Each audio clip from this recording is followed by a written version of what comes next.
Iraq War is one of the most important wars of the 20th century.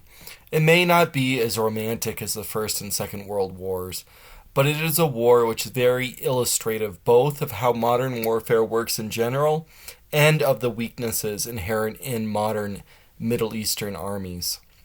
The war consisted of over 8 years of trench warfare fought between two extremely politicized and incompetent militaries. At the end of the 8 years, neither side had really gained anything, leaving the borders of each completely unchanged and the political leadership not just unchanged but reinforced and solidified in power by the wartime conditions. Of particular note at the time of the release of this video is that the Iran-Iraq War shares many core similarities with the Russia-Ukraine War. The war included prolonged trench battles in which neither side was able to gain substantial territory. The numerically superior side was never really able to push forward the initiative in any real way due to advantages American satellite data gave to the weaker party. The lack of a capable internal arms industry proved very important in the war, and the limitations of the international arms market also proved very important to the conduct of the war and its ultimate outcome. The war was fought between two eccentric authoritarian regimes between 1980 and 1988 over control of the Persian Gulf.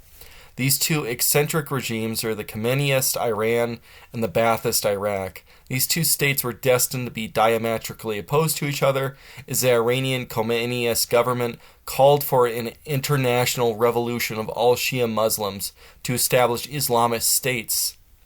Ba'athist Iraq was a secular Arab nationalist state where it was controlled by a Sunni minority with a vested interest of preventing a popular revolt led by the Shia majority from coming to power and imposing its military and religious rule upon a Sunni minority. The Khomeiniist Iran was a recent entity when the war began, only having come to power in the previous year during the Iranian Revolution of 1979. Prior to the Islamic Revolution, Iran had been a monarchy under control of the Pahlavi dynasty. The first monarch of the dynasty, Reza Shah, he was Reza Khan, a brigadier general who came to power via coup in 1921 and eventually declared himself the Shah, aka the Emperor of Iran, in 1925. Reza Shah and then his son, Mohammad Reza Pahlavi, ruled the country in a paternalistic manner, discarding the previous liberalism of the constitutional monarchy which preceded them. The dynasty stressed industrial modernization and Iranian nationalism, while proving the West with lucrative investments. Mohammad Reza began to secularize and westernize the country and push back against the traditional elements of Shia Islam by doing things such as banning the veil on women. These vast reforms were called the White Revolution, as they were led by the monarchy.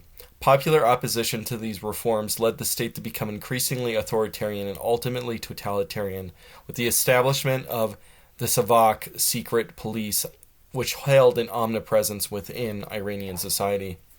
The Pahlavi's dynasty took control over their control slowly dissolved in the late 1970s as popular protests began to emerge across society, with a broad coalition of non-monarchists, including Islamists, communists, and liberals, all in opposition to the dynasty. The situation collapsed when the Islamists started the Cinema Rex fire as a false flag terrorist attack on August 19, 1978.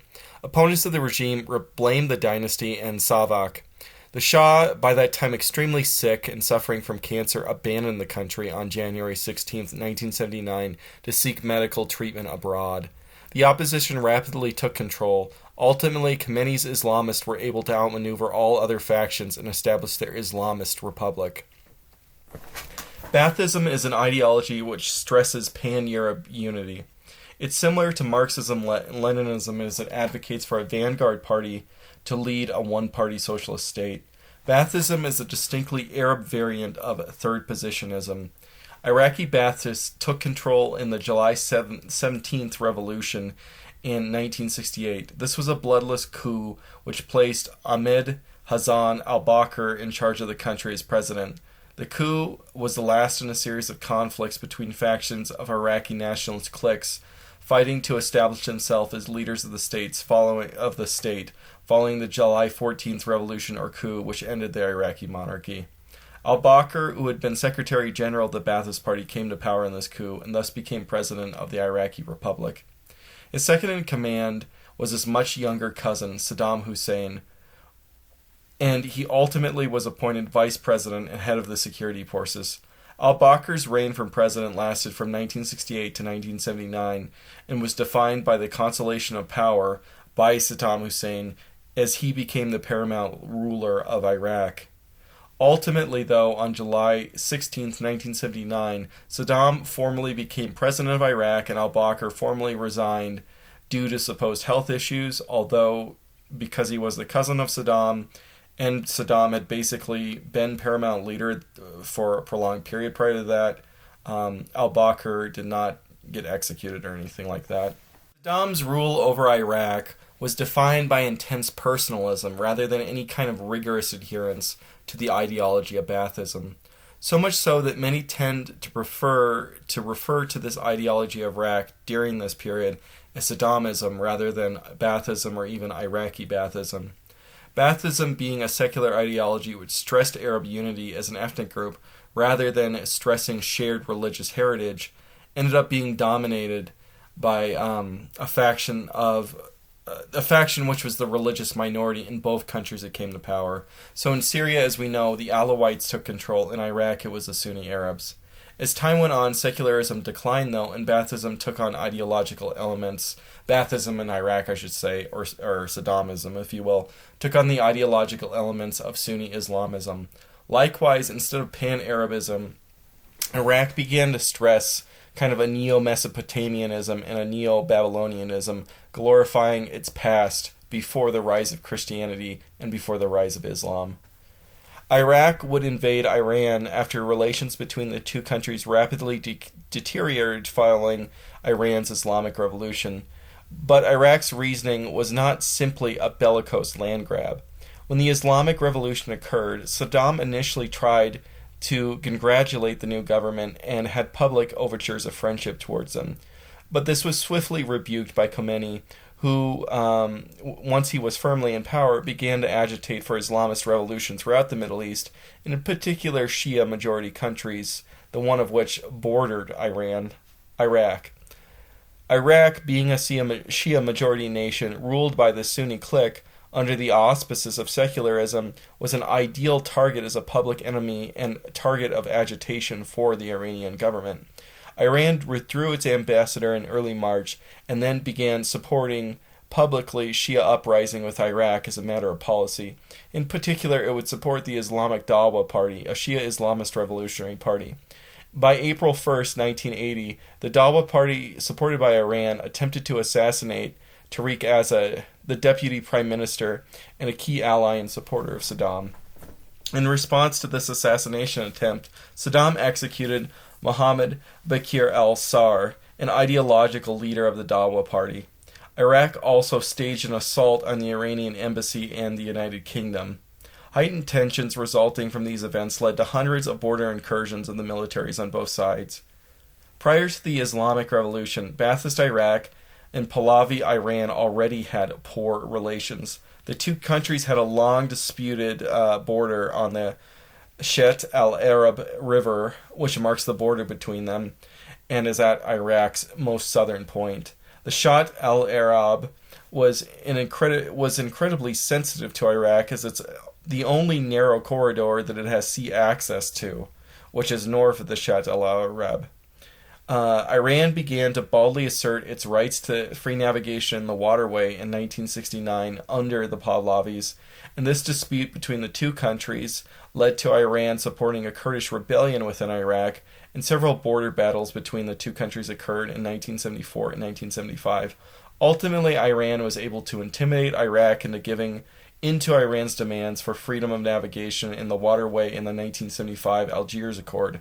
Saddam and the Ba'athist leadership considered this a national humiliation for Iraq, which they thought to reverse now that tensions between the two countries were increasing. With Iran supporting rebellion and revolution against the Iraqi leadership, and a long-standing sense of animosity towards Iran with the Ba'athist leadership under Saddam, they chose to preemptively invade Iran. Saddam's war goals are not they're not really continuously identifiable throughout the war. The Iraqi government would often describe the war as a war fought by Iraq on behalf of the greater Arab world to defend them from some kind of Persian expansionism or even colonialism. Iraqi propaganda viewed Iran as the eternal enemy of the Iraqi people, both before and after the Islamization and Arabization of Mesopotamia. Clearly, settling the dispute of the Shat al-Ab waterway in Iraq's favor was a goal of the regime. You could say this is a continuous goal or like a minor goal. I would define wars often as having like minor goals and maximalist goals depending on how the war turns out. And so in this case, the maximalist goal would be incorporation of Khuzestan into Iraq proper, Khuzestan being the Arab majority province which bordered Iraq. As a historian, I find the importance of war goals or war aims. I think, though, even though I just said there's minimal and maximalist goals, is less important. Many, if not most, wars are fought for hazy or an unclear understanding of victory would mean on the part of the aggressor. When examining Saddam's life and his personality, it becomes clear that Saddam often acted in accordance with gut instincts. Well, it should be noted that this was, if anything, beneficial domestically in allowing him to maintain power for as long as he did in Iraq. When it came to the international stage, Saddam made grievous mistake after grievous mistake throughout his entire presidency. The Iran-Iraq war would be the first of these many crushing miscalculations on his part due to playing basically by his gut instincts. The hope of the Iraqi leadership was that the Islamic Revolution's internal chaos would translate into them having a weak military unable to coordinate a defensive of against this external invader, as it happened in the October Revolution in the Soviet Union with their inability to defend against the external invader of the German army during the First World War. Likewise, many minorities began rebelling against the revolution right after it occurred, including ethnic Arabs in the Khuzestan province. The Iraqi leadership helped the Khuzestani Arabs, Kurds, and Alberjanis would aid the Iraqi invasion or may even defect and fight alongside them.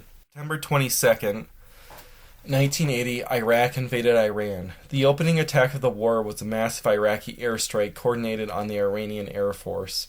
Saddam had intended to copy the tactics of Israel in the Six-Day War and the German offensive in the Second World War by destroying the Iranian Air Force on the ground in a surprise, undeclared preemptive invasion. The Iraqi Air Force proved to be comedically incompetent, though, and 5 Iraqi planes were lost to 4 Iranian planes. Iranian air bases were largely unharmed as well. The Iraqi invasion was conducted on a broad front with poor combined arms coordination. While Iraqis had numerical advantage, they proved incompetent at exploiting it. The Iraqi generals and Saddam had assigned numerous targets, but the poorly trained Iraqi military, which was overly politicized in its officer corps, were overwhelmed by these numerous objectives, and it was far too complex for them to carry out. The Iraqi army made extremely minimal gains, about 25,900 kilometers within this broad front. Iraq was able to gain control of the Iranian border town. I suck at this. Khorramshahr, so I think it's Khorramshahr, which had a modern population of which today now has a modern population of some 133,000. The town was only 13 kilometers from the Iraqi border, though. The Iraqi military became bogged down in brutal urban combat and didn't take the city, though, until November 10th, 1980, despite being the city the city only being the first of a planned series of objectives. After taking the city, the Iraqi leadership called off the offensive and took up positions in the short section of land that they captured from Iran by early December of 1980. Of course, Iraq's ultimate dream of Khuzestani Arabs defecting and fighting alongside them never occurred. After the Iraqi advance had stalled, the war bogged down into a stalemate for the next year or so, with Iranians unable to dislodge the meager Iraqi advances into their country. But eventually, through attrition, the Iraqi army was worn down and pushed out of Iranian territory proper. The turning point came in the Iranian Operation Belt Maqabs, or in English, Operation Jerusalem Offensive, in the spring of 1982, where Iran took back Khorramshahr. From this point on until the very end of the war, Iran would have the initiative as it launched multiple offensives into Iraq. Saddam offered white peace, but Iran rejected this proposal, instead demanding regime change and the establishment of Islamic Republic in Iraq. Iran focused its strength on trying to capture Basra, Iraq's large southern port city, and to cut off Iraq's ocean access in the belief that the result would be the collapse of the Ba'athist regime and an ultimate Iranian victory. Iran would build tremendous land defenses in order to defend its borders in depth. The result was there was 6 years of brutal trench warfare in which Iran would repeatedly launch offensives in which they never really gained any real advantage over the Iraqi defenders. Eventually, at one point, Iran did take control of the Al-Faw Peninsula in 1986 and did actually render Iraq a landlocked country. But still, even then, Basra was only under siege and did not fall. With both sides locked into a stalemate on land, the war spread to other fronts as both sides tried to break their stalemate. With Iraq fighting for its life and the Iranian leaders firmly committed to victory despite the extremely heavy cost, the war began to take on a total war-like nature, where each side began to strike non-military civilian targets. This became known as the Battle of Cities, where the Air Force, the artillery, which was in range of the opponent's civilian centers, and rocket forces of each nation struck civilians within cities on both sides. While Iraq was the initial party to attack civilians, Iran retaliated and struck civilians multiple times. As has been seen in general strategic bombardment, civilians in both countries rallied behind their respective nations, and that increased support for the war effort. In the Persian Gulf, each side tried to use its navy and air force to cut off the maritime trade of its rival. In particular, each nation whose primary export was oil. In particular, we should say that each nation had a primary export of oil, and which each depended upon to trade its oil in order to support the war effort for its continued existence. While Iraq could not send tankers through the Iranian blockade of Basra, they could redirect their oil to Kuwait and Saudi Arabia for them, which made Kuwaiti and Saudi frigates tempting targets for Iran. The mountainous northern front between Iran and Iraq was not a place where conventional conflict between the two standing armies was going to go anywhere because of the natural defensive positions that they held, especially in this type of trench warfare. So the battle there was limited because the reluctance of the attacker to give the defender the great advantage they had in that type of terrain. Instead, each side funded Kurdish rebels against the other. Iran's Kurds could be placated, though, and proved little threat to them. Iraq's Kurdish rebels, on the other hand, proved to be a major threat, and as such, Iraqi Kurdistan proved to be a major front within the war, to which Iranians had an advantage. By 1983, both of the major Kurdish Peshmergas, or militias, the KDP and the PUK, were in a large-scale campaign against the central Iraqi government. Iran was able to provide logistic as well as occasional air support to these Kurdish militias. While the Kurds are never able to gain control of Kurdistan and expel the Iraqi central government, they did ultimately tie down a large portion of the Iraqi military. In February of 1988, the Iraqi government began its full-scale crackdown to the Kurdish rebellion, known as the Anfal campaign. The campaign was conducted by having Kurds collaborating with Iraqi forces reveal the Kurdish positions and their accompanying villages. Many of these collaborators would be captured Peshmerga fighters with government forces, telling them that they would be allowed to live if they revealed the Peshmerga's positions. If not, they would be killed. The villages would be destroyed, with both fighters and civilians subjected to firing squads, along with women and children being deported to concentration camps, while the majority of men were killed. Many Kurds would be driven into Turkey as refugees, but Iraqi forces were able to intercept them. If Iraqi forces were able to intercept them, then their men would be massacred. The government would attack the Kurdish civilians, including towns, with aerial bombardment, and most infamously and brutally with chemical weapons. The most famous use of chemical weapons was on March 16, 1988, during the attack on the town of Halabujah. The Iraqi Air Force dropped chemical munitions on the town, including mustard gas and possibly nerve gas. Thousands were killed and permanently disabled. The Halabujah, I suck at that, I'm sorry, and it's sad because this is a really terrible thing that happened. So, Halabujah massacre is the largest known use of chemical weapons against civilians in human history. Tens of thousands of Kurdish civilians would be killed during the Anfal campaign, which ended in September of 1988 after the wider Iran-Iraq war ended on August 20th. Iraq, who was facing the onslaught of the Iranian army, had turned to the use of chemical weapons to defend itself.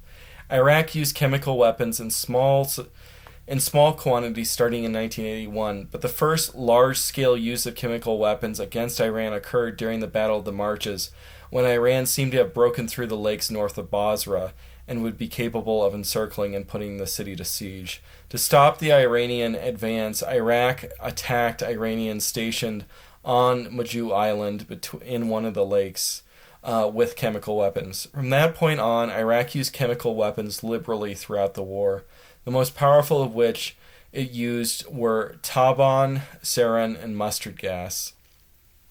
Iraq used them on both conventional Iranian forces and unconventional Kurdish forces and civilians. Iran attempted to use tear gas once, but the religious leadership had serious qualms about any use of chemical weapons, even if they're non-lethal, and did not use them in a real large quantity. The reluctance to use chemical weapons would put Iran at a distinct disadvantage towards Iraq during the war. During this period, chemical weapons were not the only weapons of mass destruction that Iraq had pursued in developing. Iraq also sought to develop nuclear weapons. France had helped Iraq in the creation of the Ozrak reactor in, I'm sorry I'm going to mispronounce this, Tiawatha nuclear center in central Iraq. Fearing that Iraq could develop its own nuclear weapons with the knowledge gained from a working reactor, Israel destroyed the reactor in an airstrike with some Iranian cooperation. This permanently set back Iraq's nuclear program. Since then, no Middle Eastern state has attempted to develop nuclear weapons to directly challenge Israel, as they fear that Israel would get away with an unprovoked attack to destroy the nuclear program, as has recently happened in the 12-day war between Israel and Iran. After the attack, actually following the infamous Iran-Contra scandal, Baathists and Sunnis would believe that the United States, Iran, and Israel were in a secret alliance to keep Iraq down. Before this, Baathist Iraq had been a key Arab power who did not support recognition of Israel. Now, Iraq did not just not support recognition of Israel, but it acted under the headspace that it was in a constant war with Israel. The Iraqi government under Saddam's direction would then prove to be a key supporter of Palestinian causes. In particular, this support for Palestinians in the second I always suck at mispronouncing this. The second Intifada, I always can't pronounce it. Infidata would ultimately be one of the main reasons why the United States invaded it in 2003. Following the Islamic Revolution, Iran found itself an international pariah. It was no longer an ally of the West or of Israel, and it was still an enemy of communist powers such as the Soviet Union and China. It also antagonized the entire Middle East and the Muslim world with its support for radical Islamist revolution and its criticism of other Arab and Middle Eastern regimes. Iran, which had only a minor native arms industry, was dependent on the United States and other Western nations before the revolution for its arms. Now it was without a means to rearm itself since its pre-war stockpile became depleted, I should say, within the war. While Iran pursued regime change in Iraq and had the initiative for the majority of the war, it only did so at immense cost to its own manpower supplies and its own military supplies. At the onset of the war, its military was better organized than Iraq's. Its air force and navy were absolutely superior than Iraq's, and they were able to dominate the skies and the seas. But as time went on, the equipment that it had, which was produced by the West and purchased by the Shah, broke down, was lost or destroyed. Without a competent homegrown war industry or arms industry, the Iranian armed forces found themselves more and more stripped of the ability to conduct combined arms warfare, and more were dependent upon light infantry without artillery support, air support, or armored support. By 1982, Iraq offered white peace, and the war would have been essentially won with Iranian territory going back into Iranian hands. Any real invasion of Iraq wasn't really necessary for them, as it would be costly for Iran, who by that time even had exhausted its equipment stockpiles. So why then should we ask, did Iran pursue regime change for the next 6 years despite no substantial gains? The answer was that despite the high casualties, the war paid real dividends for the Iranian leadership. The Islamic Republic's leadership, instead of depending upon a trained officer corps, which it depended on at the beginning of the war, they saw this officer corps as unloyal to the regime. Instead, they turned to the explicitly Khomeiniist Islamic Revolutionary Guard, which used human wave tactics against Iraqi positions and often used lightly trained teenage soldiers. And this is what they preferred rather than a armed and competent modern military which had existed under the Shah beforehand and which continued into the beginning of the Khomeiniist era during the chaos of revolution. The Islamic Guard, Revolutionary Guard that is, would incur heavy casualties and show little for it, but they were much more loyal to the regime, and the blood of the martyrs and the theater surrounding that would inspire a cult of loyalty to the Ayatollah, which exists to this day. The conventional army, by contrast, saw its prestige plummet, as both its leader, with both the leadership of Iran and its standing within the general Iranian society.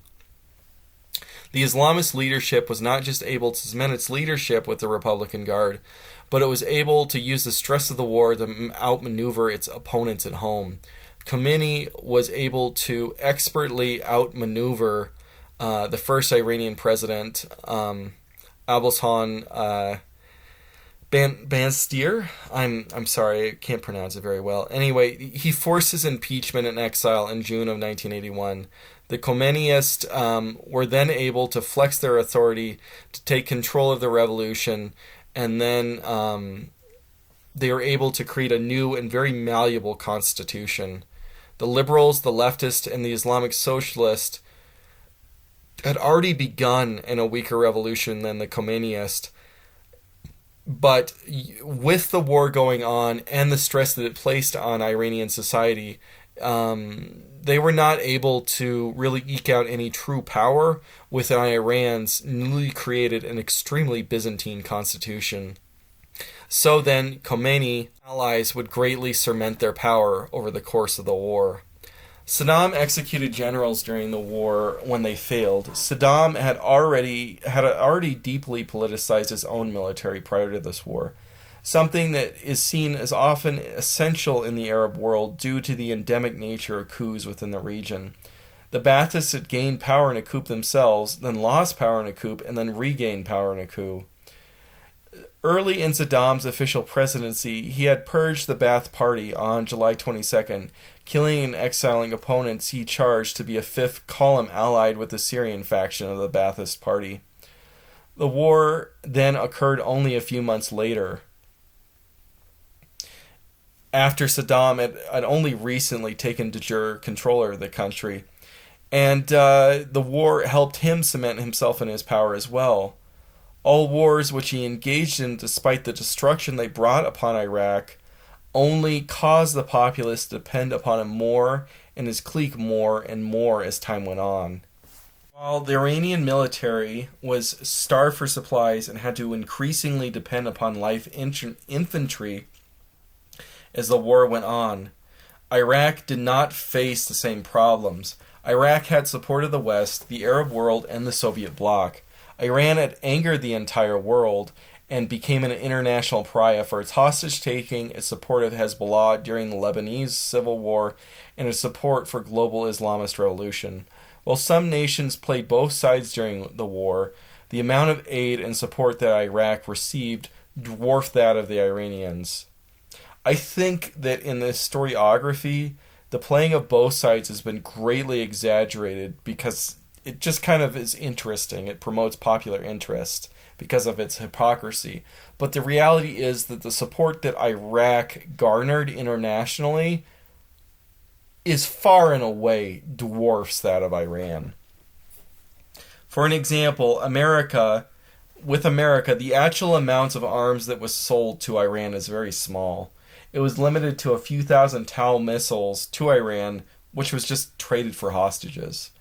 When the Iran-Contra scandal that we're talking about broke in the United States, it almost ended Iraqi's intelligence alliance with the United States, despite Iraq's extreme dependence upon American intelligence. That scandal, though, contributed to the conspiracy widely held within the Ba'athist and Arab circles of Iraq of this grand Israeli-Iranian conspiracy against Iraq, which is absolutely retarded, but whatever. America and its foreign policy establishment saw the war as very important and very threatening to international security. So they were deeply incensed. They were personally upset and deeply incensed by Iran for its hostage crisis taking of hostages and the bombing of the Marine bunker in Lebanon in 1983 by what they saw as a vassal of Iran, Hezbollah. As such, it would support Iraq heavily throughout the war. The United States intelligence gathering on behalf of Iraq, especially sharing satellite data of Iranian positions, was a crucial boon to Iraq's war effort. The satellite data allowed Iraqis to know of every Iranian offensive ahead of time and prepare accordingly. Such intelligence rendered Iran at a severe disadvantage, especially in a war defined by static warfare and a near indefinite stalemate, which prevented it from really ever using its superior manpower to gain the initiative. And it was also America's intervention in the tanker war in 1987 and 1988, and Operation Earnest Will, which would prove crucial to ending the war. The United States had pledged to prevent any power from restricting or preventing the flow out of the Persian Gulf, and both Iran and Iraq were doing so during this tanker war. So the United States deployed its navy in the Gulf to protect shipping out of the oil out of the region. The United States had already proved massive support for Iraq by sharing its intelligence, but its role during the tanker war would be much greater in importance. When Iraqi aircraft attacked an American frigate with Exocet missiles on May 17, 1987, in the Stark incident, which resulted in 37 seamen dying on the United States' side, the United States accepted Iraq's apology and did not retaliate by attacking the Iraqis. When an American missile frigate struck a mine in international waters, which was set by Iran on the other hand, The United States retaliated 4 days later on April 18th, 1988, by destroying almost the entire Iranian army in Operation Praying Mantis. The United States also destroyed 2 Iranian oil platforms in retaliation for an Iranian attack on a Kuwaiti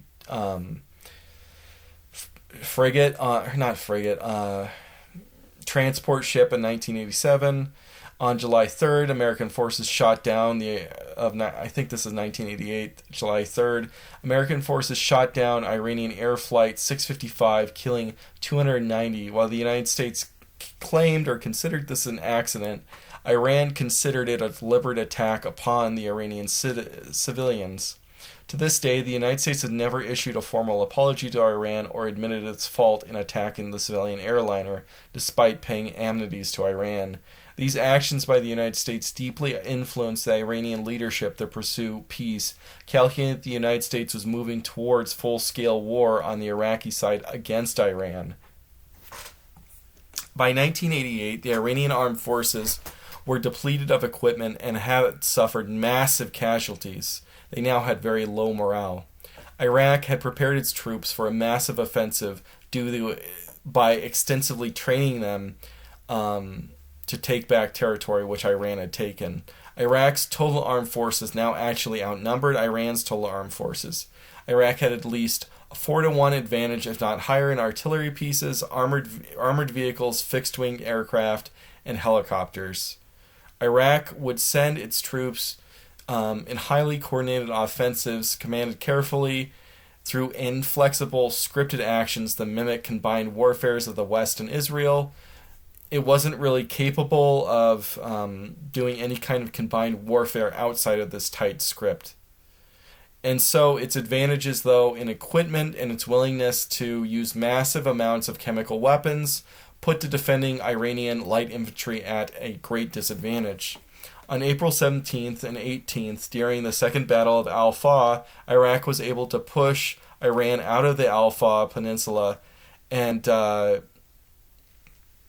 unlandlock itself. Iraq then launched another series of attacks known as, I'm going to mispronounce this, Tukanwana Allah operations from the end of April to July 1988. These highly scripted attacks were able to push the Iranians out of Iraqi territory overall, and they pushed into Iranian border regions.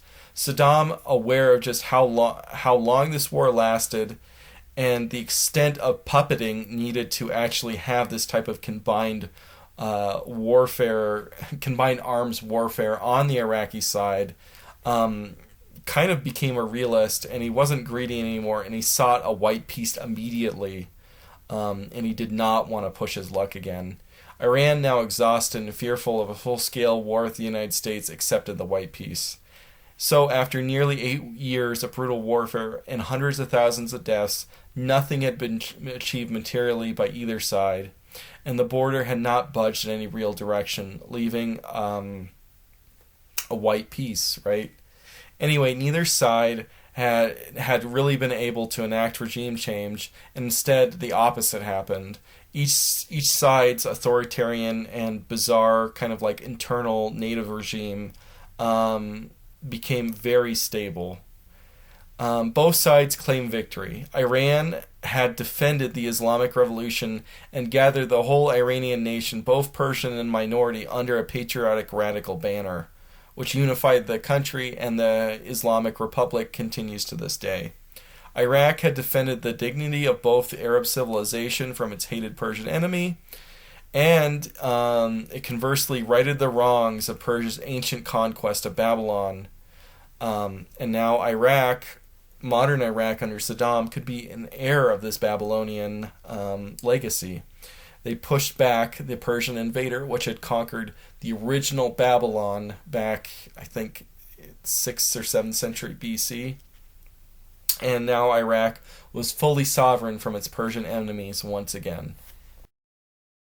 Side of cementing Saddam's power over Iraq, the Iran-Iraq War had no real positive outcomes for the Iraqi nation.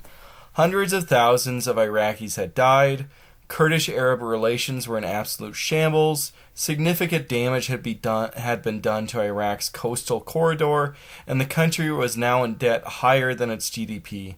Iraq, though, had the fourth largest standing army in the world following the end of the war, something which in the Arab world was very threatening to its neighbors. Although, then again, standing armies within the Arab world are often very threatening internally. Saddam had thoroughly politicized the officer corps of the Ba'athist military Saddam had thoroughly politicized the Iraqi officer corps to the Ba'athist cause, or at least his interpretation of the Ba'athist cause.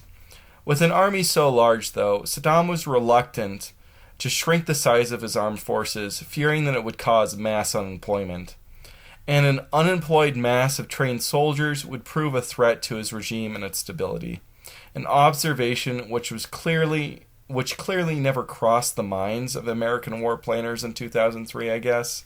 Anyway, Iraq had a large standing army with no goals, which was at least to some extent an internal liability.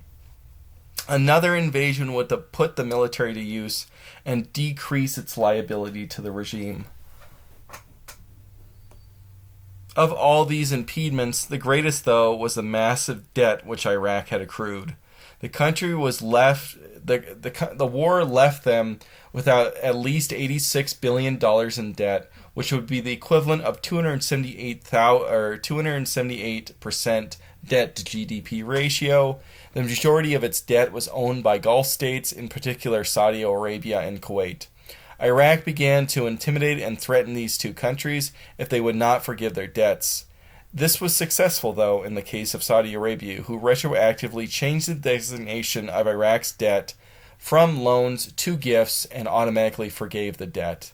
Kuwait, though, did not do this and continued to insist upon Iraq's full payment of its loans. With the American-Saudi alliance's strategy to put economic pressure on the Soviet Union and its crucial export oil industry by increasing oil production and flooding the oil market at this time would have dire consequences too on the Iraqi economy. As the value of oil decreased with the oil glut, Iraq found it impossible to pay all its debts.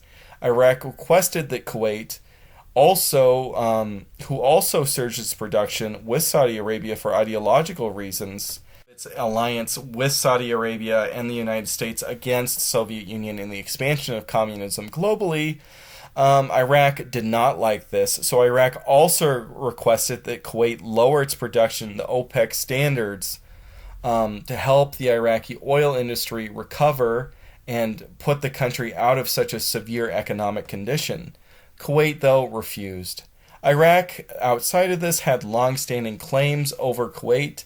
This predates the Ba'athist regime, going back beyond Iraq's independence into the Ottoman era itself.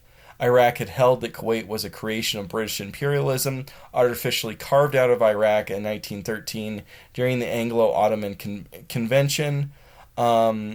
And that's, of course, how we got the state of Kuwait, the modern state of Kuwait, if you will. Kuwait's royal family prior to this had been a vassal of the Ottomans to a degree, though. Of course, as everybody knows anything about the Ottoman Empire, defining what the Ottoman Empire was and what its vassals were and where they began and ended is very difficult. To add insult to injury, though, at that time, Kuwait would have just been the city-state, and it wouldn't have been, something like 7,000 square miles of its modern territory. So it's really kind of hard to say who's right and who's wrong over Iraq's claims over Kuwait. And I really think that just kind of goes back to the ambiguity of what the Ottoman Empire was. And, if you want to define the Ottoman Empire under, post-Westphalian standards, that just doesn't work out.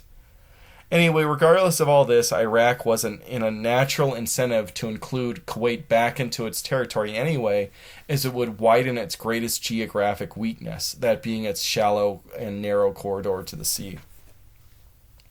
Of course, the debt and the long-standing territorial claims over Kuwait are ultimately secondary in this invasion and its subsequent annexation when describing the war aims of Iraq. The immediate event leading to the war would be, and which would prove to be Iraq's casus belli, was a slant drilling by Kuwait of their largely Iraqi Ramallah oil field, which was on the border of the two nations. Allegations by Iraq of Kuwait slant drilling its oil fields had gone back all the way into 1960. Now there was a new round of Iraqi allegations of Kuwait slant drilling its oil out of the country that began in 1989 and continued to intensify in the years afterwards, ultimately leading up into the Gulf War. There's this debunked theory that also goes around that April Glaspie, who is then the American ambassador to Iraq, influenced Saddam's ultimate choice to invade the country when he summoned her for a meeting before the invasion.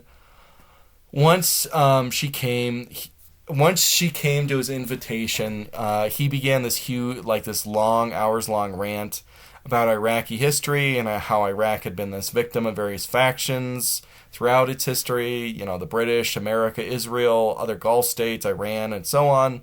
In particular, Iraq was a victim of this debt entrapment by Kuwait and the United Arab Emirates. Gillespie, taken aback by this, responded to Saddam, we, the United States, have no opinion of the Arab conflicts. Which is kind of like this meaningless diplomatic comment intended to ride the fence. But people decided to spin this into Gillespie telling Saddam the United States would not intervene in a war between Iraq and other Gulf powers. And of course, the ultimate war that happened, the war against Kuwait. But clearly, that's taking this episode out of context. That's misunderstanding what was said and how ambiguous what was said was going on and what was going on during Saddam's speech. And anybody that says this clearly didn't read any primary sources and is an idiot. Even in its own context, the Iraqis knew that Gillespie could not determine policy, and she was not a clear representative for what the Bush administration ultimately would think or how it would respond to any Iraqi action. Anyway, let's move forward. On August 2nd, Iraq invaded Kuwait. August 2nd, 1990, that is. Iraq invaded Kuwait, and the nation's largely ceremonial military was defeated by the 4th. The Kuwaiti royal family was able to escape the Iraqi armed forces and then establish itself as a government in exile. With the invasion, Iraq declared a Republic of Kuwait on August 2nd, along with the invasion. The Republic existed as a legal entity basically just to justify Iraq's ultimate annexation of Kuwait on August 28th. As soon as Iraq took control of Kuwait, it began looting the country, and Kuwaiti resistance against it began. To weaken the resistance, Iraq actually allowed Kuwaitis and foreign workers to leave the country. Wealthy Kuwaitis then left en masse. These Kuwaitis used their influence to sway global opinion against Iraq for the invasion. The United States or the other nations of the Arab world or the intervention that ultimately occurred in Operation Desert Storm never had happened. I think it's kind of clear that Kuwait would have been completely Iraqized with hundreds of thousands, perhaps millions of poor Iraqi migrants moving into the much richer Kuwait at behest of the Iraqi government, and they would have replaced and outnumbered the native Kuwaitis, and Kuwait would have just been lost forever. Anyway, by annexing Kuwait in a war of aggression, Iraq had done a post-World War II major no-no. Iraq had changed the lines of international borders. Immediately, a series of UN resolutions condemned Iraq's actions, and countries began to put Iraq under embargo, and Resolution 665 authorized Iraq's naval blockade. These actions ultimately were toothless, though, and would not have persuaded Iraq to abandon Kuwait. As we know, Iraq was not allowed to annex Kuwait, as the United States would form a coalition of 42 nations, including many NATO allies, and large contingents of troops from several Arab countries, which destroyed the Iraqi army and expelled Kuwait from Iraq. The Battle of Desert Storm, right? Anyway, why should we ask, though, did the United States choose to do this? Iraq had previously been a key ally during the Iran-Iraq War, and the United States used its influence to allow its other allies to take territory. Indonesia was able to annex East Timor, and Israel has been able to annex the West Bank and the Golan Heights. The reason that the United States intervened is ultimately clear and obvious. The war was over oil. In 1980, following the Soviet intervention in Afghanistan, President Carter had declared that the Persian Gulf was of vital interest to the United States and that any impingement of the free flowing of oil in the Persian Gulf would be considered a vital threat to America's interest. The United States would then use any means necessary, including military force, to restore the free flow of oil in there. This was seen during the Tanker War, where the Iranian Navy was destroyed during Operation Praying Mantis. Then, for the war was control over oil in the Gulf, including the oil glut that the United States and its allies had engineered in their anti-Soviet geopolitical grand strategy. While Iraq had no intention of invading Saudi Arabia, relations between the two countries deteriorated following the annexation of Kuwait, and fear began to mount within Saudi Arabia that Iraq could invade. Regardless of the unlikeliness of this, Iraq was willing to threaten Saudi Arabia, and it had already invaded Iran, so there was reason on Saudi Arabia to be paranoid of Iraqi invasion. Iraq, after all, was a revisionist power within the Persian Gulf who was willing to use its military power to influence the global oil trade. States who had created and now enforced the Carter Doctrine did so because of the extreme importance to oil to the global economy and thus the global order. The center of the global oil industry is, of course, the Persian Gulf and the Straits of Hormuz. Any power who has control over this massively important asset to the global economy, if they were able to gain control of it, puts the global order in jeopardy. The United States would not let Iraq be that power, as it saw itself as that power, and the global oil trade as its key to maintaining its global world order and its global, very important in its global grand strategy, if you will. While understanding America's choice to intervene purely from the lens of grand strategy is sufficient, the war clearly also has some ideological dimensions.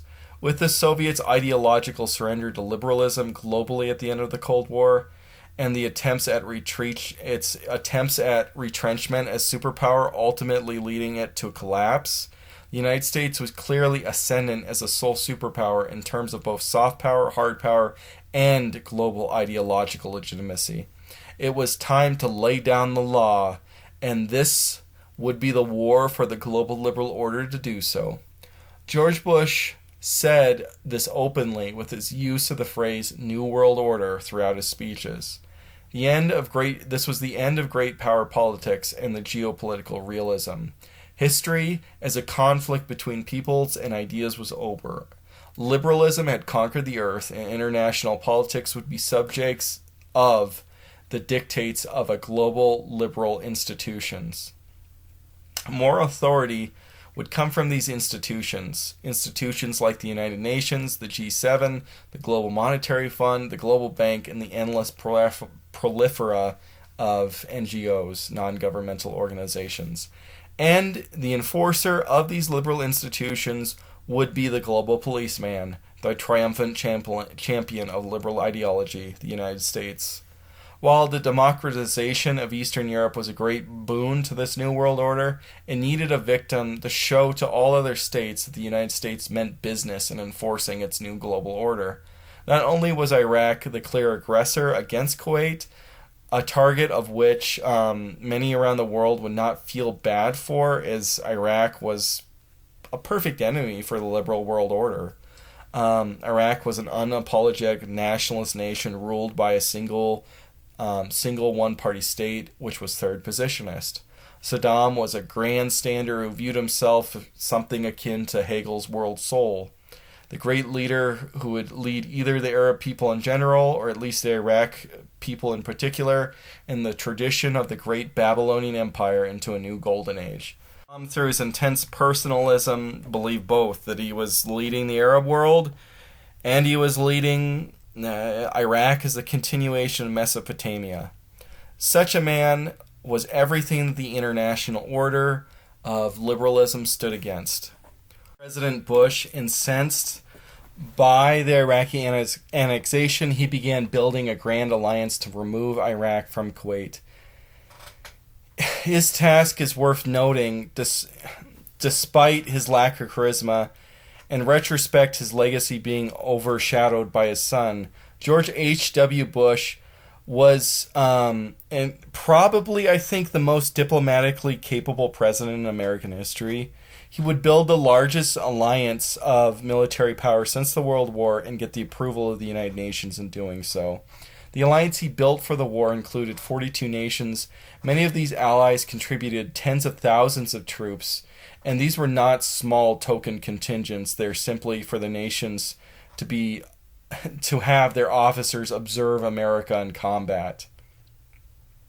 The key NATO allies of France and Britain sent large contingents of soldiers in the tens of thousands, with other smaller contingents from NATO allies and other long-standing allies of the United States. The big political breakthrough, I think, is the substantial commitment of Arab states in the region to this war, and other states in the wider Muslim world. Saudi Arabia, Syria, Morocco, and Egypt would all commit over 10,000 troops. With the deterioration of Saudi-Iraqi relations, Iraq's previous threats, and since Iraq had already previously intimidated the Saudis into giving in to their debts, Saudi Arabia was now deeply intimidated and threatened by Iraq.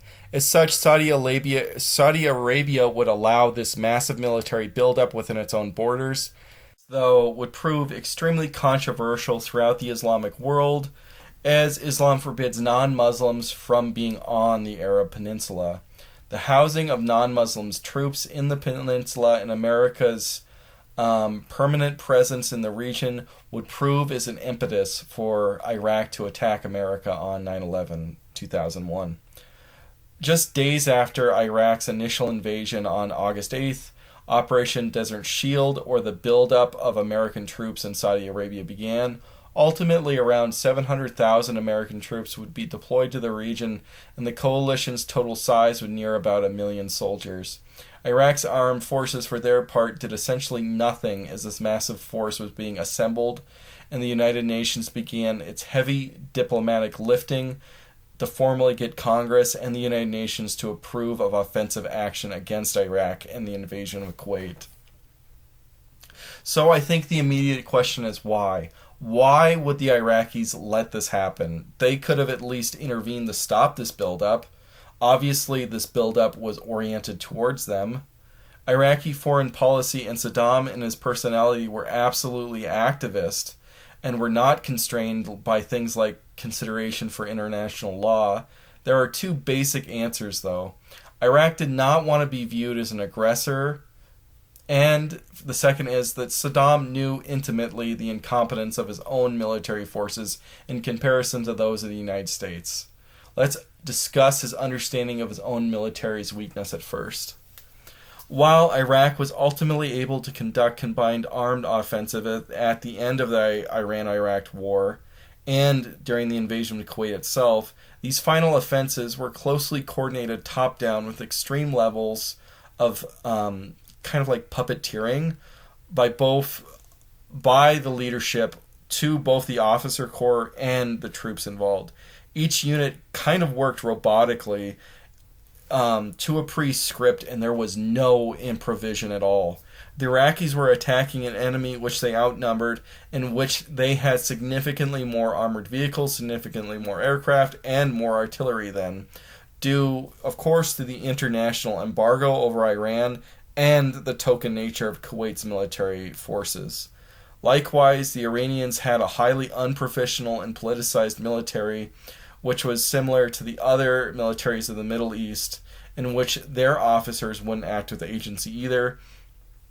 And the Iranians only had light infantry, which even despite its politicalization as the Islamic the Republican Guard, they had very low morale at this time.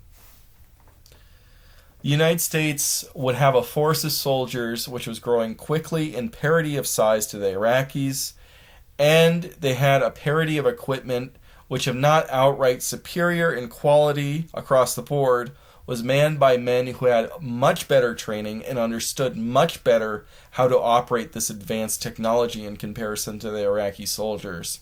The American military was quite capable and dynamic in combined arms warfare, in which the officers were able to act with agency and take initiative on the battlefield to exploit the weaknesses of their enemy, something that Iraqis just were incapable of doing.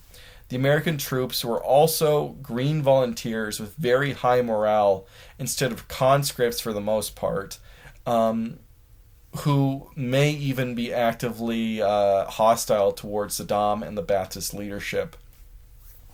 The United States had supplied satellite imaging of Iranian forces throughout most of the war to Iraq, while Saddam and the top Iraqi leaders had been skeptical or believed it was doctored by the United States. They still took to it and used it rather excessively. So when push came to shove, they believed in it, regardless of their complaining about it. And they measured all their preparations in any major offensive beforehand by using this data. Thus, they would know that the United States was able to see their own major troop movements in real time and be able to anticipate any real effort that they had to invade Saudi Arabia and strike first. Iraq's only real military strategy was hopefully then to allure the United States and its allies into some kind of static trench warfare mirroring that of the Iran-Iraq War. He believed that the United States had demonstrated a low tolerance for casualties as seen by the Vietnam War, and that if he could get the United States and its allies into a sustained war of attrition, then he could lead to a negotiated peace. If such a negotiated peace were to happen, then he could just give up Kuwait after taking back, looting the country and ending the slant drilling. Of course, he would take damage and a lot of soldiers lost, but Kuwait would be terrified of slant drilling again in the future. So even if it seemed that Iraq had been defeated, there would still be advantages to this if he was able to maintain power and just give up Kuwait after this war. Of course, that being said, he really didn't put that much trust in this idea of fighting some kind of trench warfare against the United States, and almost all his real hopes were placed in some kind of outside strategy to break up the coalition before the war would even start. And here it must be understood the Iraqi leadership was in a sense trapped by its decision to invade Kuwait.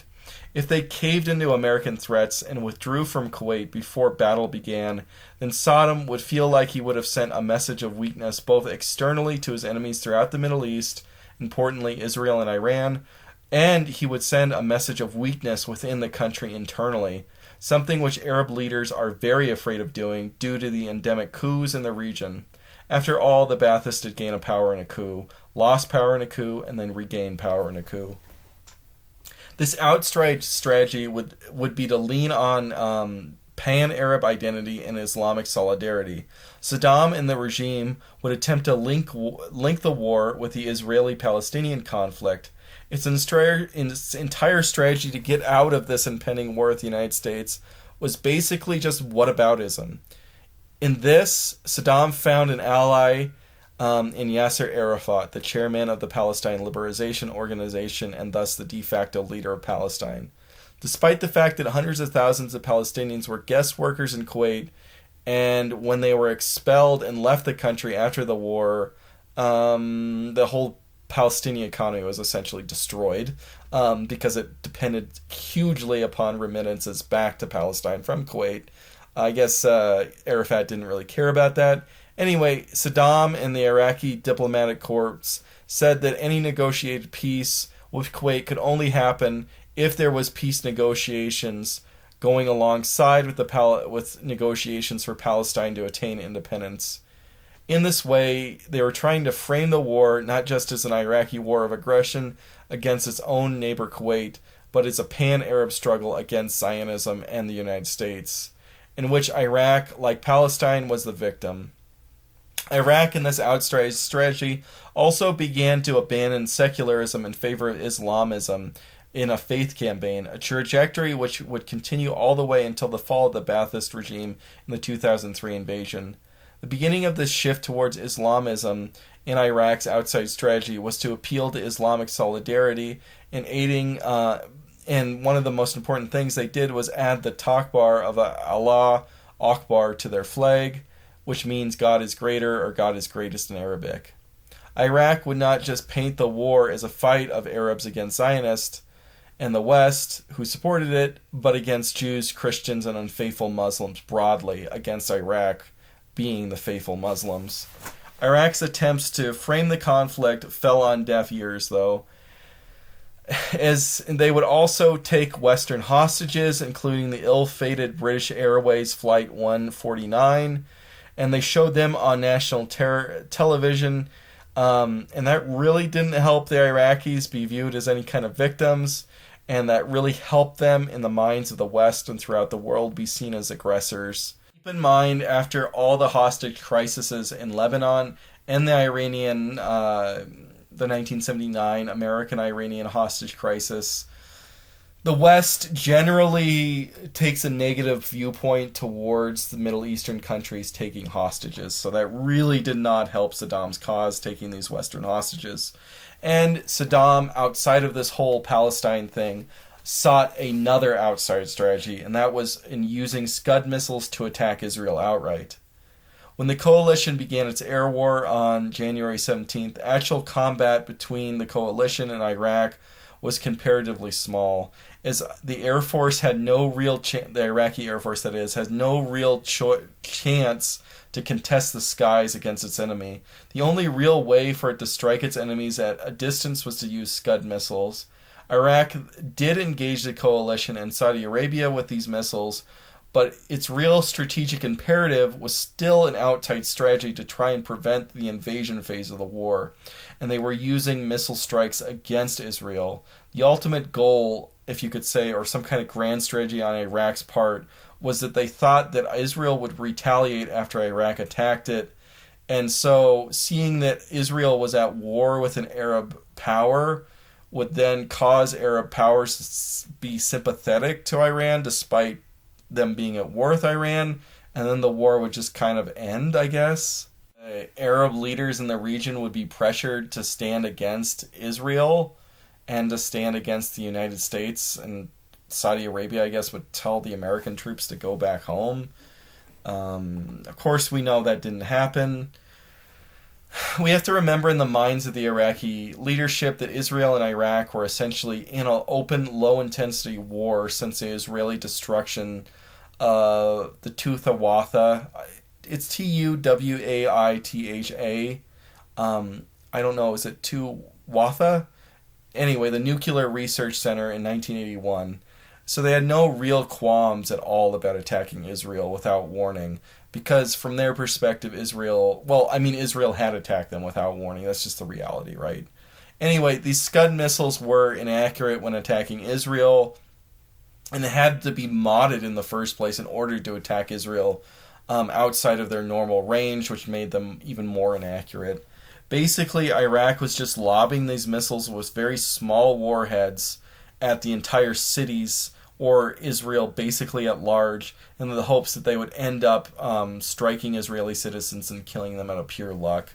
Iraqi leadership had even thought about arming these warheads with chemical weapons to increase their kill count or their power, but they chose not to do so. Firstly, because they had the limited technological expertise to do something like that, and especially because they were modifying an obsolete ballistic missile, which they didn't really manufacture on their own, set to do something that it wasn't designed to do, that was detonate chemical weapons in the air rather than just exploding on contact.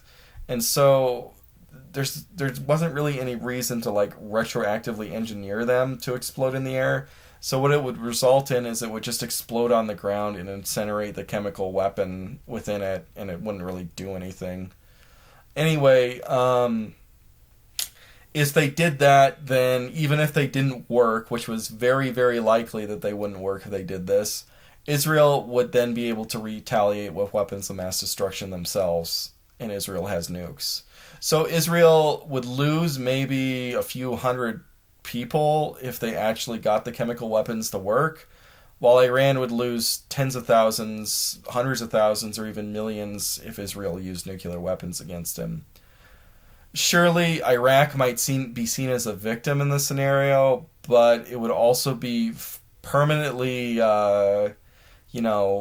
disabled by the massive infrastructure damage brought about by nuclear weapons, and the Ba'athist leadership would probably be decapitated. So it was kind of a no-go. Now, despite how absurd this outside strategy may seem, in retrospective, it seemed to actually at the time have some kind of chance of working. American soldiers observed both members of the Saudi military and civilians taking satisfaction with these attacks on Israel, and the Bush administration took this strategy and its threat incredibly seriously and did a lot of effort to persuade Israel not to enter the war on the coalition side or to retaliate in any way towards Iraq, and to just kind of take it on the chin. Israel was persuaded by America's own commitment to defend them without their own direct intervention. And in doing so, the United States would deploy Patriot anti-missile batteries and its Air Force to try and stop the Scud missiles once launched by the anti-missile batteries and destroy them on the ground. The Scud missiles were then made to the highest priorities of the coalition to attack and destroy. The leader of the coalition forces in the field, General Schwarzkopf, complained bitterly about this, as he saw it as a great waste of resources sending the aircraft after these launchers. The aircraft would basically chase them around and just waste time without destroying them. Anyway, the actual war between the coalition and Iraq is one of the most humiliating curb stops in all of human history. The actual military death toll for the coalition would be 291. That's not counting the Kuwaiti losses in the first phase, I should note, though. While Iraq, ultimately their death toll is unknown, but the number's got to be somewhere in the tens of thousands, usually estimated somewhere between 20 and 50,000 dead soldiers, with thousands of civilians dead as well. So with the coalition, of the official 292 deaths, it's basically split down the middle, though, with 147 of those killed in combat by the Iraqis and 145 being killed ultimately due to friendly fire. And so the coalition almost killed more of its own due to friendly fire than the Iraqis killed. The air campaign began on January 17, 1991, was completely one-sided, with the Iraqi armed forces having no way to fight back. The coalition would lay waste to the Iraqi communication supplies and civilian infrastructure and devastate the country and dramatically lower the standard of living in the country, which had once been comparatively prosperous for the region.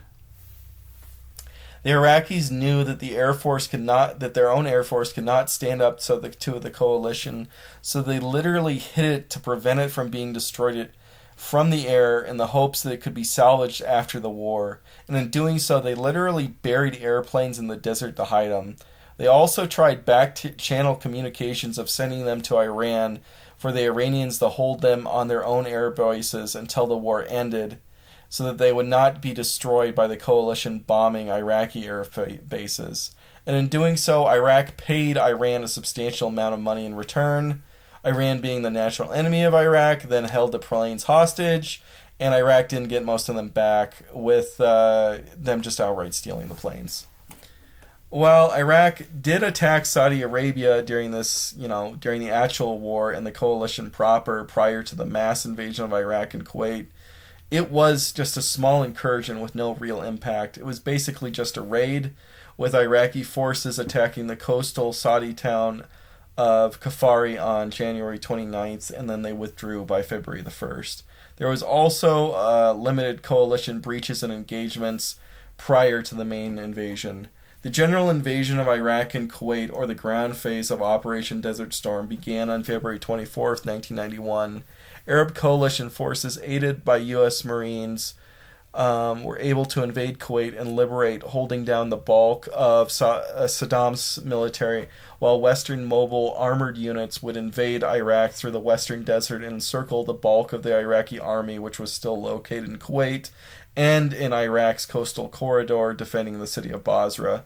As soon as coalition forces made contact with the Iraqi forces, they often surrendered en masse, particularly in Kuwait. The Iraqi government had not prepared for the invasion, though, in the desert, and so the desert was basically essentially undefended as the Iraqis, because of their own weaknesses in supplies, their own inability to do combined arms warfare, thought that conducting high-level invasion through their desert was impossible. Iraq being their own country, they couldn't conduct the same type of operations within their own borders.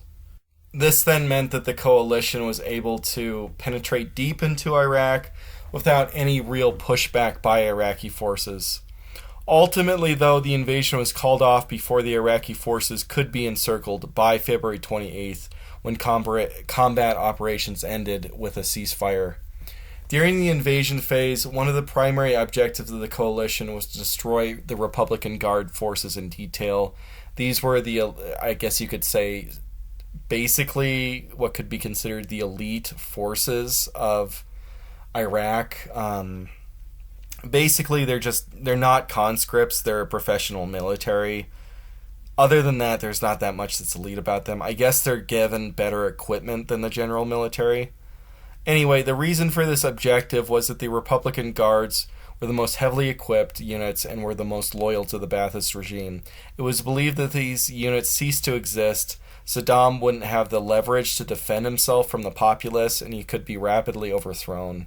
Ultimately, large portions of the Republican Guard were able to escape, though, because the war ended too fast for them to actually be destroyed. Everything happened way faster than the coalition leaders intended, because of just how weak the Iraqis were, and the Iraqis weren't able to really defend their western desert in detail. And so the United States and its coalition allies weren't actually able to, entrap the Iraqi armed forces in Kuwait, because everything just collapsed before that could even happen.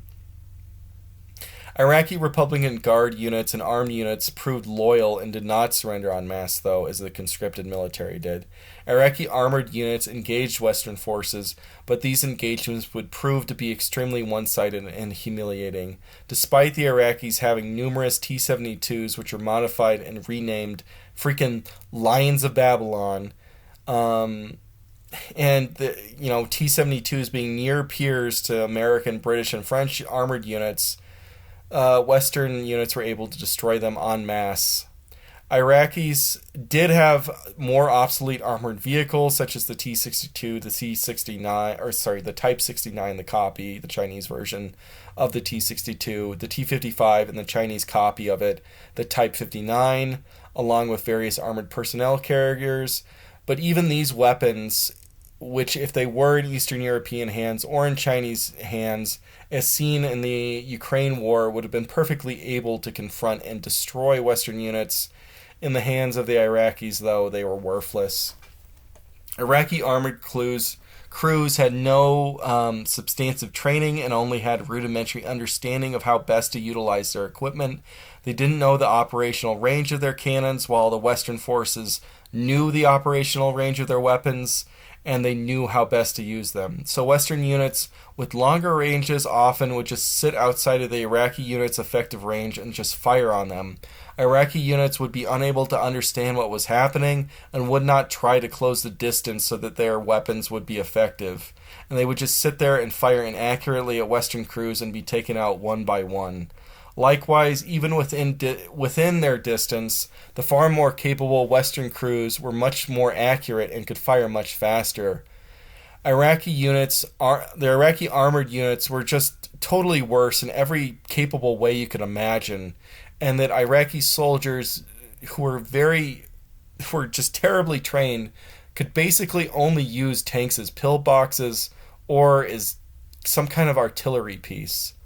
There are reports, possibly anecdotal, of Iraqi tanks in the Gulf War and the 2003 Iraq War firing training rounds because they didn't know which ammunition was which. The general staff of the Iraqi armed forces called a general retreat, as its armed forces, especially its armored units, proved ineffective, and essentially their conscripts didn't just have low morale; they had no morale, and they surrendered on contact. This led to large elements of the Iraqi forces being routed and retreating disorderly on the Kuwaiti, generally just routing themselves out and retreating disorderly on the Kuwaiti Highway 80 towards the major Iraqi city of Basra. This would lead to the infamous Highway of Death episode. Iraqi armed forces had looted numerous civilian vehicles along with military vehicles in which they retreated along the highway. The coalition tried to destroy as much Iraqi equipment and prevent the forces from retreating to the highest possibility they could, and destroyed the retreating caravan. These vehicles were annihilated, and there are photographs of Iraqi soldiers caught in the vehicles, and they were destroyed. And those pictures, let's just say, are very gnarly, and YouTube is not going to accept me putting them up. The grotesque images and the amount of vehicles destroyed created the perception that the United States had committed war crimes as they attacked the retreating Iraqi soldiers. And then you could argue that Iraq was complying with the UN Resolution 660, and Iraqi forces seemed to just defect in mass. Well, they were defecting in mass. So you could argue that this was outside of the action allowed by the Third Geneva Convention, and that they are no longer legitimate targets. This argument, I think, is one-sided in nature, and the grotesque destruction of the caravan influenced Bush and all in the war to end before the objectives could be met. I think that's because with the destruction that was ongoing, there was fear on the coalition side that global sympathy could switch from Kuwait to Iraq, as they saw just how many Iraqi civilians and unarmed retreating members of its military died. So defeating the soldiers in detail wouldn't necessarily, it's just dumb that it would break the Geneva Conventions. But the reality is that America and the coalition at large were destroying the forces in such a comedically one-sided fashion that even if it wasn't a war crime, it was going to be viewed as such, and the Americans didn't want to continue the war lest the war become unpopular because of how much a turkey shoot it became. During this disorderly retreat, Iraq famously lit hundreds of Kuwaiti oil fields on fire as a form of scorched earth warfare in an effort to permanently damage the Kuwaiti economy by ruining its oil fields. At this time, little was understood of how to stop this type of oil fire, and it was just really bad. It was a pretty intense environmental devastation. Anyway, Kuwaitis would be able to get the aid of Halliburton to put out many of these fires, and Halliburton would resort to experimental techniques that they designed, but ultimately the fires would be put out.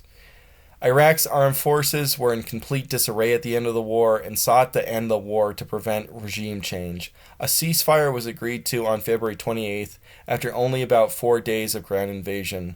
On April 11th, a formal armistice was signed and the war officially ended.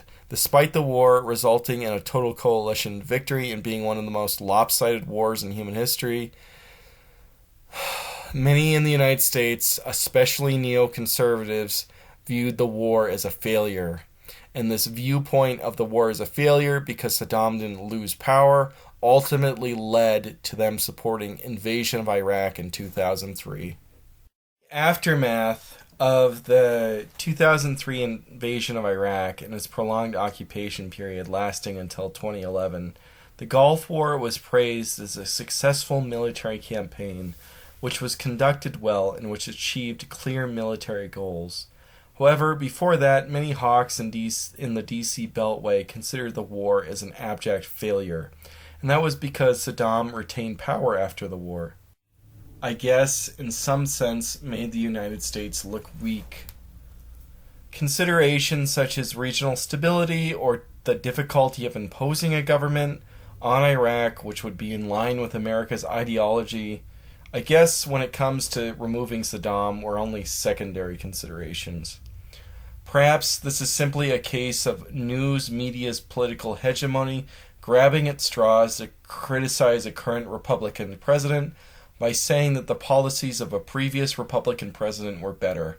In this case, the policies of George H.W. Bush's Gulf War was promoted as competent, while George W. Bush's Iraq War was incompetent. The Gulf War was conducted in accordance with what we might now call in retrospective the Powell Doctrine. The doctrine, named after the late General and Secretary of State's Colin Powell, focuses on making sure a foreign intervention has clear exit strategies and clear objectives. Likewise, this intervention will be broadly supported by the American people and its allies. When thinking about starting a foreign intervention, broad questions then must be considered in doing so. According to Powell, these questions being, is it a vital national security interest being threatened? Do we have a clear, attainable objective here? Have the risks and costs been fully and frankly analyzed? Have all other nonviolent policy means been exhausted? Is there a plausible exit strategy to further needless entanglement? Have the consequences of our actions been fully considered? Is the action supported by the American people at large? Do we have genuine, broad international support with our allies? Powell's doctrine is obviously in reaction to the fiasco of the Vietnam War and to lesser extent the indecisiveness of the Korean War. When we examine the Iraq War and the Gulf War side by side, it seems that the planning and decisions made to conduct the Gulf War were in fact much better decisions. 1. Is it a vital national security interest being threatened? Yes, in the case of the Gulf War. International oil markets are a vital national security interest to the United States, while it's no in the case of the Iraq War. Saddam Hussein's alleged support for al-Qaeda in the extremely hobbled but possible development of his weapons of mass destruction do not constitute a vital national security interest to the United States. 2. Do we have a clear, attainable objective? Yes, in the case of the Gulf War. Liberate Kuwait and do not occupy Iraq. Just leave it to its fate if it becomes unstable. No, in the case of the Iraq War. Conquer Iraq and then impose liberal democracy by force onto a country that's never had any real effective parliamentary democracy. Number 3, have the risks and costs been fully and frankly analyzed? Yes, in the case of the Gulf War. A massive military buildup which has been prepared both for a war of attrition and for Iraq's use of chemical weapons. They are there and prepared for any kind of war that may take place. No, in the case of the Iraq War. We have a small auxiliary force which is not prepared to occupy a country of over 20 million people, and which a force which resents conducting counterinsurgency and nation building at its highest levels. Number 4, do we have all other nonviolent policy means fully exhausted? Actually, yes, in both cases here. Iraq was not going to leave Kuwait without military force, and Iraq had largely already capitulated to destroying its weapons of mass destruction during the Iraq War, and it wasn't going to do so anymore. So, in this case, both the Gulf War and the Iraq War do fall under this, with all other non-violent policy means being exhausted to compel Iraq to doing what the United States wanted.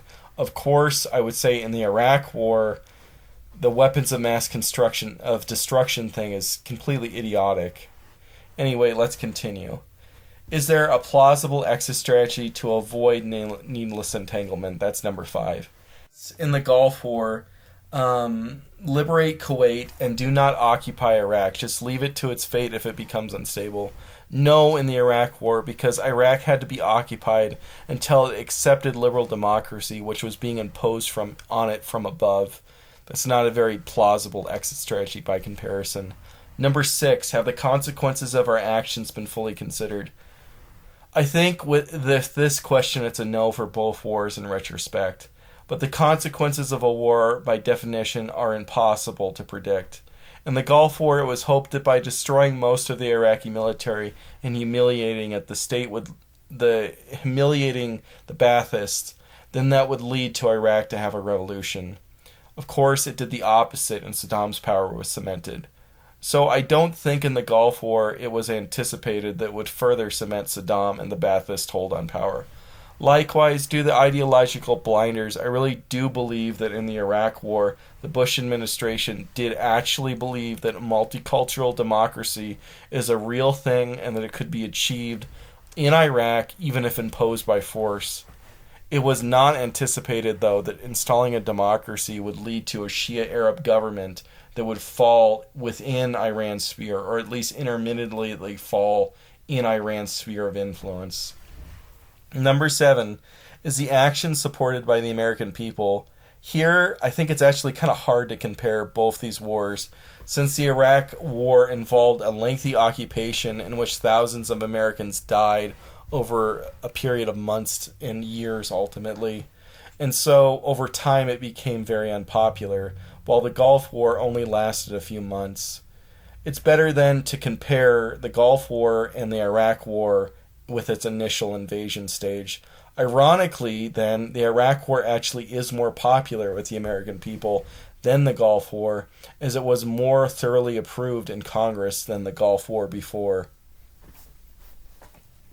with the American public at large supporting both wars.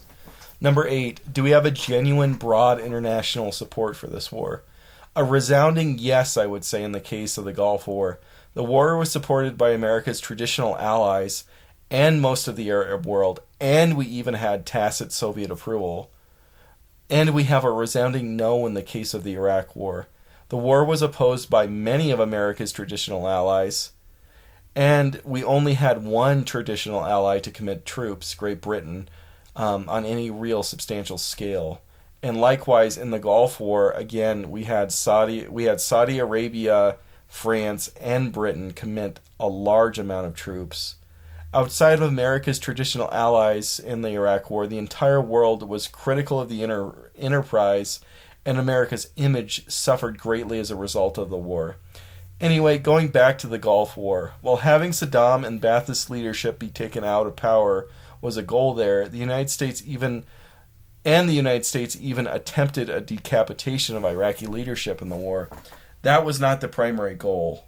The primary goal of the war was always liberation of Kuwait. Regime change was a goal if you could swing it. It's like a maximalist goal, if you will, returning to the Iran-Iraq war video. America supporting the uprising after the war. America would support any uprising after the war morally, but it wasn't going to do so by committing troops. And when Saddam put down the uprising, America stayed out of it in a rather realist manner. Despite how idealist and globalist Bush's conception of the New World Order was, ultimately the Gulf War, I think, is a masterpiece of realist foreign policy. The United States pursued objectives which furthered its own goals as a nation, while benefiting by using directly the language of international liberalism in doing so. Bush and his administration really were not that high on their own supply, and the foresight that invading and occupying Iraqis posed democracy upon it was stupid. Maybe they believed this was maybe they did this purely out of practical consideration of not wanting to commit themselves into an occupation which would become unpopular as more and more Americans died, rather than doing it out of a limitation of liberal ideology and its ability to be popular in Iraq. But anyway, good decisions are good decisions. In the end, what happens is what matters. The Bush administration was also very hesitant of Iraq being perceived as a victim. And that's what we talked about in the last video at the Highway of Death. And it was found that the perception of the United States in the Arab world was extremely important in the eyes of the Bush administration. Again, it bears remembering, despite being something of an inconsequential president domestically, Bush, I think, really is one of the greatest diplomats America has ever had in the Oval Office. Much of the resolution of the Cold War and how peaceful it was and how beneficial it was to the United States, I think, does actually rest upon Bush's skills as a diplomat on the world stage. The Gulf War within Iraq itself were pretty negative. A lot of the critical infrastructure of the nation was destroyed during the coalition's air war, and considerably more damage was done to the cities of Iraq than had been done to them during the Iran-Iraq war. And so the quality of life in Iraq was significantly lower between 1991 and 2003 than it had been before the Gulf War, including the Iran-Iraq war itself. The real horror story, though, was the 1991 uprisings against the Baathists and the brutal crackdown by the regime against them.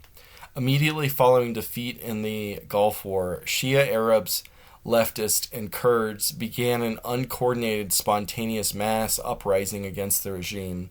Southern Iraqi cities and Kurdistani cities fell under the influence of these protesters. Central Iraq, Baghdad, and Sunni-majority areas in the west and north remained strongholds for the regime, and they were loyal to the regime. The Baathists, though, reacted quickly and brutally, massacring protesters and civilians, just as they had done in the Afal campaign against Kurdistan in 1988. The uprising only lasted from early March to early April of 1991, but tens of thousands had died during this short time. Part of the armistice, which ended the Gulf War, was the establishment of a no-fly zone over northern and southern Iraq, but Iraqi officers were able to skillfully negotiate an exception for the South for helicopters. The Iraqi loyalist armed forces then were greatly aided by this exception. After the uprising, the southern marshes were drained, and this prevented Shia Arabs from being able to have a rural redoubt to resist the central government's hundreds of thousands of soldiers who were attacking them. And so hundreds of thousands of marsh Arabs were displaced by them and forced into the cities, including the Mandaean ethno-religious group. The destruction of these marshlands and the resulting desertification of southern Iraq actually is one of the greatest ecological disasters in human history, if you'll believe it. The brief civil war did not turn out well for the Baathists, though, in Kurdistan in the north. The Kurds were significantly better organized than the Shia Arabs of the south. The Kurds had their own long-standing Peshmerga or militias. Kurdistan's mountainous nature also meant it was significantly better terrain for a defender, especially a non-conventional defender. The central government, hampered by the enforcement of the no-fly zones, was not able to gain a significant advantage over the Peshmergas and withdrew by October of 1991. Kurdistan then became a de facto autonomous region, and Iraq, as a result, was a failed state which is not in control of the totality of its territory. Iraqi Kurdistan would then become a lawless region where Islamist and Turkish Kurdish revolutionaries could hide without fear of being caught. In the power vacuum, the two largest Peshmergas, the KDP and the PUK, would engage in their own low-intensity civil war throughout the 1990s. As Iraq was a failed state which did not have control over its own borders, Turkey would repeatedly infiltrate northern Iraq and attack the Kurdish PKK militants who were fighting the Turkish government. The PKK militants were using Iraqi lawlessness to hide and organize as an outpost to try and establish a Kurdish state within Turkey proper. This occurred during the entire 1991 to 2003 interwar period. The Bush administration had hoped for such an uprising, and once it actually occurred, they vocally supported them, and they hoped it would result in regime change, something which the war planners had hoped would happen since the beginning stages of the reaction against the invasion of Kuwait. Yet, outside of the enforcement of the no-fly zones, they didn't provide any other direct aid to the revolutionaries or to the uprising against Saddam, we could say. The Bush administration would then be criticized for this, although I do think that the no-fly zone was a pretty big deal.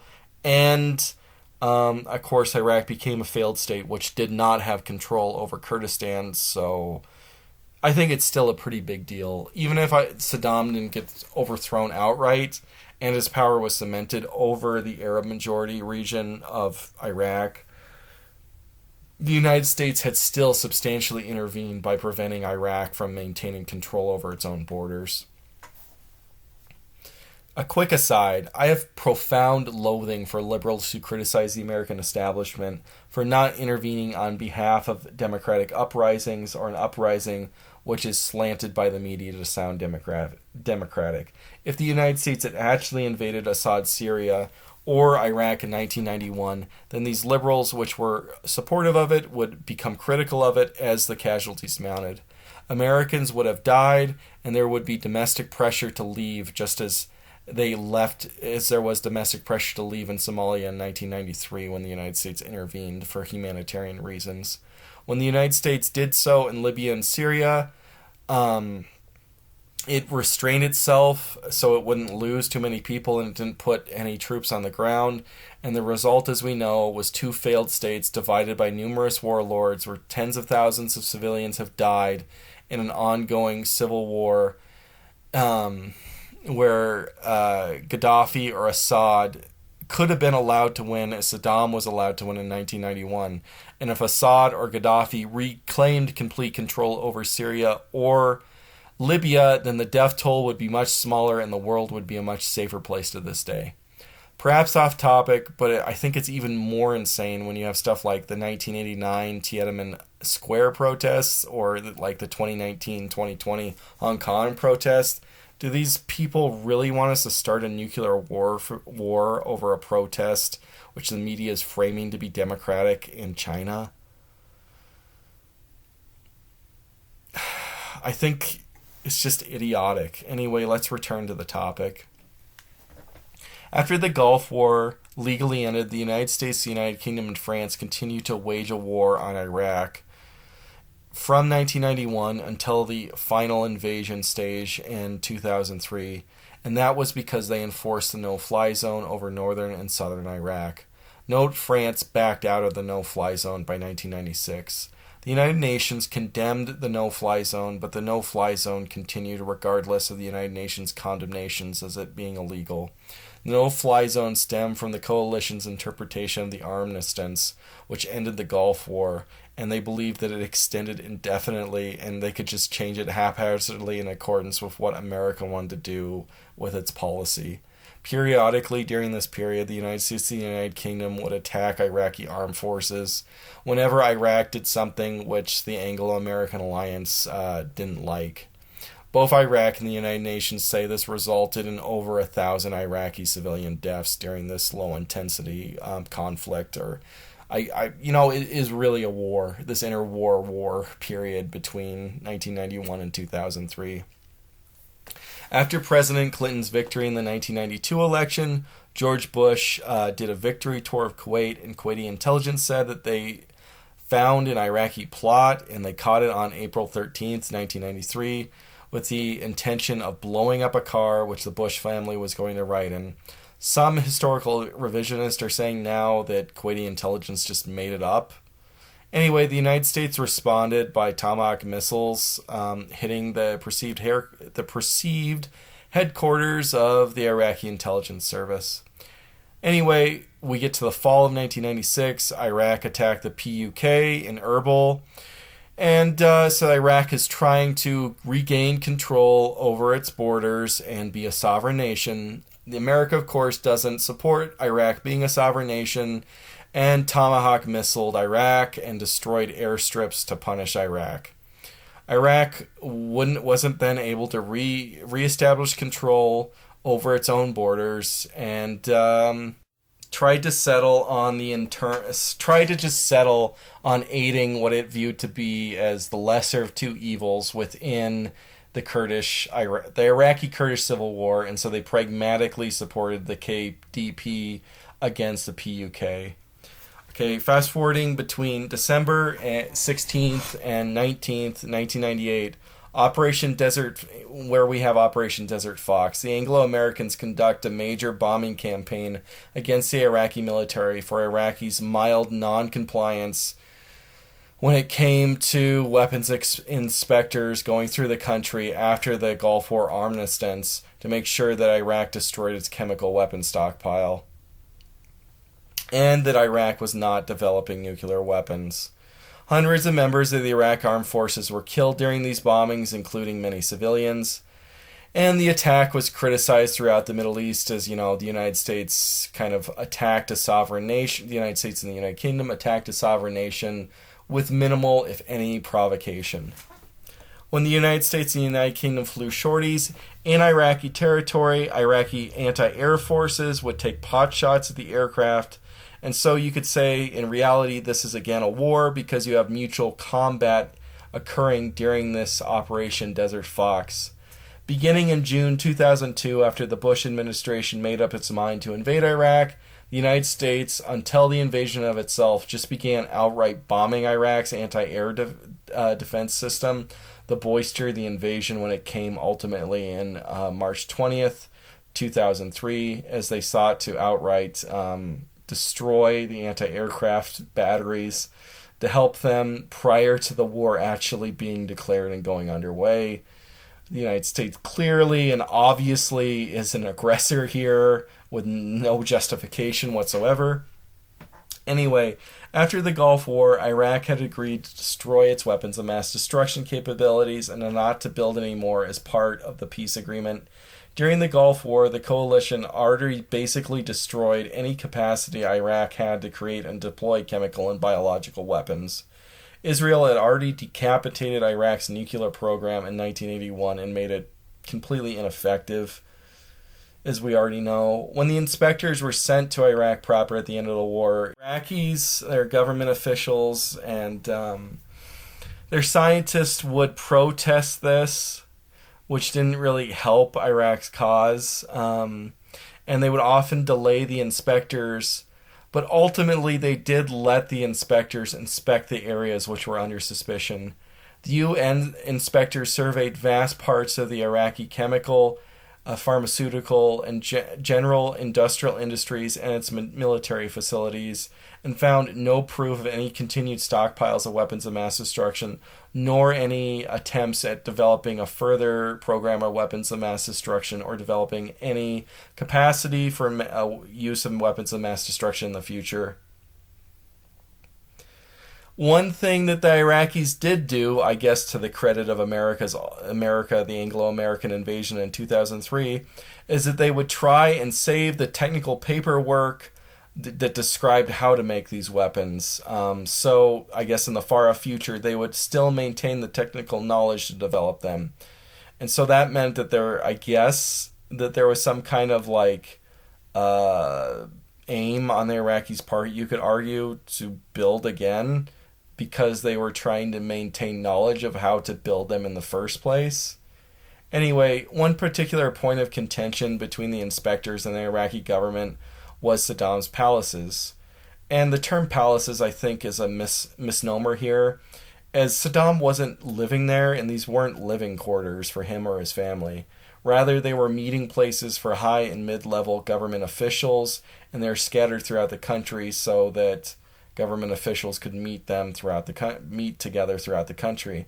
The reason that the Ba'athist regime did not want these inspected was that they were deeply suspicious that the UN inspectors were heavily infiltrated by spies, and that inspecting military facilities, industrial facilities, and exposing them to be spies, that was already a terrible idea, but inspecting high-level government buildings was beyond the pale for the Iraqi government to allow spies to do that.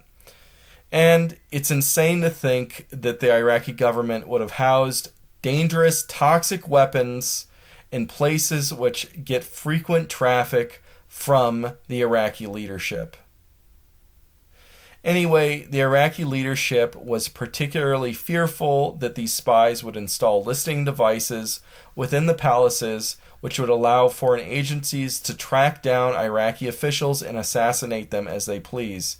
Keep in mind that Reagan attempted to assassinate Gaddafi right after the whole discotheque bombing in the 80s. He killed Gaddafi's daughter by doing that.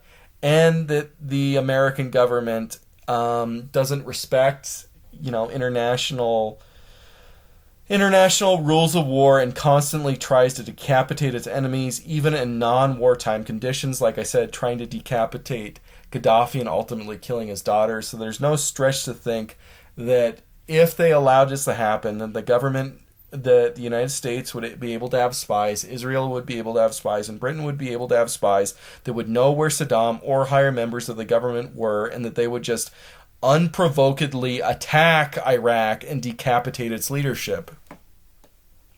And in retrospect, we know that the Iraqi government was completely vindicated in this, as the UN inspector teams themselves said that there were spies within them that infiltrated them, and that the American intelligence agency was very heavy-handed in trying to send spies into these UN inspectors teams. Now that they were infiltrated by American spies, at least. Probably Israeli spies as well. We just don't know the extent of how thorough the infiltration was.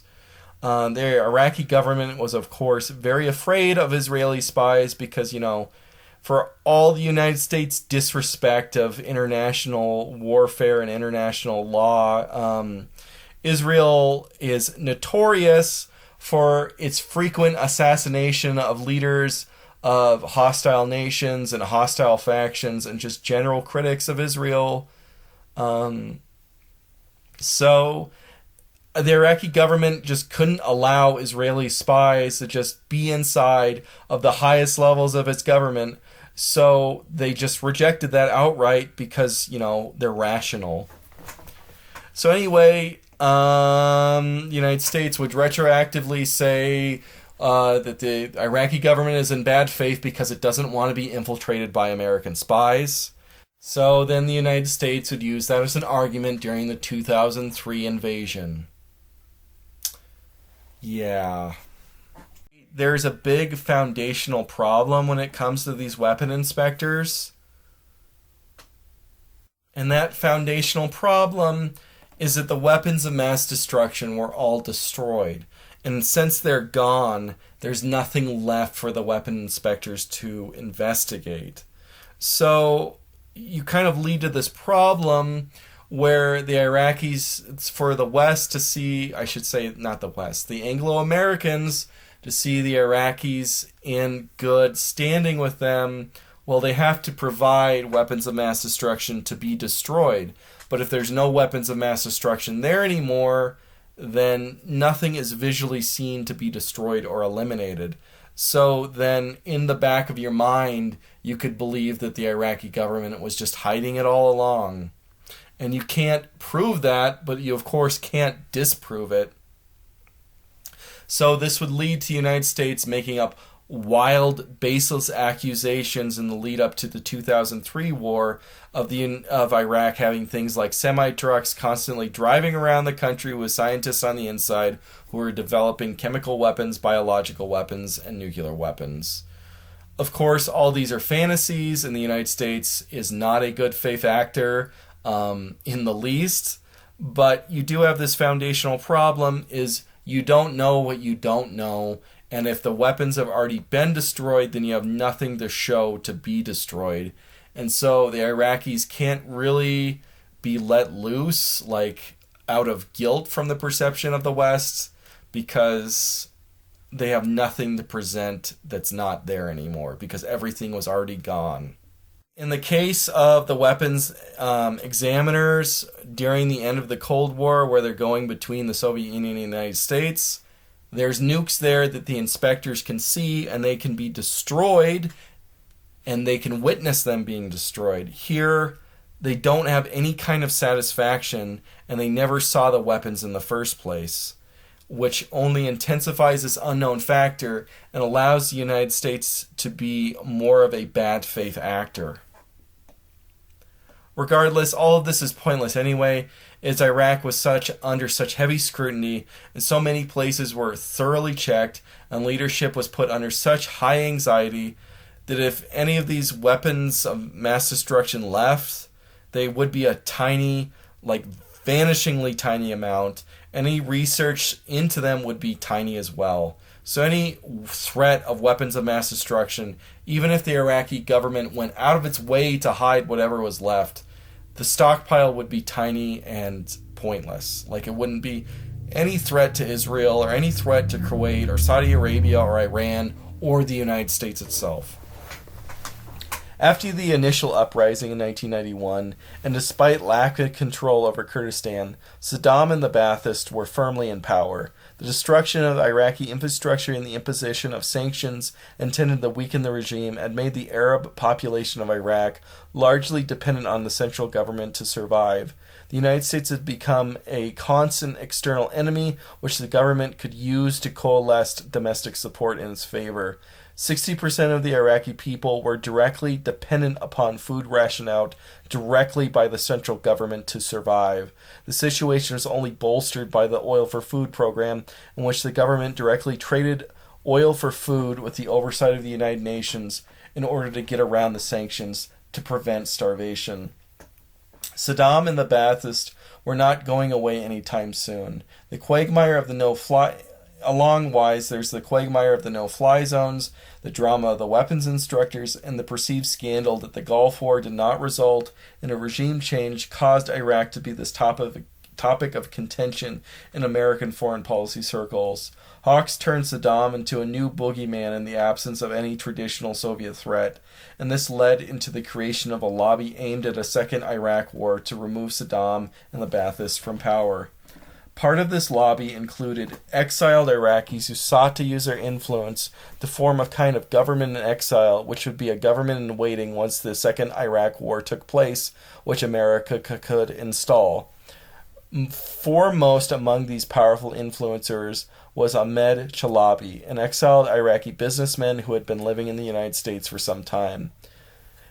He had many friends within the U.S. Beltway and was able to insert himself in the center of the American discussion concerning Iraq and any possible second Iraqi war. He founded the Iraqi National Congress, a political party made up of various Iraqi expats within the United States, and it served as a kind of government in waiting. Chalabi is infamous for creating numerous fabricated documents alleging Iraqi support of al-Qaeda and continued development and maintenance of stockpiles of weapons of mass destruction. He did this in order to influence the United States to start the 2003 Iraq War. The pro-war lobby was also intricately tied in with the Israel lobby and the neoconservative movement, which oftentimes these two are one and the same and you can't really divide them. The reasoning for this was the Iraq War, that Iraq had become an avowed enemy of Israel and was a supporter of the Palestinian cause. Iraq had attempted extensively to link the Palestinian question during the Gulf War with its annexation of Kuwait, and Saddam had become a very close ally and friend of Yasser Arafat, the leader of the PLO, the Palestinian Liberation Organization, and Israel's main enemy. Iraq provided direct support for the Palestinians during the second Infadata. I always suck at saying that word. Anyway, the second Infadata, that's during the beginning of the second George W. Bush Jr.'s administration. The lobby had succeeded in getting the Iraqi Liberation Act passed in 1998. This act called for regime change in Iraq to be the official policy of the United States. The act is bizarre in just how aggressive it is, because it's basically a declaration of war without the teeth of sending out armed forces. It was certainly a stepping stone, which ultimately led to the 2003 invasion. As a bill, it was championed by the Israeli lobby, and it received an insane amount of support, with the approval of 360 to 38 in the House and unanimous consent in the Senate. I should say the hyper-Philo-Semitic Senate. We all know that all this would ultimately play into America's invasion in 2003 with the George W. Bush administration. But as we all know, Bush barely won the 2000 presidential election. Had Gore triumphed in the election, though, I think it's quite likely that he would have been forced to invade Iraq as well. The headwinds were sucking the United States into a second conflict, and the problem proved too strong for I think it would have proved too strong for a moderate Beltway liberal like Gore to resist. with the United States in a de facto war with Iraq still ongoing, and with this bill, which is basically a declaration of war, the Clinton administration was already very aggressive. So the idea that Gore would have acted very differently from Clinton or from Bush, I think, is idiotic. I think he would have been sucked again into an Iraq war, just as the second Bush was. And there was no indication that Gore would have had the courage or conviction to face off against the Israeli lobby, which clearly had regime change in Iraq in its sights. This desire would ultimately lead to the 2003 invasion of Iraq, under George W. Bush, of course. Of George W. Bush is defined by war. Despite having Republican control over the House and Senate through 6 of the 8 years of his term, Bush did not try any real substantial attempt at a conservative revolution, any real attempt to restore traditional social mores, prevent or dampen the impending demographic devastation on the United States, or significantly assault the social welfare state. All the attention and political capital of that administration went into the war on terror and its dual fronts in Iraq and Afghanistan. The Bush administration was put on this trajectory by the black swan event of 9/11, when al-Qaeda attacked the United States in retaliation for America's policies in the Middle East.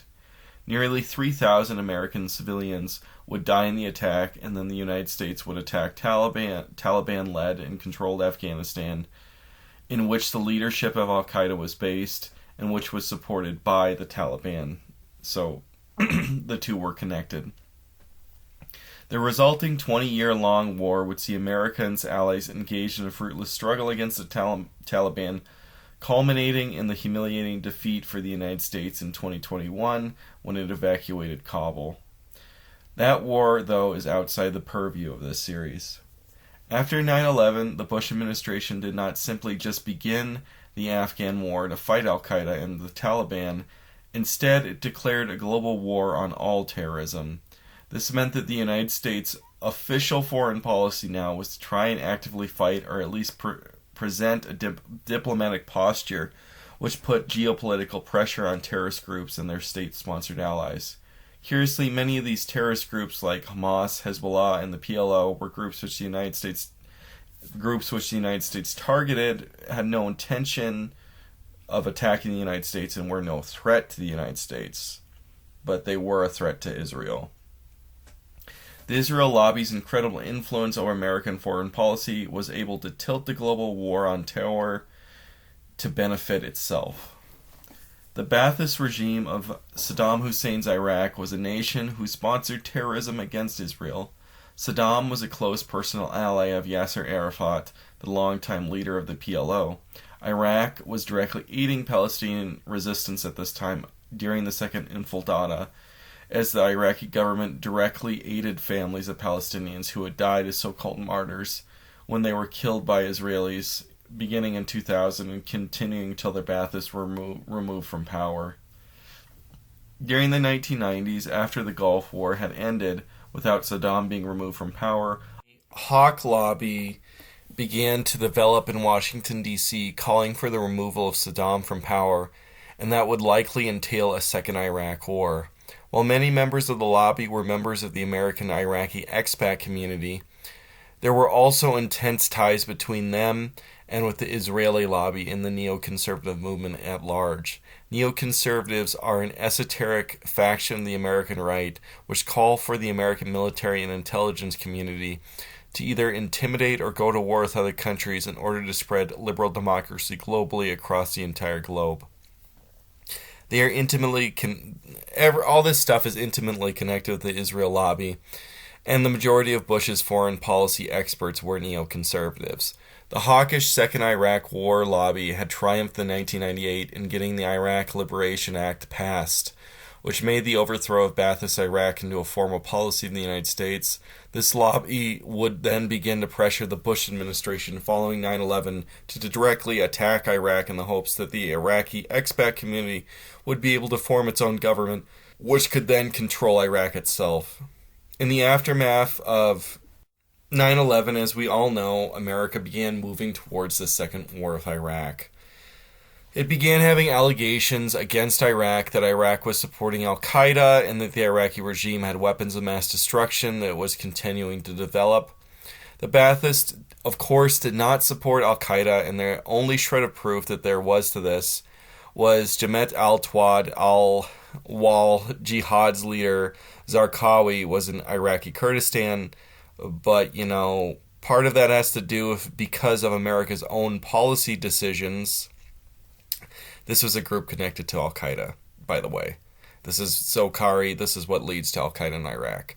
But this goes back to America's own policy decisions because Zarqawi was there because Kurdistan was a lawless place, because the United States didn't allow the Iraqi government to take back control of it and prevented Iraq from regaining control of its borders through the use of a no-fly zone where they would attack Iraqi formations who attempted to take back Kurdistan, which meant that Kurdistan was a lawless place which is able to harass its own NATO ally, Turkey, and allowed for Islamist terrorists to use it as a base.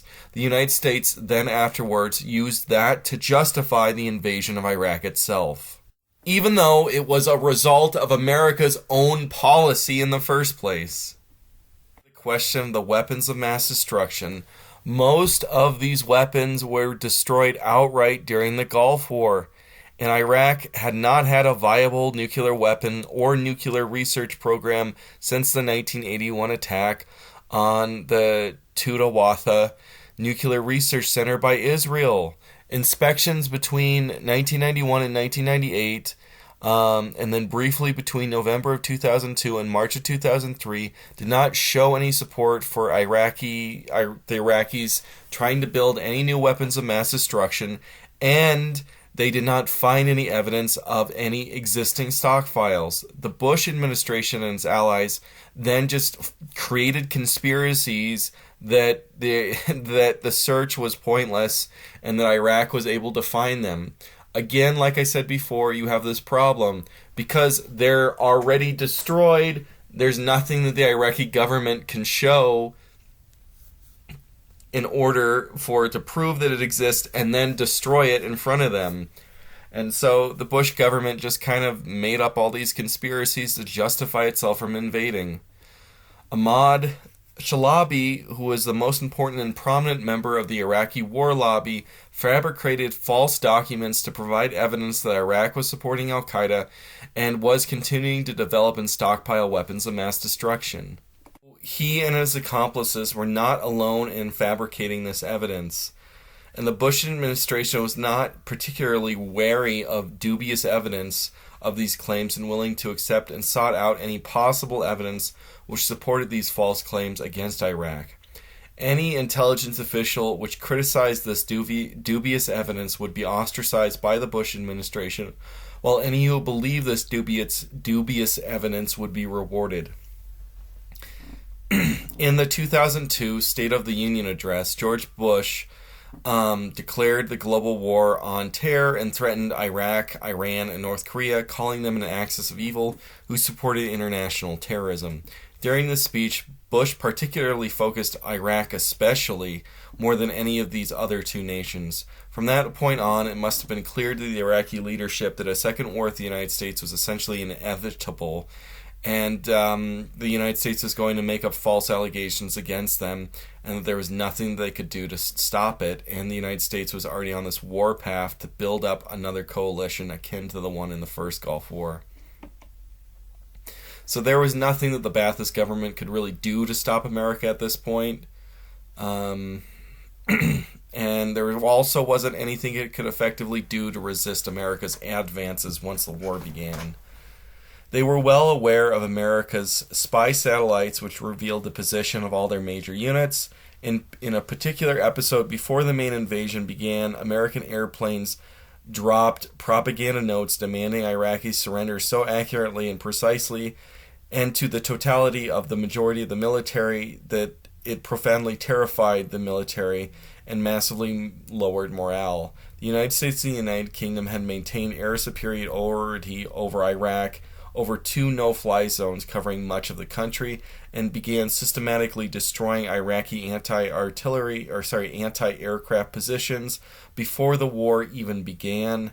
Once the actual invasion started, the Iraqis would not be able to conduct any major movements with their columns without immediately being detected and attacked from the air. The Gulf War for Iraq was already one of the most humiliating and one-sided wars in history because, for the most part, their regular military units surrendered en masse when they encountered coalition forces, and they were routed en masse and panicked in retreat rather than defending the country or defending themselves. Armored units and the more loyal Republican Guard were willing to stand their ground and fight, but they didn't understand how their equipment worked, and they were unable to engage in maneuver warfare to any real extent and were defeated and destroyed in detail. When the Iraqi forces engaged with coalition forces, they were essentially all destroyed in one-sided, immense kill-death ratios in the coalition's favor. Leadership knew that the odds were not in their favor. They were also not going to give up without a fight. And the conventional armed forces were organized to defend the country, albeit the planning was haphazard and only done at the last minute. Saddam, for his part, planned instead for a guerrilla resistance to be conducted against the Americans once the Iraqi armed forces were defeated in battle. Massive weapon and ammunition dumps were hidden around the country to aid this future resistance, which he hoped he would be able to lead. Saddam began to fancy himself as a new future Arab Ho Chi Minh. One of the most interesting aspects of Saddam's life and his personality was that he was his writing career. In the later years of his presidency, increasingly lost interest in actively governing the country from day to day and increasingly delegated power to others. Instead of controlling the country or focusing on governing it, he became a writer of allegorical medieval romance novels, often self-inserted himself as a character, often a protagonist or a major character. In the lead up to the 2003 war, became apparent, he was increasingly obsessed with what would become his final book, rather than engaging in preparations for the defense of the country. This book, Begone Demons, includes allegorical characters who these are brothers, each of them representing Islam, Christianity, and Judaism. Islam's is named Mahmud, Christianity's is named Yosef, and Judaism's is named Ashika.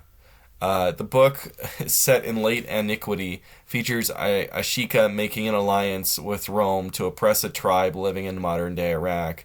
Yosef and Mahmud ultimately destroyed 2 prosperous towers that Ashika had built with Rome and dies in the process as martyrs. Obviously, he glorified 9/11 and Al-Qaeda's attack on the World Trade Center there. It's astonishing that the man who was president of a sovereign state, when he was backed into a corner by an aggressive bully, disassociated from the situation and wrote passive-aggressive, Chris Chan-esque novels, with him as a self-inserted hero fighting other countries and peoples he considered his enemies. When captured in late 2003, his primary concern above all else was publishing the book Begone Demons.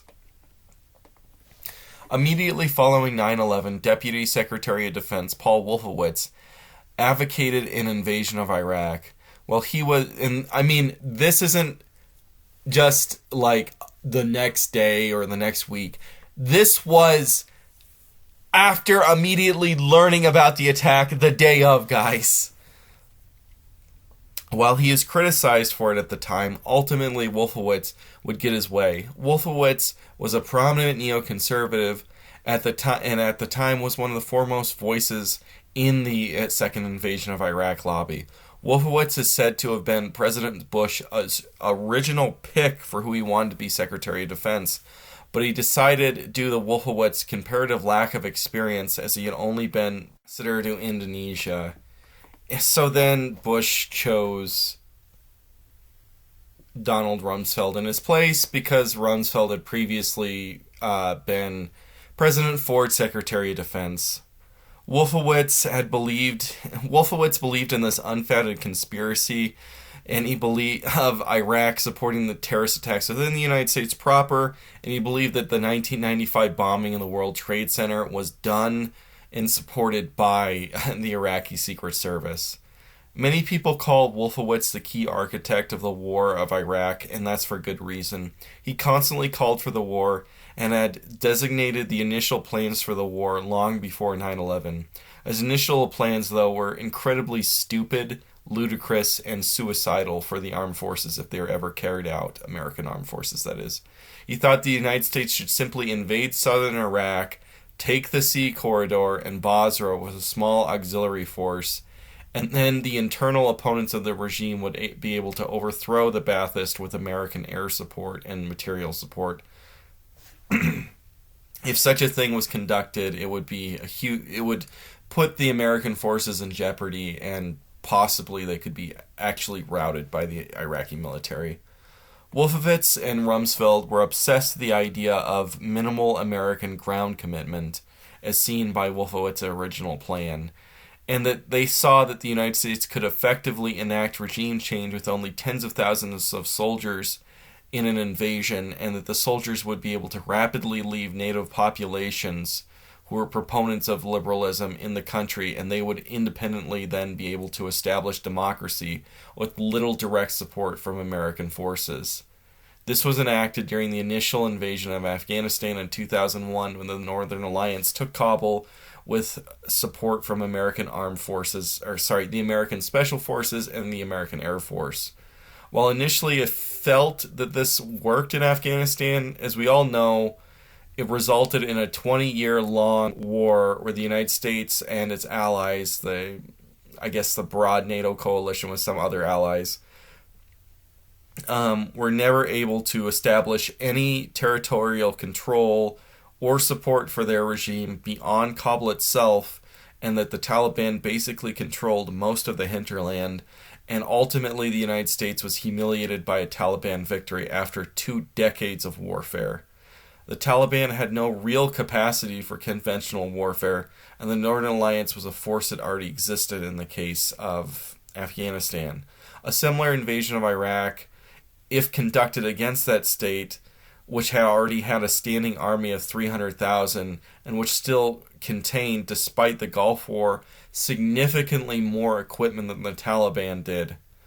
So it would be absolutely absurd to think that the Kurdish Peshmergas would be able to defeat the Iraqi military in a fashion similar to the Northern Alliance being able to defeat the Taliban.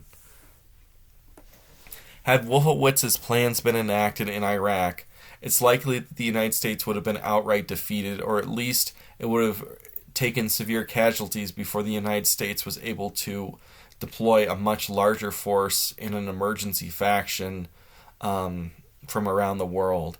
The entire general staff of the United States vehemently refused this insane idea, and Rumsfeld was forced to compromise from this towards what I would still describe as a very small invasion force, and it ultimately pushed up from Wolfowitz's initial plan of a few tens of thousands of soldiers to 130,000 soldiers on the American side, aided by 45,000 soldiers, and then further assisted by token forces of something like 2,000 Australians and 200 Polish soldiers.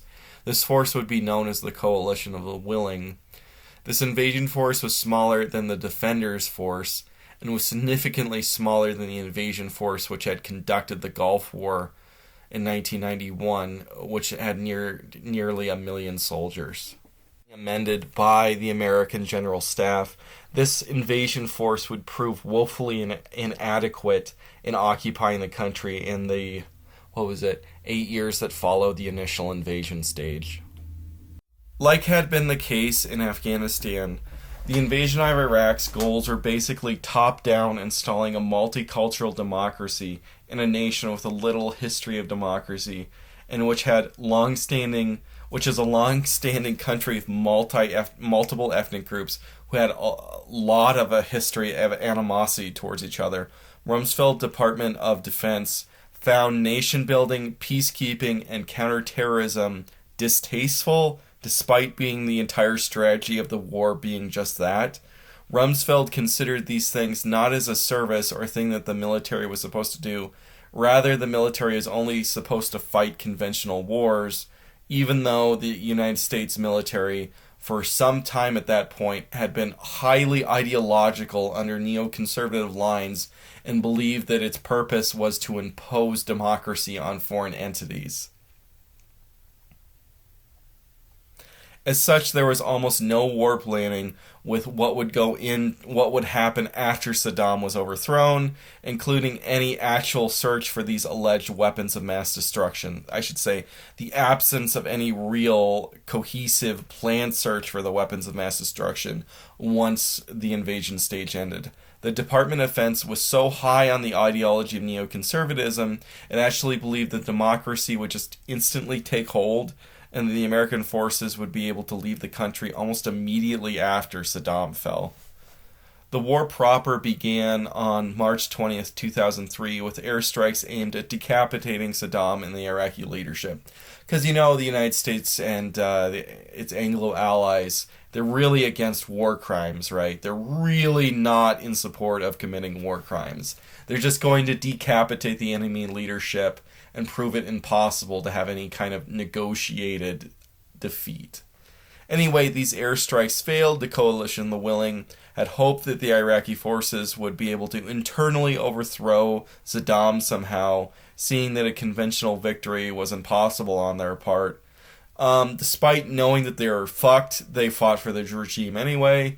The Anglo-American alliance advanced outwards from Kuwait, with the 173rd Airborne Brigade being dropped in Kirkuk. It's Kirkuk, so I always thought it's Kirk in my head. That's what I always thought of it. Anyway, they're dropped there to aid the Kurdish Peshmergas attacking the regime.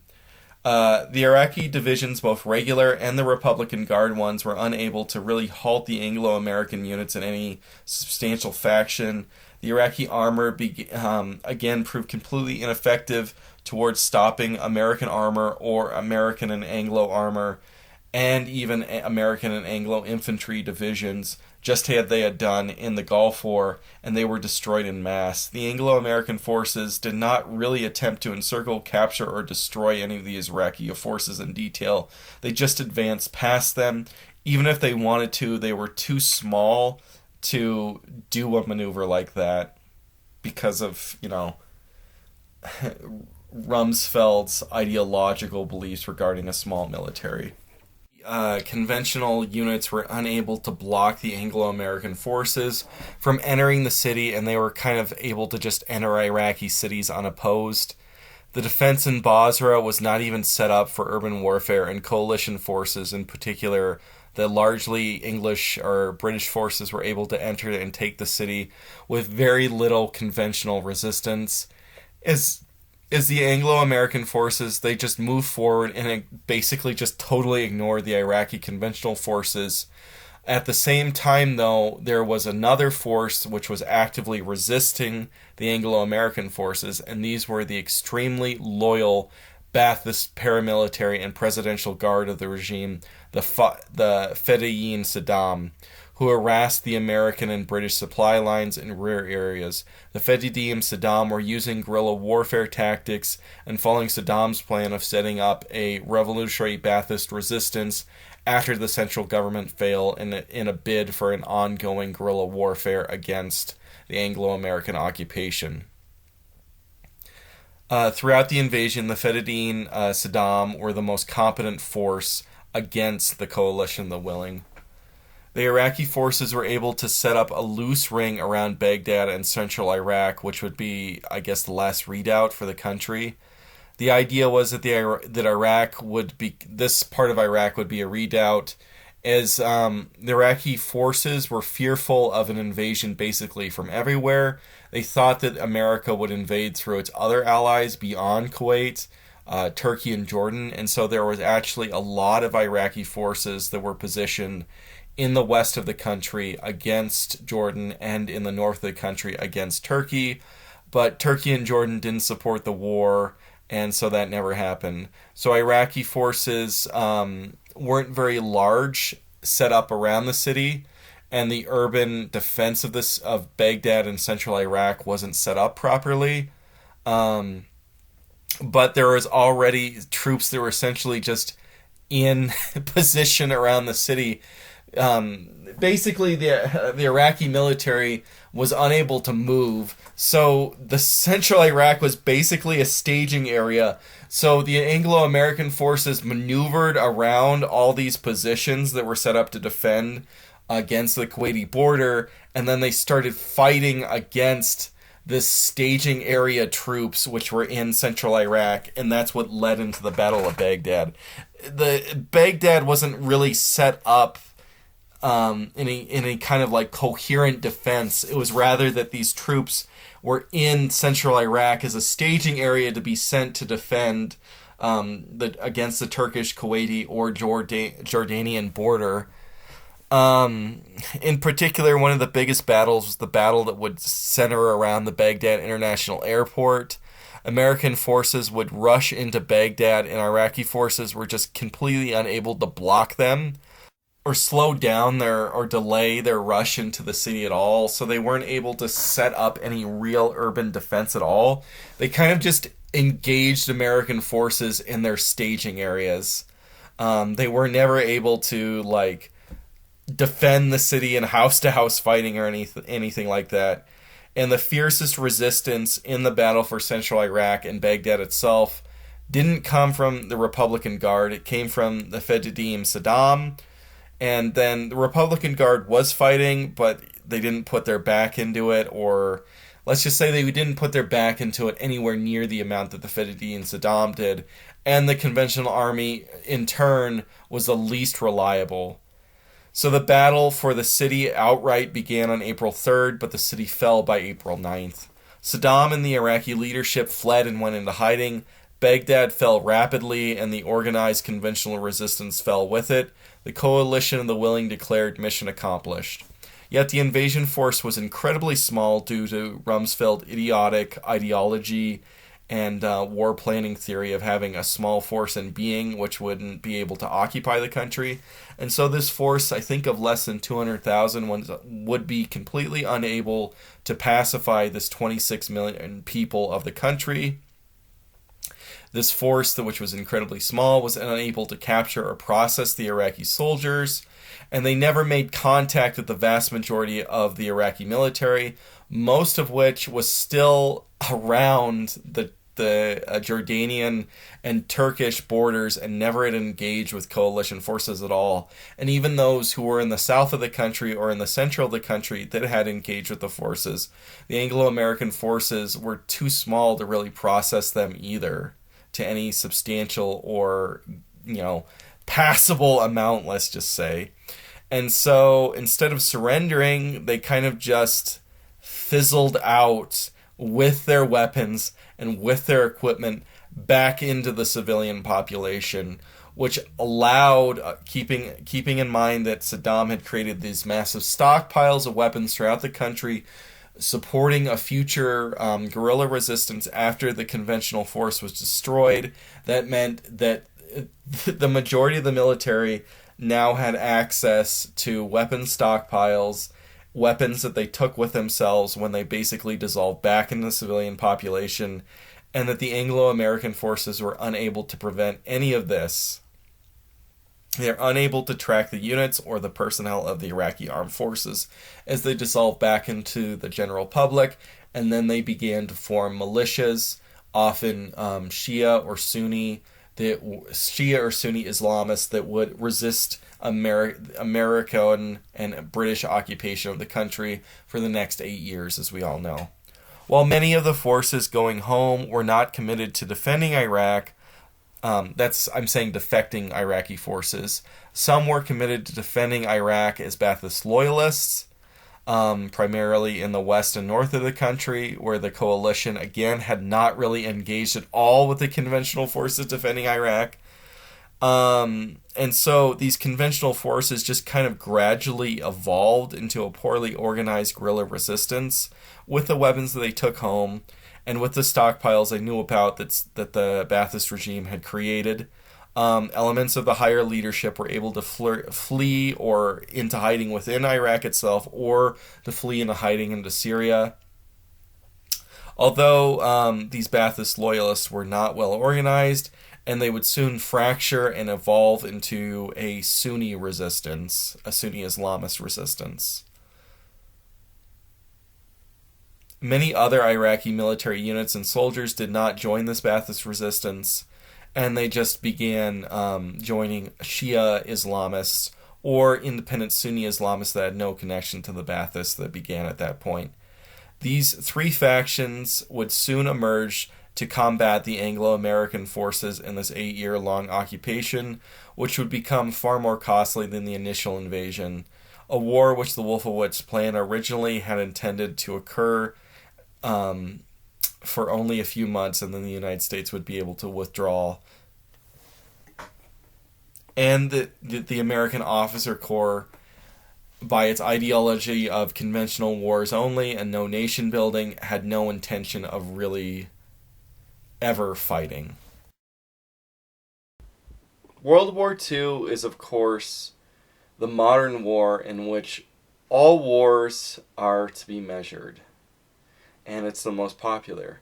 But to me, as a late millennial, the first war and political event that I ever became interested in as a child was the Iraq War. Since the Iraq War began, the reasons for its occurrence have been deliberately obscured. Indeed, the reasons why the Bush administration went to war have been a topic of intense debate ever afterwards. How is it possible that the origins of a war that only ended about 14 years ago and happened during a time of intense media exposure have become so obscure? Well, the ultimate goals for war and the intentions for states in going to those wars are kept secret. They are often not revealed until years later, when primary documents are made available and after the war has been depoliticized and allowed to pass into history. States who were planning on going to war manifest their intentions through justifying them in what is called as casus belli. A casus belli is an action or event that is believed to warrant the use of military force. While during the war itself, the casus belli is often spoken of frequently, when the war enters into the historical record, the trend is to write history as a coherent narrative using resources which at the time were unavailable to the general public in order to better understand the war and how it occurred.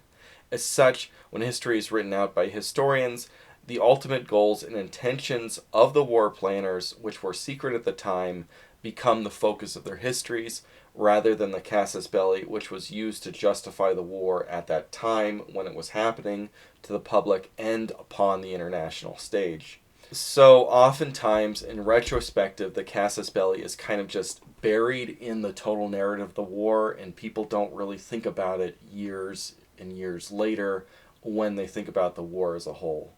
Though I want to keep in mind that that depends upon the war, as there are certain incidences which would likely lead to a war regardless of when they occurred, and there are also others that probably could have been resolved diplomatically, and they would have never have led into a war unless that country was looking for that war in the first place.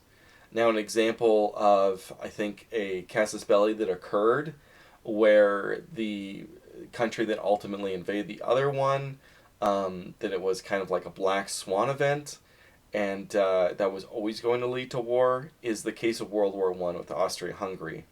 They were not looking for a war of Serbia before the assassination of Franz Ferdinand, so that casus belli was not really an excuse that had been used by the Habsburg monarchy to justify a pre-existing plan for a war.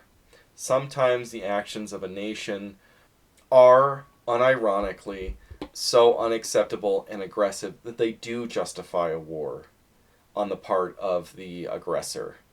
So I just want to say, just wars do exist. Of course, there are examples in which the aggressor's justification really holds no water. And I think when we speak about the Second World War in Europe, that's definitely the case. The casus belli used by the German Reich is a joke. the I'm gonna mispronounce this Polish word. I'm sorry, everybody. But anyway, the Gills-Witz incident, the supposed Polish attack upon Germany, that justified the German invasion of Poland, is one such a case. And that incident now is widely viewed as a false flag, and the German government, after the war occurred, focused very little upon that incident in its own propaganda. In reality, Germany's invasion of Poland during the Second World War was a blatant act of aggression which didn't really have any real justification. While the German territorial claims upon the Polish corridor, the city of Danzig, and complaints about discrimination of ethnic Germans within Poland, I guess there are legitimate complaints that Germany could have had and led to the German people supporting the war. The incident that led to the war, the Casus Belli, was a joke. Historians often instead focus on the general war aims of Germany and touch very little upon the Casus Belli itself when it comes to the German invasion of Poland. So historians really like to talk about, you know, the Nazi Party's desire for Lebensraum, its idea of having Polish or German settlers sent to Poland, and so on, and they view that as the main reason for the war, rather than the idea that some rogue Polish soldiers blew up a radio tower. Now, let's look at Saddam Hussein's two wars of aggression, the Iran-Iraq War and the Gulf War. Both the casus bellis, the war planning, and the war goals are clear here, actually. And I think these are clear far more than the case of the Iraq War in 2003, when the American government was the aggressor against Iraq. With the Iran-Iraq War, the Islamic Revolution had just occurred in Iran. The Shia fundamentalist government had begun supporting Shia Islamists throughout the Middle East, especially within Iraq. Saddam had just come to de jure power there, and he, of course, was a Sunni in a Shia majority country. Ba'ath ideology at that time was secularist, and Shia Islamism represented an existential threat to that state. In particular, Iran was beginning to support the Islamic Dawa Party, and the Dawa Party attempted to assassinate high-ranking cabinet member Tariq Aziz. I know I mispronounced it. Anyway, he's the Iraqi deputy prime minister and close friend and ally of Saddam. This provided the casus belli for Iraq to invade Iran.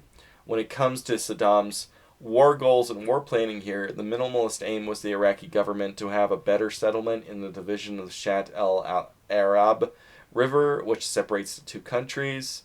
They already had a border war over it in 1974-1975, which was settled largely in Iran's favor in the 1975 Algiers Agreement. And the more maximal war goal on the part of Saddam was to gain the ethnic Arab and oil-rich Khuzestan province. Now, I'm playing both sides here when I'm talking about the Iraq wars, the Iran-Iraq war, the Gulf War, and the 2003 invasion of Iraq. I'm talking about both the casus belli and what is seen in retrospective as the ultimate war aims of the aggressor. So let's return back to the Gulf War of 1990-1991. The Iraqi government's casus belli came from Kuwait's slant oil drilling of Iraqi oil fields. And when it came to the war goals, Iraq always felt it had claims upon Kuwait, and the Kuwait was some kind of artificial state that was created by British imperialism. Iraq was able to capture and annex Kuwait before it was ultimately liberated by the international coalition led by the United States.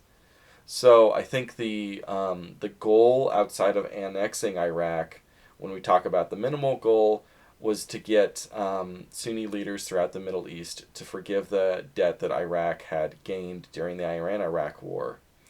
So they had this minimal goal of debt forgiveness. If Iraq actually got away with the annexation, the maximal goal was, of course, the annexation of Kuwait, which they went for, and ultimately that the majority of the Middle East would accept the territorial annexation of Kuwait and give in to the intimidation by Iraq and, give up all the debt and everything. So then let's turn to the 2003 Iraq War, or the Second Gulf War, and let's not pull our punches. The casus belli for that war was the allegation that Iraq had sponsored terrorists to attack the United States. In particular, they sponsored al-Qaeda, who had done the 9/11 terrorist attacks. Furthermore, that this constituted an existential threat to the United States, since the government of Iraq was supposedly developing weapons of mass destruction, which could then be used to attack the United States directly. This claim is, of course, ludicrous and laughable, so much so that the general discussion of war is almost always defined by some kind of search for an alternative motive on the part of the United States and the Bush administration. The Bush administration, of course, after no weapons of mass destruction were found, buried the embarrassing story of its initial casus belli by publicly admitting that its greater war goal was changing Iraq into a democracy, and that had been the casus belli all along, confusing the two, I guess, into just outright stating the war goal and saying that that was a casus belli. It was quite apparent that after the Saddam regime was dismantled, and this was quite apparent after the Saddam regime was dismantled and no chemical weapons or biological weapons or nuclear weapons were found, and it wasn't trying to develop any of them in the 12-year period since the Gulf War.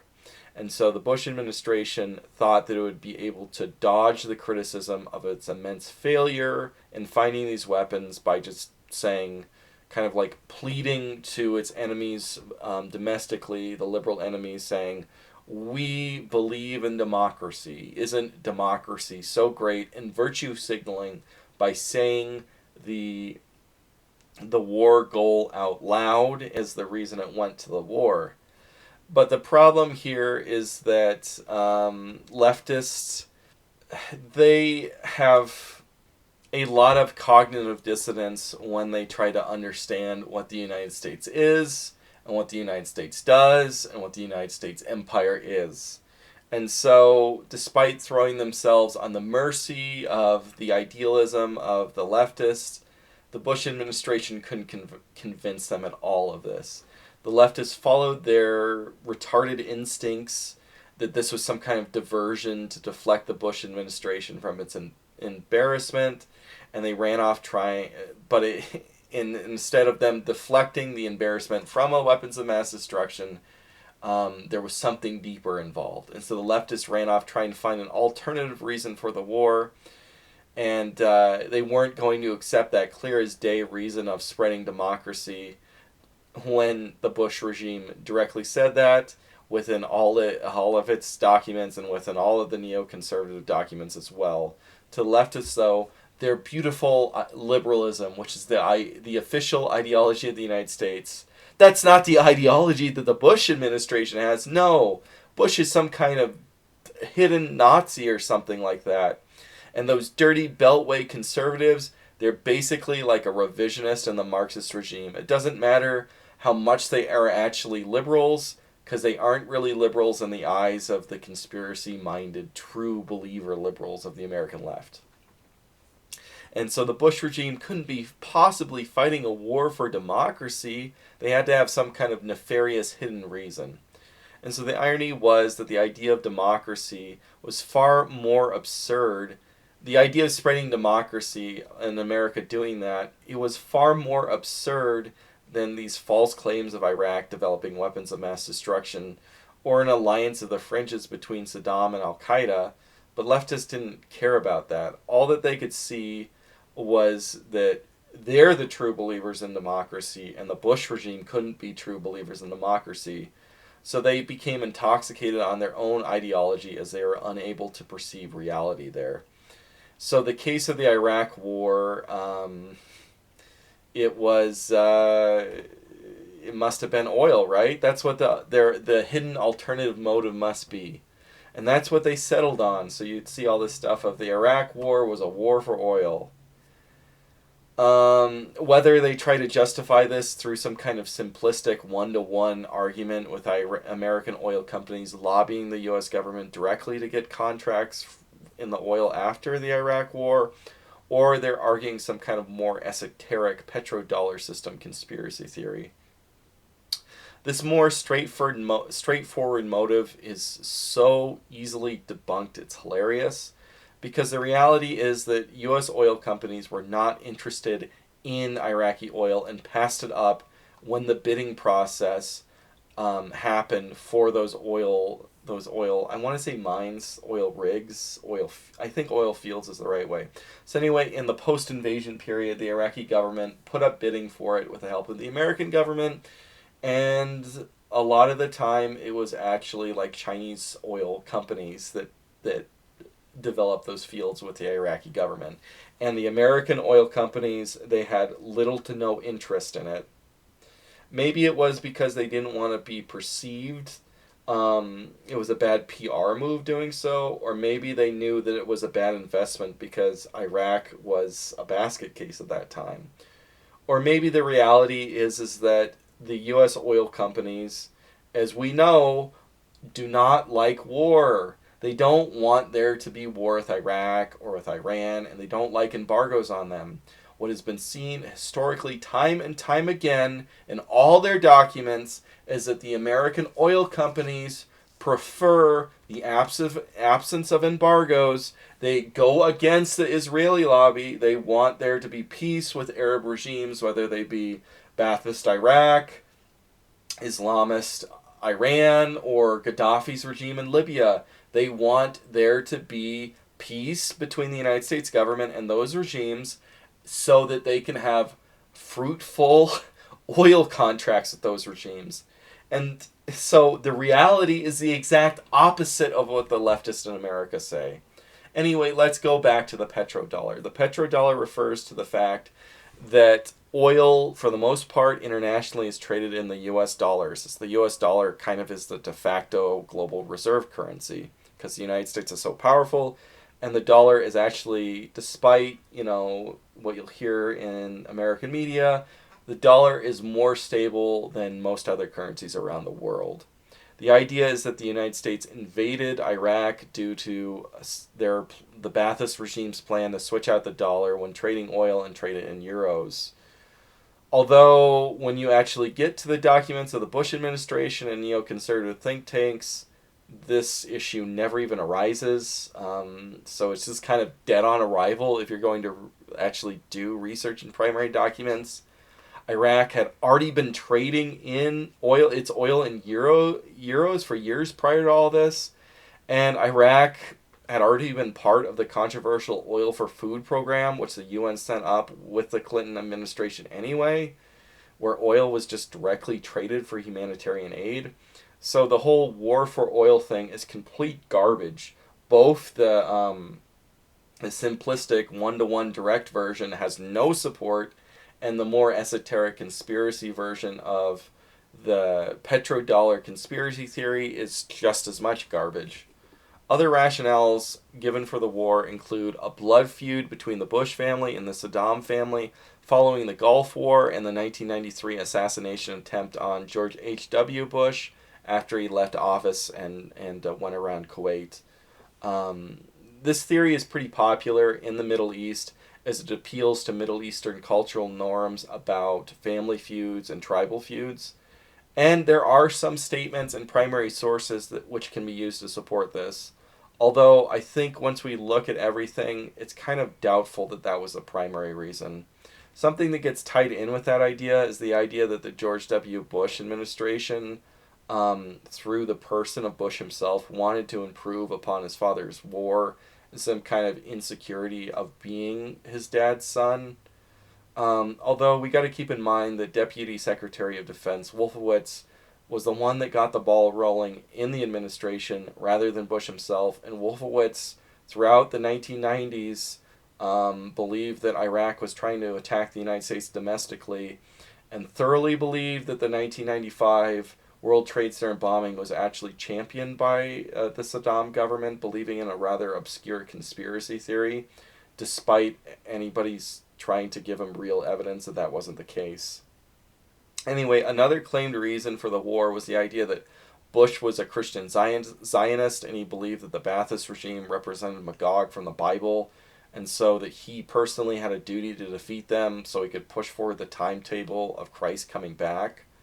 This theory is really bizarre, but it is kind of based on these bizarre kind of like briefings that Bush would give. And in front of the briefings that he got, they had all these Bible quotes on them. So that theory kind of grows out of that. But I think, again, it's dead in the water because when Bush came into office, he didn't really have that many foreign policy goals. Again, he had been the governor of Texas and he interacted with Mexico, but beyond that, he didn't really have a firm grasp of international politics. And so he just was kind of like this moderate Republican that was pushed forward into the presidency, who mostly wanted to champion like compassionate conservatism. And if you know that much about the Bush administration, he was ignorant of foreign policy and he just kind of went with the grain and appointed all these neoconservatives. And because he liked Cheney as a person and he chose Cheney to be his vice president because he saw Cheney as being very experienced in foreign policy. And so he kind of just gave Dick Cheney, when he appointed him to be vice president, a blank check to appoint all his foreign policy advisors. And Cheney, who was very tied in with the neoconservative movement, chose Rumsfeld, his close friend, and I guess you could call him his mentor, who had previously been Secretary of State under Ford, to be, again, Secretary of State. Bush actually apparently had won Wolfowitz, a crown neoconservative prince, to be Secretary of State, but he settled on Rumsfeld because Rumsfeld was more experienced, and Wolfowitz's highest level of experience for the job was just being ambassador to Indonesia. So that puts the footing for the war really squarely into the neoconservative movement.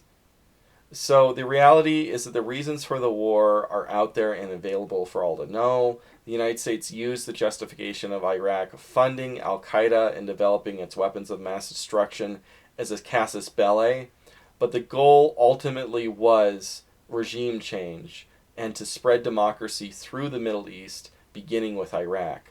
That is a key goal, and that's just how neoconservatives think. They have this Hegelian worldview where democracy is going to triumph and create a kind of golden age, and like we're on the cusp of a golden age of international liberalism where democracy will triumph. And as opposed to, I guess, more dovish liberals, they think that it is good to actively do so through war to cause this golden age to triumph. And so they advocate war to destroy rogue regimes which prevent the internationalization of democracy and global liberal institutions.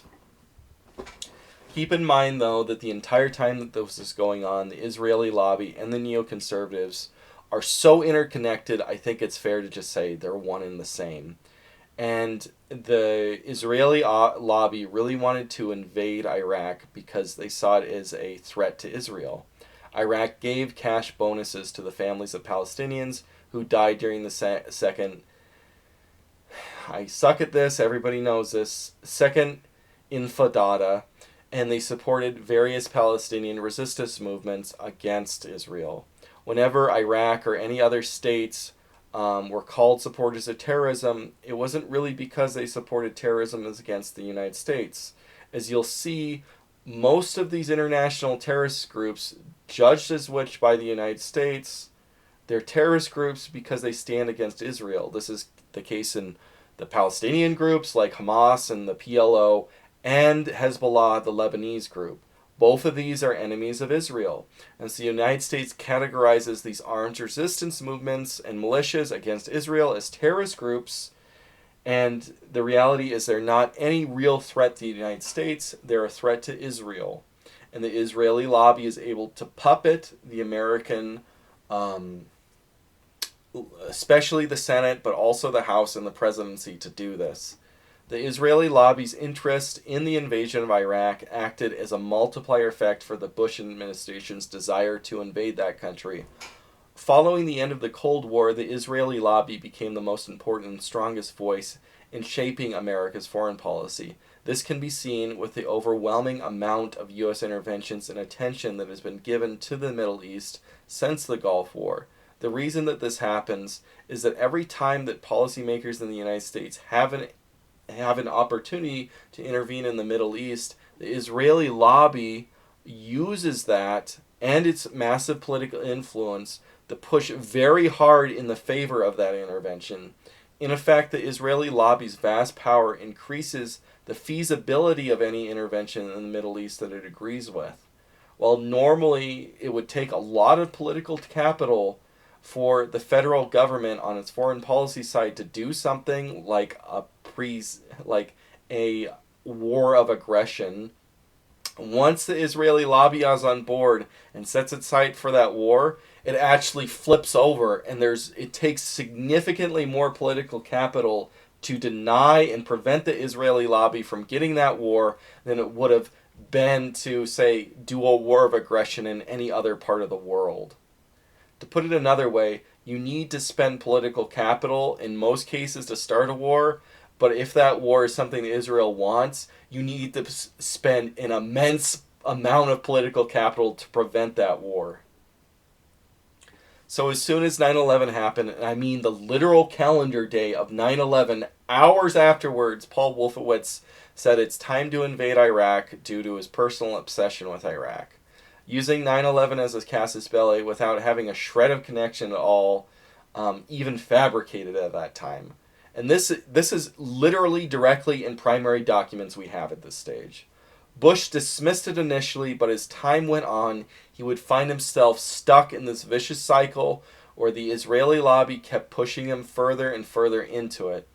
Israel outright began fabricating data to justify the Israeli lobby began outright fabricating data to justify the administration's casus belli for that war. And the lobby whipped both the Democrats and Republicans in the Congress into going through with an offensive war against Iraq. The Israeli lobby had already been doing this before 9/11, as we see with the Iraqi Liberation Act of 1998, a bill which was passed unanimously by the Senate and by a supermajority in the House of Representatives. This bill, which was championed by the Israeli lobby and what you could call the regime change lobby of expats for Iraq, which is highly interconnected with the neoconservative movement and, of course, highly interconnected with the Israeli lobby, championed. And this bill basically is a declaration of war with Iraq without committing an invasion force to do it. It says that it makes the United States official foreign policy to overthrow the Ba'athist government. That was a literal law that was passed. Just our goal now is to topple your government. It's so aggressive, and it's hilarious because it's basically this declaration of war, but it didn't go all the way because it didn't commit troops yet. So I think even if Gore won, he would have to contend with that. Clinton, of course, didn't want it, but with the Senate, who is insanely philo-Semitic, supported it with 100 senators voting for it. There was nothing that Clinton could do despite him actively opposing it, because it was forcing him into trying to literally start a war of aggression with Iraq. While America may have been justified in invading the war with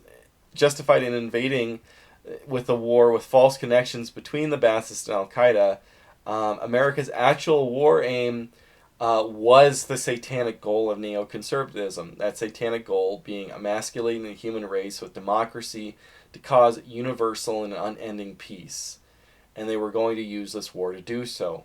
America's goal in the war didn't have to be explicitly to fight the war on behalf of Israel. It was just that the lobby knew that such a war would benefit them, so they latched onto it. Even if the primary goal of the war was democracy in an Arab country, and the justification was the ludicrous idea of weapons of mass destruction and support for Al-Qaeda. Israel latched onto it and pushed it forward with all the might of its political capital. Well then, that begs the question, what is political capital? Political capital are the resources and support a political actor can draw on to get their agenda done through the system. And this is something that is true across every type of political system, whether that be a liberal democracy, a monarchy, a military dictatorship, a fascist dictatorship, or a communist dictatorship. The political actor needs political capital in order to get their agenda done. The thing about this is that each agenda only has so much political capital it can muster. Not all agendas are built equally, and the pushbacks against those agendas are not built equally either. Let's look at examples for this with some administrations. When it comes to the first Trump administration, the first term, his goals and his ability to achieve them were uneven in the political capital he can muster for them. On the campaign trail, Trump really seemed to have cared about ending illegal immigration, securing the border, and reducing crime connected to illegal immigration. He was also pretty focused on protectionism. Now that there's reasons to be protectionist for national policy, national security reasons, or to prevent foreign influence in the country, or basic belief in protectionism as protectionism, defending manufacturing jobs. But he also wanted to change the tax code, and this tax reform that was pretty secondary compared to what he was talking on the campaign trail. Once he got into office, though, what was the most successful thing and which had the most political capital in its support? The 2017 tax code. So what ended up happening is that the only real major policy change when Trump was president and the Republicans had control of the House and the Senate was the 2017 tax code. Changes to immigration like the RAISE Act never went forward, and he was opposed even when it came to using his own powers to change it, and the Republican Congress and Senate didn't even want to support his wall. The secondary thing, protectionism, that got some support, but again, there was pushback against that compared to the 2017 tax plan. Because the difference in Trump's ability to get each part of his agenda done didn't really have that much to do with what he wanted most. It had to do with what was able to get the most amount of political capital, and conversely, what had the most pushback that could be mounted against it. And so Trump was only able to accomplish goals there which were easier and had more political capital in support of them. Likewise, he gravitated towards those things and used his own political capital on things he knew he would be able to achieve. The things that he knew that it would be harder to achieve, he tended to focus less upon. So that's something you have to understand whenever you have a Democrat or a Republican in power. They're going to move towards the policies that they support that they have more chance of getting a victory on. So let's turn back to the George W. Bush administration. Bush's focus was on education reform and banning gay marriage. That was before 9/11 happened, and that was his focus on the campaign trail in 2000. He was successful in getting his education reform done because it had a significantly less pushback when it came to the gay stuff. Ultimately, it would be superseded, though, in Obama's Common Core. The constitutional amendment to preemptively ban gay marriage, well, we all know that didn't work out. Once Bush became a crusader, though, in the war on terror in the international stage following 9/11, he got the immense political power of the Israeli lobby on his side to basically give him a blank check to do whatever he wanted, at least until the losses in the 2006 election. Bush then moved forward with his goals, which were easier, and in that case, that was foreign intervention in Iraq. And, support for Israel in the Lebanon war and putting the screws on Iran.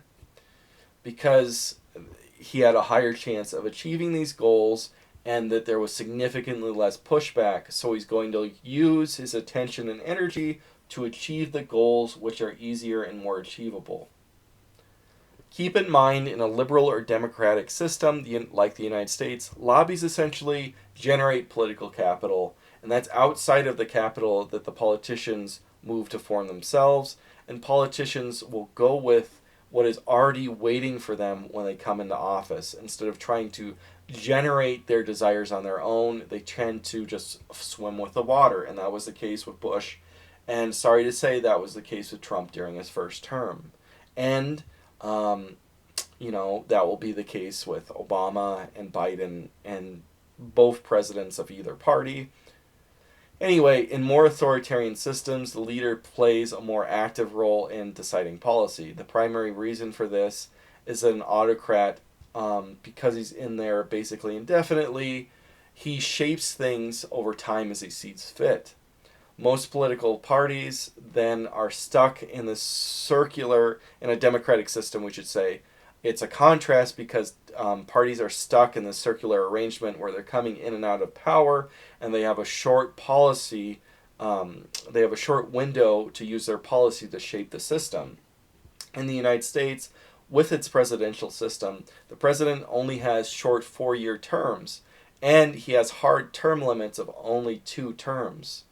So, when you have a leader which is largely independent in an authoritarian system, he's able to shape the system over time, and so the political capital he needs to do any one objective becomes easier and easier over time as the whole system kind of breaks down and starts to form him as a person. In contrast, in a democratic system, the president or the prime minister or whoever is always forced, if they want to, they're always forced to try and swim with the tide of the lobbies or swim with the tide of the capitalists or swim with the tide of the NGOs. And they always are under a very short time crunch. As a result, you see in a democratic system that you have this kind of system that develops, and that the actors, the politicians, they're really unable to shape the system, and the system exists above and beyond any individual actor. So the system kind of acts as this coherent entity which acts in its own interest beyond that of the politicians, and they are merely passing and bit players. And so that this leads over time, and you'll see this is kind of a decay in politicians in liberal societies. You'll see at the beginning, you'll have stronger, more capable presidents. Think of somebody, and they are often the founders of republics. Think of somebody like George Washington, Thomas Jefferson, and so on, compared, say, a de Gaulle in France or an Adenauer in West Germany. But as time goes on, you have less and less capable politicians that take control of the country, and they became more and more of like these cronies that just go with the flow rather than trying to shape policy.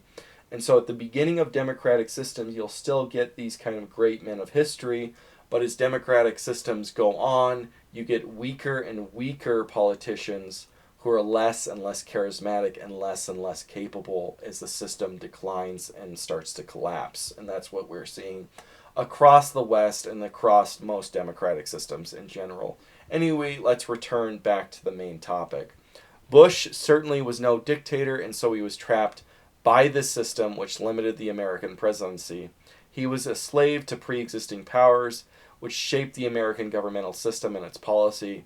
In the case of his foreign policy, he was stuck doing the bidding of the Israel lobby, not necessarily out of some kind of malevolence on his part, but because it was convenient, and that's what he could get done. This led to the abandonment of the peace process between Palestine and Israel, something that Clinton had wanted and something that Bush, when he came in, wanted and supported. This also led America into supporting Israel's idiotic invasion of Lebanon in 2006 with the idea of destroying Hezbollah, which, obviously that failed. Hezbollah continued for some time after that, being a threat to Israel. It led Bush to rebuff the Iranian president, Mohammed Khamenei. It's Khatami. So anyway, he was this liberal who was against the mullahs, and his idea was that he was going to try and push Iran away from being an international pariah state, and he'd push Iran more into a liberal democratic trajectory. You got to keep in mind that the Iranian constitution is so labyrinthine and so Byzantine that it's hard to really make heads or tails of it. And so if you really did have this independent actor He was able to shape things. I think that the Iranian presidency could move power away from the supreme leader and make them ceremonial. And he really was dead set on trying to turn Iran into a more liberal democracy and kind of shaping, which at this point, even today, is kind of a fluid constitution. And what he was going to do is he wanted to make peace with America and Saudi Arabia on the world stage, and even Israel to a certain extent, and kind of regularize the country, get the embargoes ended. But, that didn't happen. Even though, even though Bush had somebody to work with akin to a Reagan or the first Bush and Gorbachev case with Iran, Bush pushed harder and harder against Iran with the whole axis of evil thing and the whole Iran's going to develop nuclear weapons any day now, trust me, bro stuff. And the Bush regime kind of flushed in the toilet because it swam with the current of the Israel lobby, which was, of course, opposed to any kind of regularization of Iran. And ultimately, that meant that Iran would move back towards Islamism and that the liberal democratic push that Khamenei was pushing towards failed. Maybe it would have failed regardless. Again, I think that domestically that's the real determiner, and we're just being super sophist, you could say, when we're saying stuff like, the Chomsky stuff like, Pinochet was a puppet of Nixon, right? But Bush could have actually pursued friendship with Khomeini and tried to support this reform in Iran, but it did everything in its power to prevent it. And there's other problems here. This led Bush to rejecting overtures of cooperation that the Ba'athist regime in Syria and Iraq wanted, because both these regimes, al-Assad and Saddam's regimes, they were not supportive of Salafist revolutionary terrorists. They did not want Islamic governance. I guess to a certain extent Saddam wanted some kind of moderate Salafism or moderate Shia Islamism, but he was not in support of Al-Qaeda. He was not in support of international terrorism. And both those regimes, despite previous animosity and difficulty with the United States after 9/11, and this is not talked about very often, they reached out and sent peace feelers and said, we will be your allies of convenience. We are against you in this war of terror. Remember when Bush went to his speech and said, you're either with us or against us? Well, the reality of the situation is both Syria and Iraq said, we're with you, we're against them. Bush, of course, rejected that and pushed towards the Iraq war, idiotically. And so you have this problem here that we're going to see in history, because during the no-fly zone after the initial Gulf War, that was where the Americans and the Anglos, the British, if you will, and the French for a period until 1996 supported a no-fly zone and periodically attacked the Saddam and the Ba'athist regime in Iraq throughout 1991 until 2003.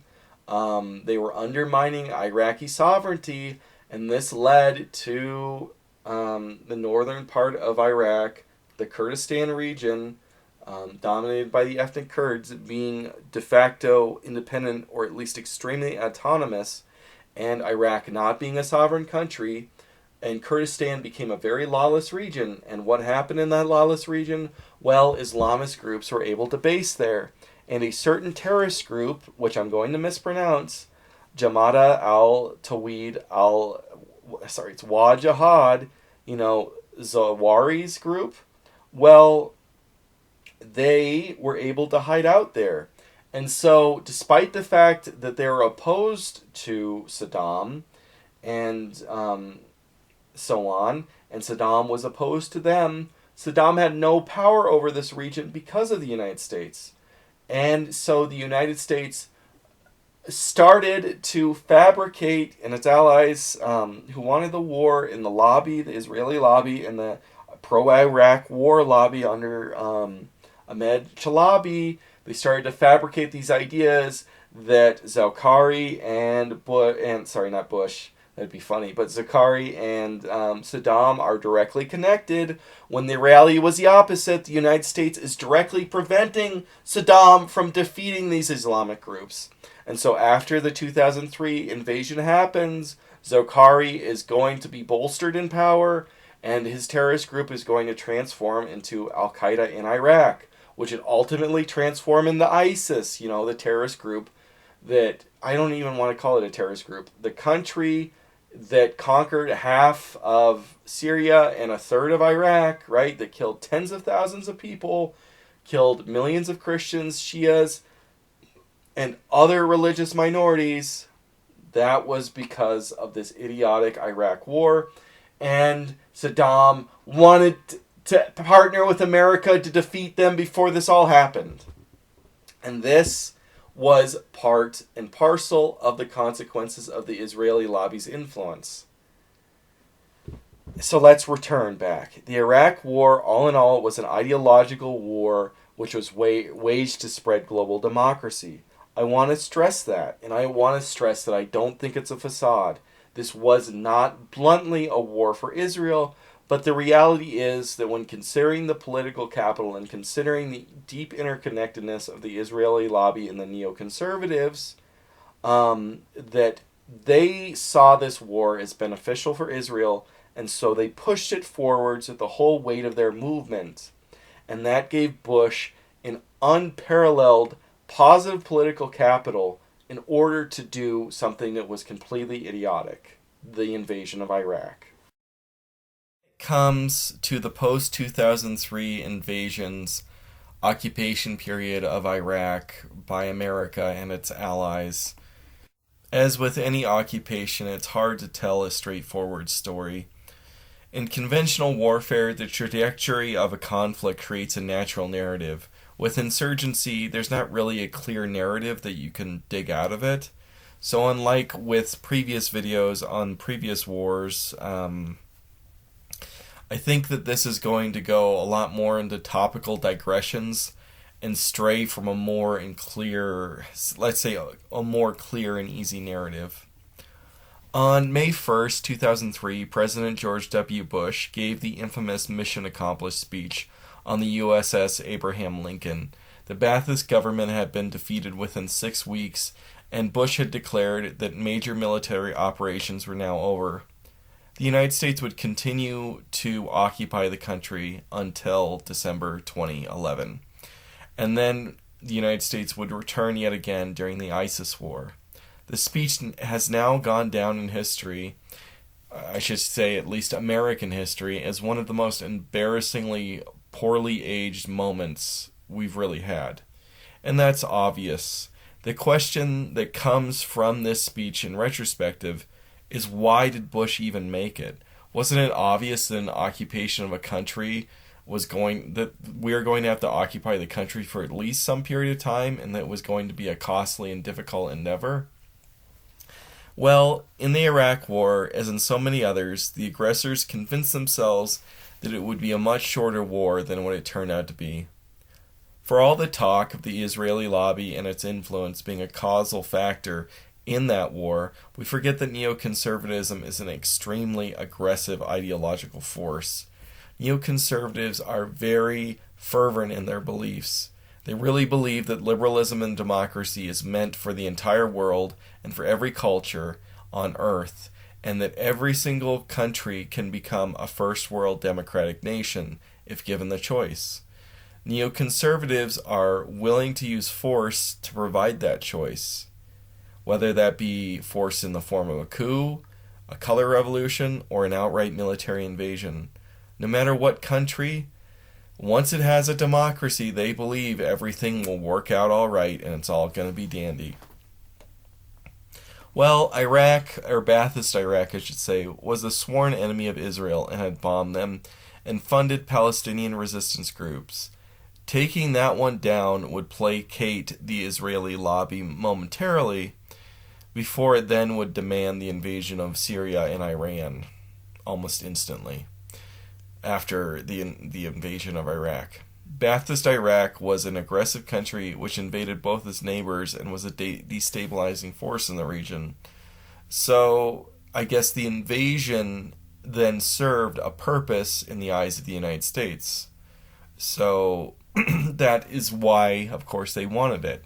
Rumsfeld and Wolfowitz, and apparently the entire military establishment, viewed the cleanup of Iraq, though, as a complete afterthought. Not just policing and fighting an insurgency was the afterthought, but also finding the supposed weapons of mass destruction. It was assumed that once regime change was enacted, there'd be something. It would turn into something like the peace missions that occurred in Bosnia and Haiti during the 1990s. That the Iraqi liberal dissidents would be able to just form a democratic constitution, and that the populace would just accept it, and magically it'd become a peaceful country because democracy is magic, I guess. The United States could then leave Iraq and it would be the stable democratic ally in the Middle East, as we had done with Germany and Japan. The neoconservatives. Liberal democracy is the causal factor which creates prosperity, establishes law and order, and relieves ethnic tensions. In reality, though, prosperity is what leads to democracy, and law and order are undermined by liberal ideals. Democracy intensifies ethnic tensions.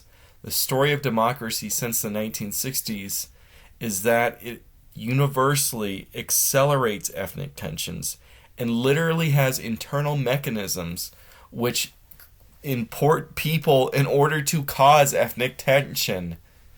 As soon as democracy was imposed upon Iraq, it immediately intensified the ethnic tensions within that country. Returning to the example of Germany and Japan, both countries were largely ethnically homogeneous in 1945 and had past democratic or at least semi-democratic periods before the rise of the Nazis and the militarization, the takeover of the military in Japan. The will of the German people had been broken after nearly 6 years of war and the loss of about 8% of its population. In Japan, the will of the Japanese people had been broken with over 8 years of war and a loss of 4 to 5% of their population. The psychological devastation which the Germans and the Japanese had after the surrender in 1945 was significantly greater than that which the Iraqi citizenship had experienced in the spring of 2003. To remember that the will of the American people in all this, when we talk about Germany and Japan, was far greater in their will to occupy Germany and Japan and see World War II to its end and see peace occur after the Second World War.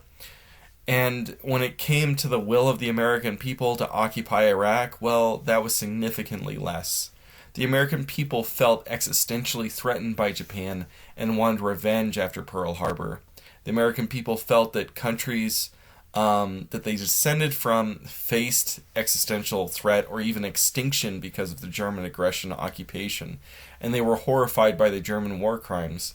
American troops, even to this day, are occupying those countries. With Iraq in 2003, the American people were in support of invading Iraq if it didn't cost American lives and that it didn't have a costly, at least financially costly, occupation, which was extended. But the support for the war was an inch deep and a mile wide. Well, that's probably exaggerating it. It was an inch deep and a quarter mile wide, maybe. Polls on the eve of the war estimated support was between 47 to 60% of the American public in support of that invasion. These numbers would flip in a few years, with most Americans opposed to the war once there were costs involved in imposing democracy upon Iraq. When the United States and Britain, along with the various tiny contingents in the coalition of the willing, were able to easily, push out the Iraqi standing military, save the Saddam Fedayeen. And because of this lack of resistance, I guess there was this perception that the war was over. The reality was that the Iraqi army was just unable to blunt the rapid movement of the Anglo-American forces and couldn't block them in any way to prevent them from taking Baghdad. And once the Anglo-American forces did take Baghdad, the formations of the Iraqi army, them seemingly, disintegrated because the Ba'athist command structure ceased to exist. Although that was the plan for Saddam and the elite, that basically that the standing army would basically just transition into an insurgency and then fight the occupiers. And that's why Saddam and the Ba'athist had built vast weapons caches throughout the country to supply this insurgency. The army was deployed in positions against a possible invasion of forces coming out of Jordan and Turkey. And of course, these forces never came, and the Anglo-American coalition never made any contact with these Iraqi forces facing out towards Turkey and towards Jordan. And so all their equipment, their ammunition, and their weapons caches was just absorbed into the Sunni Arab populace in which those soldiers were based. The Iraqi Ba'athist regime was the vehicle of the Sunni minority rule over Iraq, and the Ba'athist state accepted its defeat in conventional battle was an inevitable. I very suck at that word, inedible. But anyway, so much of its resources were devoted into aiding a post-invasion Sunni Arab insurgency. Various members of the Sunni Arab elite and the Ba'athist elite made contacts with the Syrian Ba'athist regime in order to allow this insurgency to operate with support and within the borders of Syria itself. Thus, Syria became the main supporter of the Sunni Arab resistance in Iraq, and Syria was, in a sense, its strategic depth. The Syrian Ba'athist state had its own reasons for doing this.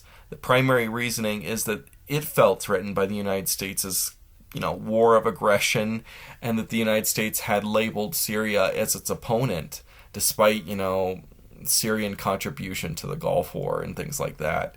Bush's foreign policy in the Middle East stressed trying to push Lebanon towards full democratization, and that meant supporting the anti-Syrian elements within the country. Syria had, of course, occupied a large portion of Lebanon since 1976, and they had to withdraw in the wake of the color revolution that happened there in the spring of 2005, the Cedar Revolution. Ultimately, the Ba'athist and the Assad dynasty signed their own death sentence by doing this, as their support for the Sunni Arab insurgency would backfire, and, there's this little thing you might have heard of. It's called the Syrian Civil War. And the Syrian Civil War kind of directly ties into Syrian aid for the Sunni Arab resistance. And the same people that were fighting the Americans and the Shia-dominated government during the Iraq War would oftentimes be the same people that were fighting the Ba'athist, Alawite-dominated government in Syria in the Syrian Civil War. Anyway, the Arab-Sunni resistance was not created top-down by the Ba'athists, but it was very complex, right? And just kind of like a spider web of various militias who were competing with each other for resources and recruits. And as time went on, more secular groups like Ba'athist Continuous were being outcompeted by more and more overtly religious Salafist groups. And these Salafist groups were becoming more and more powerful and popular, and they were starting to attract support from Salafists worldwide. And so a lot of these jihadists who would support the Sunni Arab resistance, a lot of them were actually foreign fighters and bolstered its strength beyond what it would naturally be if it only had to draw from the resources available to it within Iraq itself. Ultimately, Al-Qaeda would become the most powerful of the Sunni Arab militias, fighting against the Shiite-dominated government, the United States, and Great Britain. The irony is that the United States forged war claims against Iraq on basis of this supposed Ba'athist support for the Salafist Al-Qaeda, only for the invasion of Iraq to bolster Al-Qaeda's prestige and power, turning the main war into a battle between the United States and Al-Qaeda within Iraq itself. As Al-Qaeda in Iraq gained financial support from Salafist bankers and oil sheiks in the Gulf, and they got a bunch of jihadists from abroad. The Iraqi branch of Al Qaeda would make the core. I usually call it the core Al Qaeda, which was situated in Pakistan. It was a sideshow compared to Al Qaeda in Iraq, and ultimately Al Qaeda in Iraq would become the Islamic State, and the Islamic State of Iraq, then the Islamic State of the Levant and Syria, and ISIS, and then ultimately would become the international total Islamic State when they declared themselves a caliphate in the 2010s. As the Ba'athist state disintegrated following the 2003 invasion, the immediate result was widespread anarchy as the populace just increased rapidly, engaging in crime. And the most salient of these crimes that was going on at that time were mass lootings and revenge murders against high and middle-level members of the Ba'athist elite. The tiny Anglo-American force, which Rumsfeld has championed in his idiotic doctrine, while it was able to outmaneuver the standing Iraqi army and then defeat it, albeit not in detail, it was far too small and ill-equipped to effectively occupy Iraq, and this tiny force would be stretched to its absolute limit throughout the course of the war, and it would always be undermanned even at the height of its strength during the surge. This was a constant problem both in Iraq and in the Afghan war. In the case of Iraq, albeit the chaotic Iraqi Shia would be able to form their own state, while it was fragile, it was able to survive the internal ethnic conflict as it channeled the violence away from a broad Iraqi resistance against the Anglo-American forces into a internal civil war against Sunni Arab separatists, with the Shia Arab government dominating, the Shias being able to dominate the government, and the Shia were able to gain an on-again, off-again coalition with the Kurds. And so this process stabilized the country a lot more than it did in Afghanistan. Despite the violence and the incompetence on part of the Anglo-American alliance, this nature of the conflict, this kind of civil or sectarian nature of the conflict, was able to bolster the Iraqi state. In contrast, in Afghanistan, the Taliban would just kind of become the de facto resistance to NATO, and so the Afghan public, they never, like the Afghans at large and the minority groups that weren't Pashtun, never really rallied behind the Afghan Republic in the same way that the Shia Arabs, I should say, within Iraq were able to rally around this new Iraqi government. As soon as the Ba'athist regime was defeated, the process for creating a new democratic Iraqi state began. It was obvious from the onset that the state would be dominated by the Shia Arabs, who constituted the majority of the country, but also the majority of the anti-Saddam elites had lived abroad in places like the United States and Britain. And so the United States were empowering these outsiders to write the constitution for the country now. Of course, the Kurds were able to join in with the Shia Arabs, and they were supporting their, the idea of this new constitution at the time. The Kurds were bitter for their maltreatment by the Sunni Arab Ba'athist regime, and they saw the oppressed Shia Arabs as their natural allies. So anyway, the Kurds and the Shia gang up against the Sunni, and the Kurds, who were a minority, would ultimately regret that in a few years, as once the Shia were entrenched in power, I should say the Shia Arabs. You gotta always say the Shia Arabs and the Sunni Arabs, because the Kurds are not Arabs, although the Kurds, they're mostly Sunni, but there are other religious minorities there. The Kurds act more as an ethnic group on their divisions, so the Kurds kind of act as a whole, despite say there being Yazidi Kurds, and obviously the majority of Kurds are Sunni, or any other religious group, while on the other hand, the Arabs really act along Sunni and Shia religious boundaries. So anyway, once the Shia Arabs were in control, They then kind of saw the world, like, I don't know if the world, but the idea of Iraq in the same way that Saddam and the Baathists saw Iraq. The Kurds are just these outsiders. True Iraq is the Arab Iraq. They don't have a pan-ethnic view of the country. It's an Arab country, and the Kurds are a minority who needs to get in line. And so the Kurds are really going to regret this later on, but we'll get to that later. The interim occupation government of the United States, which existed before the Iraqis were able to form their constitution in 2005, was named the Coalition Provisional Authority. The occupation government would enact a policy of de-Baathization, firing all Iraqi public sector workers who are members of the Ba'ath Party in a single-party state. The result of doing this was basically that the entire Iraqi government ceased to exist. Now, it's like the military, right, it ceased to exist, but like the United States and Britain, they just walked into the country, right? Or they maneuvered around the military, and then the military, seeing this, dissolved, is better to say it. But because the military dissolved, the civil structure of, the government, or the federal government, basically, of Iraq still existed. And they were willing to work with the occupiers.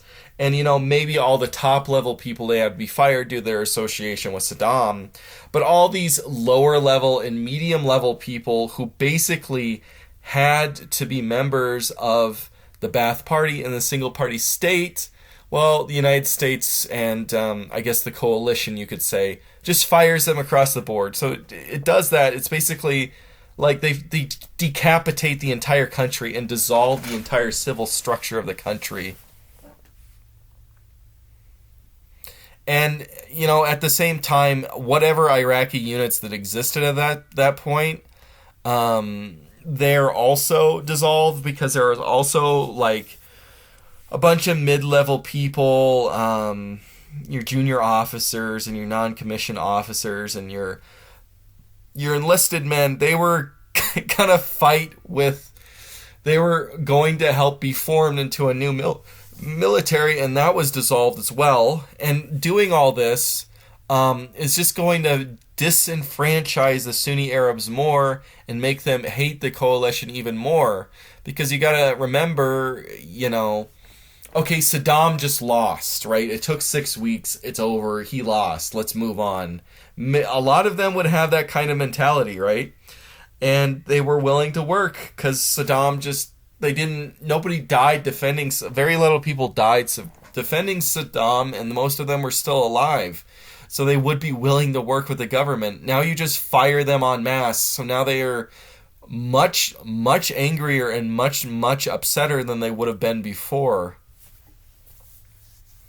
And this all, they could have reformed all these people into a new government, and that would have helped. This new government would have helped the Anglo-American alliance curtail civil disorder.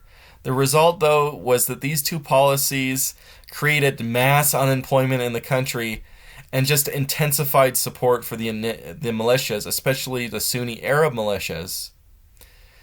As stated before, again, the Anglo-American alliance was unable to quell widespread crime, including revenge assassinations of prominent Ba'athist Arabs. And so a lot of Sunnis are going to be, a lot of prominent, wealthy, connected Sunnis in the previous regime are just going to be assassinated by mob violence. And what's that going to lead to? Animosity between the Arab Sunnis and the Shia Sunnis. Just what we want, right? The result was that the Sunni Arabs withheld support for the creation of this new democratic state. Sunni Arab leaders who were not peaceful and involved with the insurgent militias still told their followers not to participate in the January 2005 Iraqi parliamentary election, which was set to draft this new constitution. The hope was that if they withdrew their support, that would undermine the legitimacy of the new government. This completely backfires on them because the Kurds and the Shia Arabs are completely into forming this new government, and they just disenfranchise themselves on purpose. This meant that the Sunnis were locked out of the state even more than they had after they were disenfranchised, and even more than they had if you had a pure, perfect head count democracy. Both Shia and Sunni militias tried to derail these elections, but the resulting constitution got created anyway. They didn't have enough power to completely derail them, and so the resulting constitution that the Shia Arab dominated government created was this unipolar legislature where delegates were not elected along regional lines by province, but parties were allotted seats in proportion to their popular vote. At the same time, the parties were very weak, meaning that a lot of the allotment seats had to be given through backroom meddling and direct corruption. Without seats allotted on a provincial basis, that meant that the Sunni Arabs, who occupied a much larger portion of the country, because the Sunni Arabs are dominant over the western part of the country, which isn't very well populated, and parts of the north, which aren't Kurdish majority, that aren't very well populated. If they had contributed to the system and created a more federal system, they would have significant more power.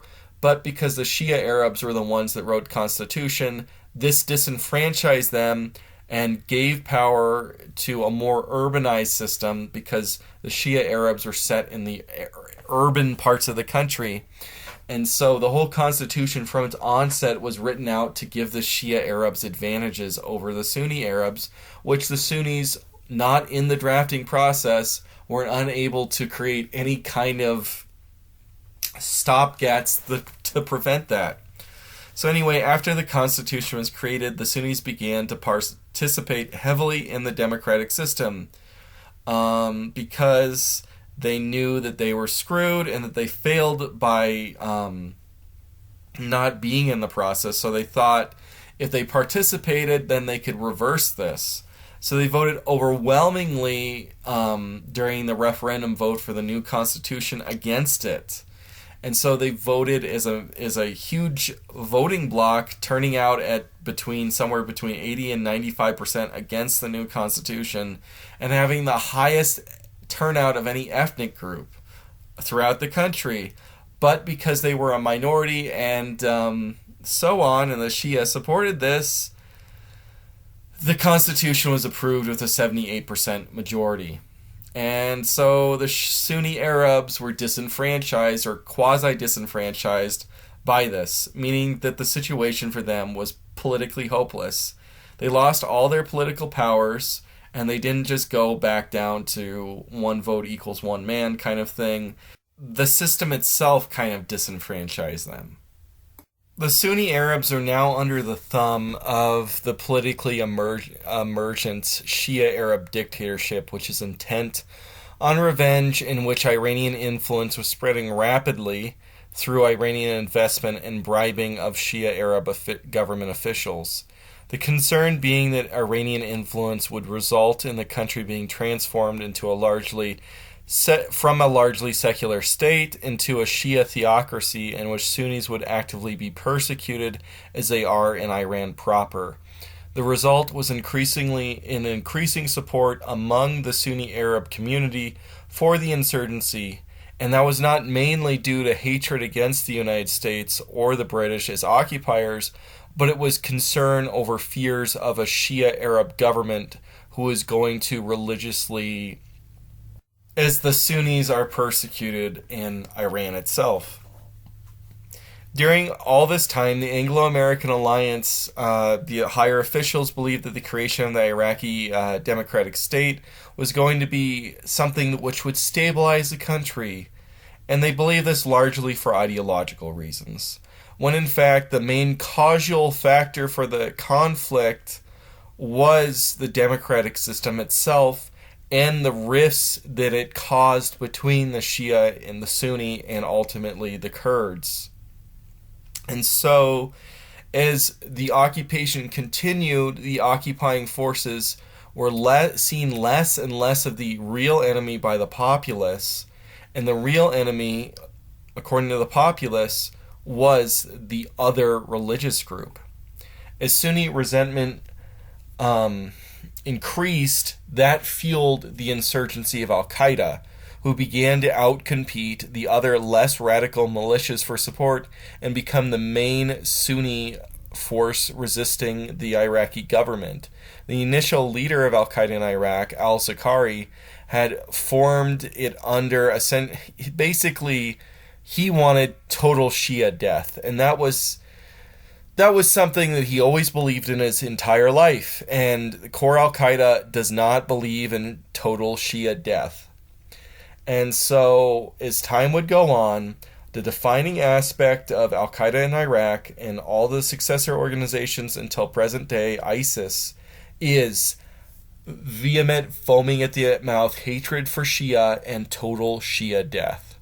Ultimately, though, Zarqawi would die on June 6, 2006, but that trajectory that he put that group on would always continue, and their target was always going to be massacring Shia civilians. They they could fight the Shia militarily, and certainly they did, but mostly they just wanted to kill as many Shia civilians as they possibly could.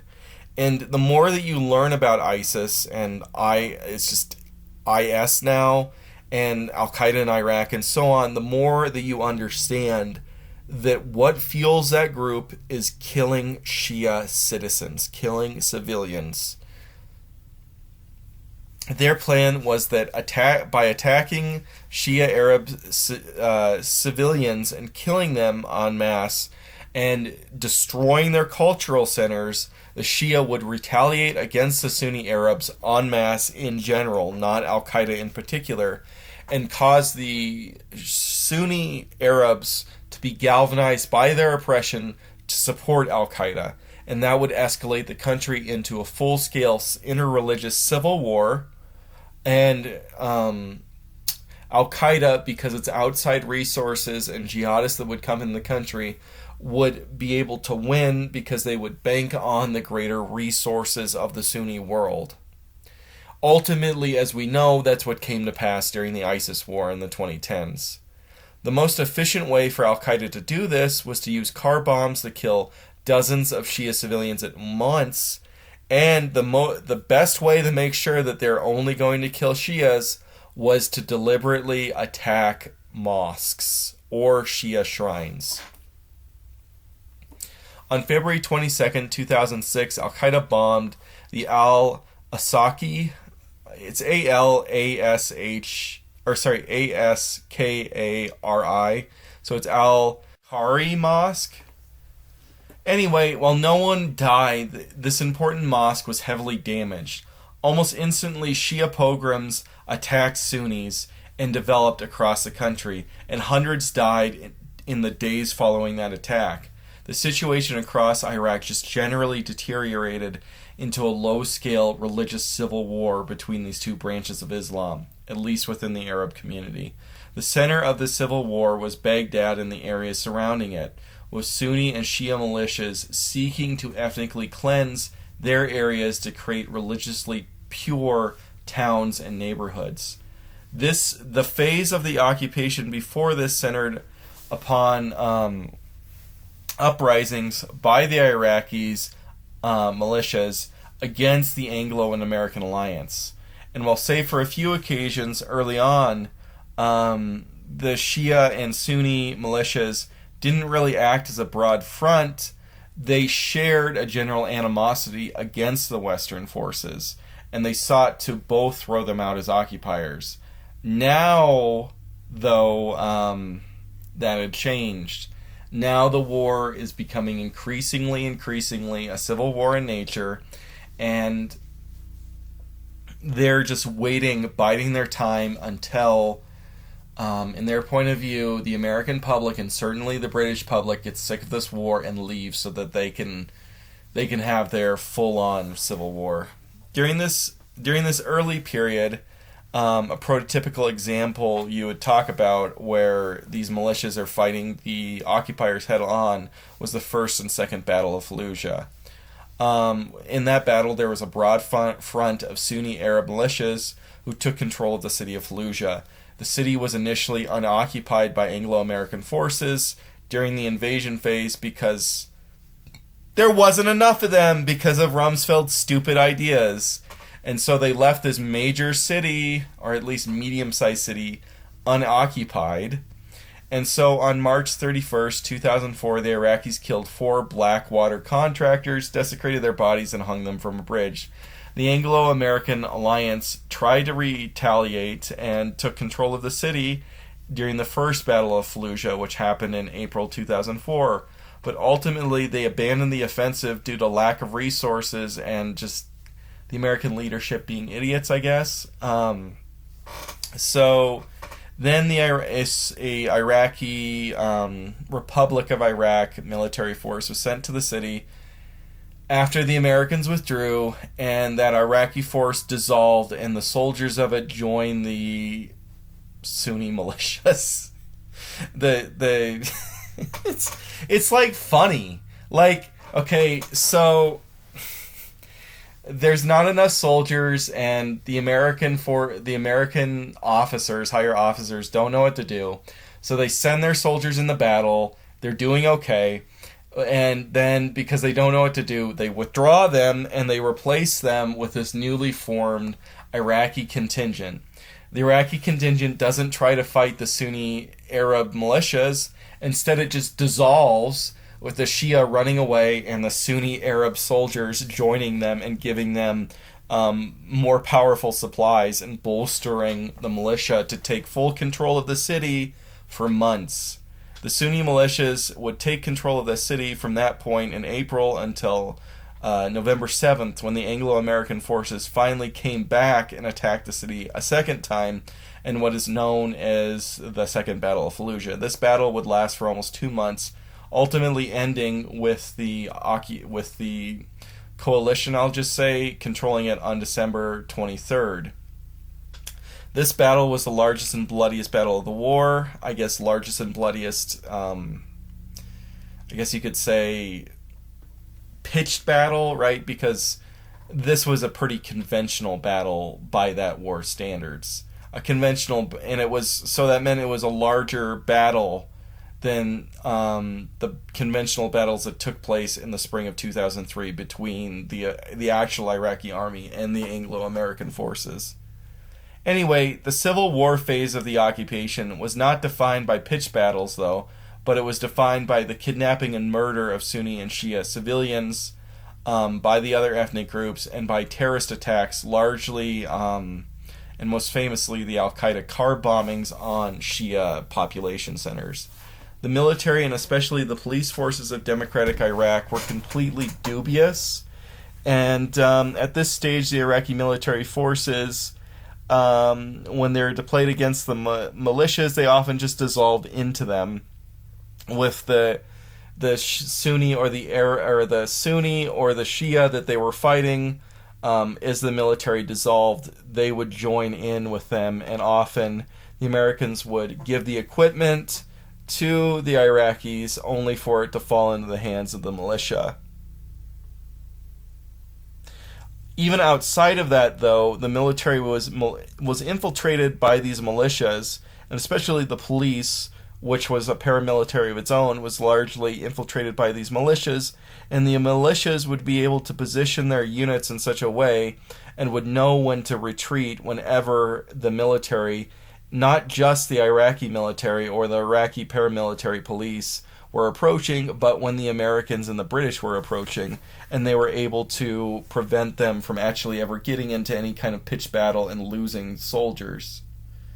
In some cases, the Iraqi military and the Iraqi police force were so dubious that they would just outright, as units, attack the British and the Americans, and these were known as green-on-blue attacks. Anyway, as I've been saying, the Iraqi police were even worse than the Iraqi military. The police were often not just infiltrated by militias, but they were actively engaging in sectarian conflict on the behalf of the Shia against the Sunni. The police had been largely Shia. And so the Ministry of Interior operated death squads and torture chambers which killed hundreds, perhaps thousands, of Sunni Arab civilians.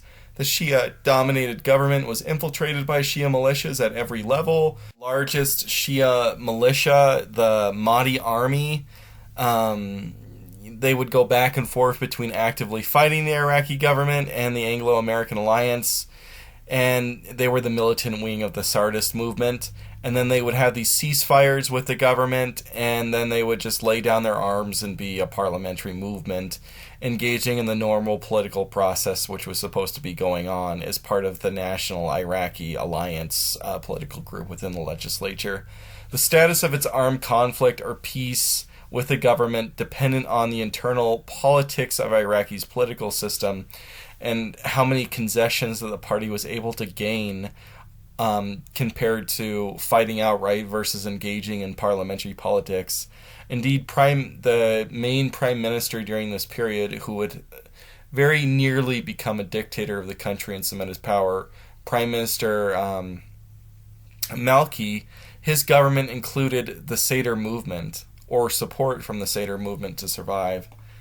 The American High Command did not view the infiltration or the overt assimilation of Shia militants into the Shia majority government as problematic, while it viewed the operation of official Shia death squads and sectarian violence and the green on blue incidents as bad. Overall, they had this idea that if the militants and who were the militias who were opponents of the occupation and opponents of the Iraqi government, if they engaged with the system itself, then they would kind of just be pulled by democracy into giving up and just believing democracy was a better way to get what they wanted. And so the goal of the American armed forces often was basically to get the various militias to engage in the political process under this ideological belief that by engaging in the political process, they would no longer want to engage in any kind of overt violent resistance. That the I guess democracy would be intoxicating enough, and they would see that it was so much more effective than violent resistance. Then they would just lay down their arms and become liberals, I guess. And this belief was purely due to liberal ideology rather than the reality on the ground. This liberal positivism had thoroughly infiltrated both the militaries and state departments of the United States and Britain. This led to a vicious cycle where the United States fostered a series of events which led to a Shia-dominated Iraqi state, which is going to start ethnically cleansing Sunni Arabs. It also meant that the United States was not able to counter Iranian influence in the country. Because keep in mind, these militias, they are going to be backed up by Iranians. And so the United States, by pushing these militias into the government apparatus rather than defeating them, is causing the Iranians to have a greater and greater influence within the Iraqi political process. The Iraqi government was thoroughly infiltrated covertly and overtly by these Shia militias, and they were armed by the Iranian government. The Iraqi government during this period would seldom cooperate with the Anglo-American alliance when it went after any kind of Shia militant targets. This meant the United States was being used as a bludgeon on behalf of the Shia to attack Sunni groups and weaken their position, while the sectarian Shia groups were never put under the same level of political or military pressure. Likewise, the Iraqi state, along with its newly created military and police, only had limited resolve in dealing with any kind of militia forces that were funded by what had previously been a hostile state, Iran. These militias were the cause of the majority. Now, here's the interesting thing. These Shia militias backed by Iran were actually the cause of the majority of American casualties, despite the fact that the Americans aren't really fighting them that much. And the source of many of these casualties were roadside IEDs or improvised explosive devices. And so the America had this lack of resolve, and the Iraqi government had a lack of resolve to tackle this, and the American force was very small, and so that meant that the Iranian border was effectively open, and the Iranians were actually manufacturing these IEDs and supplying the Shia Arab militias with them in order to kill the American and British soldiers. The rise of the sectarian Shia Arab state led to a paradox. Despite the majority of attacks being conducted against the Sunni militias, and the American and British governments kind of acting under this idea that their real enemy was the Sunni militias and not the Shia militias, the Sunni knew what was going on, and they saw the Anglo-American alliance as their protectors against the Shia. Their reasoning being that at least they were treated fairly as Iraqis and as civilians by the Anglo-Americans, while the Shia militias, they had death squads, and the government was, arm in arm with these death squads, so that the Sunnis really... they really started to support the Sunni populace, I should say, supported the Anglo-American occupiers, and they knew that as soon as the Americans left, they would be screwed. Actually, though, the Americans would discover something. There were all these Sunni Arabs and even Sunni Arab militias, the more moderate ones, who were going to fight alongside them.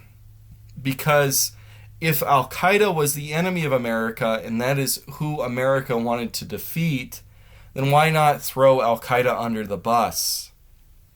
Why not join in with the Americans, because they're the ones that are going to protect you from the Shia, throw the Al-Qaeda under the bus, and then the Americans will be able to act as your intermediary against the Shia Arab government. And so what happens is that you have this thing called the Sunni Awakening, where the Sunni Arabs begin to form all these militias, which are directly allied with the Americans against Al-Qaeda. And so what ends up happening is that you have this Sunni Arab pro-American militias that are going to fight Al-Qaeda on behalf of America, but which the Shia Arab government is fucking pissed at America for allowing to happen. Because the Shia Arab government is after the Sunnis. It's not after Al-Qaeda as such. And the thing is that America, at the end of the day, wants to defeat Al-Qaeda. And so there's these really odd bedfellows that are going on right here. Is that this whole kind of like war is a stack of cards that's going on, where as soon as America leaves, the Sunni and the Arab are going to fight each other. And so the Sunni, what they're going to do is they're going to flip to be the ones that are pro-America, even though that the Shia are the ones that are in bed with America under, they really want America to leave. Despite the fact that America was the one that created their own government. They're very unappreciative of America for doing that. So anyway, many Sunni Arab militias are going to be formed, and already existing insurgent militias are going to outright flip sides and ally with the coalition. These groups would drastically reduce the influence of Al-Qaeda in the country, and reduce just general Sunni Arab participation in sectarian violence. And this is going to be what really pacifies the country and makes it a much more acceptable place. And this is the real drive that's causing peace in the country, is the desire for the Sunni Arabs to work with the Americans under the idea that the Americans will be their protectors from the Shia Arabs. And so the United States begins directly paying these militias. But what happens is that when the United States withdraws, they stop paying these groups. And these groups, the Sunni in general, start being oppressed again by the Shia. And so these groups flip back into supporting Al-Qaeda again. And that's what leads to ISIS rapidly gaining control over the western third of the country, and the ISIS war, if you will. Anyway, as the situation intensified during the Civil War phase of the occupation, the Anglo-American alliance sought to withdraw. Every month, the death toll continued to rise amongst both the civilians and the coalition forces. Despite the clear weakness of the newly created Iraqi military and police force, the fact of the matter was that there was a military that existed and there was a police force that existed. Likewise, despite the obvious corruption and connections between the Iraqi government and the Shia militias and death squads, there was a government that existed and it technically had democratic elections.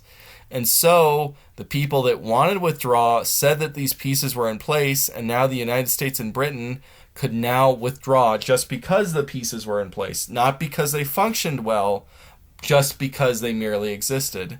The justification for this desire to withdraw from Iraq was that they would say that the American forces were the causal factor for the violence in the first place. It wasn't that democracy and the ethnic tensions inherent within the country, in which democracy kind of forced forwards, was causing these tensions. It was rather that there was this general animosity towards the Westerners, and if the Westerners would just leave, then there wouldn't be this animosity anymore. I guess the aggression, like the Civil War aggression, would just blink out of existence or something. And so these pro-withdrawal advocates, they thought that the longer that there was an occupation of the country, the more intense the resistance was going to be, because they were just, I guess, just generally anti-Western in nature. It was just completely because they speak English. And so this completely denied the reality of what was happening on the ground, and that the violence was centering around different ethnic groups fighting each other. And so both the American and British high commands at this point, they actually, during press interviews, continuously denied the Civil War nature of what was going on. And I think it was because straight up cognitive dissonance on their parts. When the weakness of the Iraqi army and the highly militarized police basically, there were paramilitaries who were expected to act in a military or quasi-military role throughout everything that was going on. The response of them feeling in the eyes of the Western High Command was that the Iraqi military and the paramilitary police were essentially like little kids learning how to ride a bike, and that Britain and America were the training wheels on the bike. And once the British and American forces withdrew, it would be like taking the training wheels off.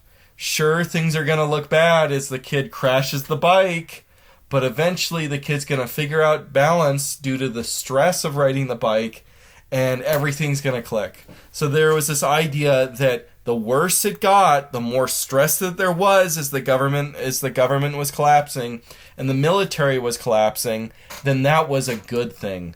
Essentially meaning that the weak performance and defeat that the Iraqi forces had without the American Anglo forces, that was great. That meant that they were succeeding. And that the Anglo-American support, that was a thing that was holding them back. Not their own weakness and incompetence. The problem is, as we all know, in real life, if the little kid crashes their bike, you're still there as the parent and can pick them up, and they can still try again. But if the Iraqi military crashes its bike, then ISIS controls Iraq. Outside of the given justifications for such an early withdrawal from Iraq in the middle of this surge of violence, there was some pretty obvious justifications. The war was incredible. There was some pretty obvious outside reasons. I shouldn't say justifications. That was that the war was incredibly unpopular in both the United States and especially in the United Kingdom. This war was sold as a short war against a conventional army, which they had already won. Now, this was turning out to be this indefinite war against an insurgency which is killing far more people than any war had done, in America at least, since Vietnam. Likewise, the American military establishment and the Department of Defense under Rumsfeld, and this is a continuing thing, they really dislike nation building and they really don't like combating insurgencies, and they think that the job of the military is conventional warfare alone. So they just didn't want to be there because they didn't like it and thought it was icky. Again, and that's part of the reason why this was so chaotic, is that they so disliked non-conventional warfare, they didn't even plan for the occupation period in 2003. To some extent, one could see the U.S. military as derelict in their duty and trying to deliberately get out of what they were assigned to by America's commander-in-chief, President Bush. And there is a great deal of truth to that, but it must be considered that they are often held to an unattainable standard by the American media and the domestic opinion, who harshly condemn their actions. While the United States Armed Forces were trying to prevent free press coverage or shape press coverage to be positive or pro-military, this is only possible in short periods to do so in bipartisan consensus. After the initial invasion period of the war was over, the war was no longer politically off limits, right? And so the Democrats saw as their advantage to undermine the war effort and make it look bad in order to bolster the popularity of the Democratic Party within the country. The Democratic Party within the legislature and with its whole campaign plan began undermining the war effort just as it had happened with the undermining of the war effort in Vietnam. And this made the military very paranoid, because when you get this anti-war effort in a Western nation, then the liberals will start doing things like investigate their own soldiers for war crimes, and they're going to search out for war crimes that wouldn't be known otherwise and put their soldiers up for unrealistic expectations. And they're going to be sickened by the defeat of the enemy because they're become so kind of purity spiraling in their dovishness. And this is kind of the problem of why during the Gulf War, seeing just how many Iraqi soldiers died in the highway of death, Bush immediately pulled the plug, because he knew that in the West, because of this natural dovishness that gets created in the democratic system of the West and its multi-party system, that if you win the war and you defeat your enemy, then you're going to get sympathy for the enemy by your opposition. And so you have this problem because the American military was set to imprison vast amounts of detained Iraqi fighters who surrendered or were suspected of insurgents activity. The American military was held to a very high standard, imprisoning soldiers who were not under the uniform of a national standing army was against the international treaties shaping the rules of war, or at least doing so was dubious. The American military had little experience running and attaining prisons, and so in April 2004 you had the whole Abu Ghraib prison detainee disaster from their mistreatment by the U.S. military and the CIA. And this is going to fuel opposition domestically, seeing America as the aggressor and the bad guys here, rather than Americans supporting the war effort, and it's going to make everything going on a lot worse. And America is going to end up having these really liberal views of imprisonment of its enemy. And so what happens is that the policy of when the insurgents would surrender to American or British or the official Iraqi military was that they were just going to catch and release them, because they didn't want to imprison them, and they didn't build the infrastructure to truly imprison them to any substantial degree. At best, prisoners who were captured after surrendering would be imprisoned for a short period and then released, and then they would just join the militias and begin fighting again. The policy was not just bad in that it was ineffective because it was failed to do the most basic job of a prisoner of war camp, which is deprive the enemy of manpower, I should say, but it actively made the enemy stronger, and that allowed the various prisoners who were there for very short periods of time before being catched and released to network with each other and to strengthen their militias and solidify them. Many of the more moderate prisoners were radicalized and joined radical Salafist groups, and that allowed these more dangerous groups like Al-Qaeda to take advantage of what was going on and be able to become the most powerful single militia. The majority of ISIS's leadership, as we have seen, would be caught during this period and then released again by American forces, who were very fearful and not allocated very many resources, and so they were generally throughout the war largely unable to keep the enemy in a prisoner of war camp. The humiliating and idiotic nature of conducting a war where the enemy was caught and released back to fight another day, and in which the primary ally, the new Iraqi government, refused to fight the greatest enemy, the Shia militias, who were obviously the most important opponent of America in reality because they were causing the most casualties.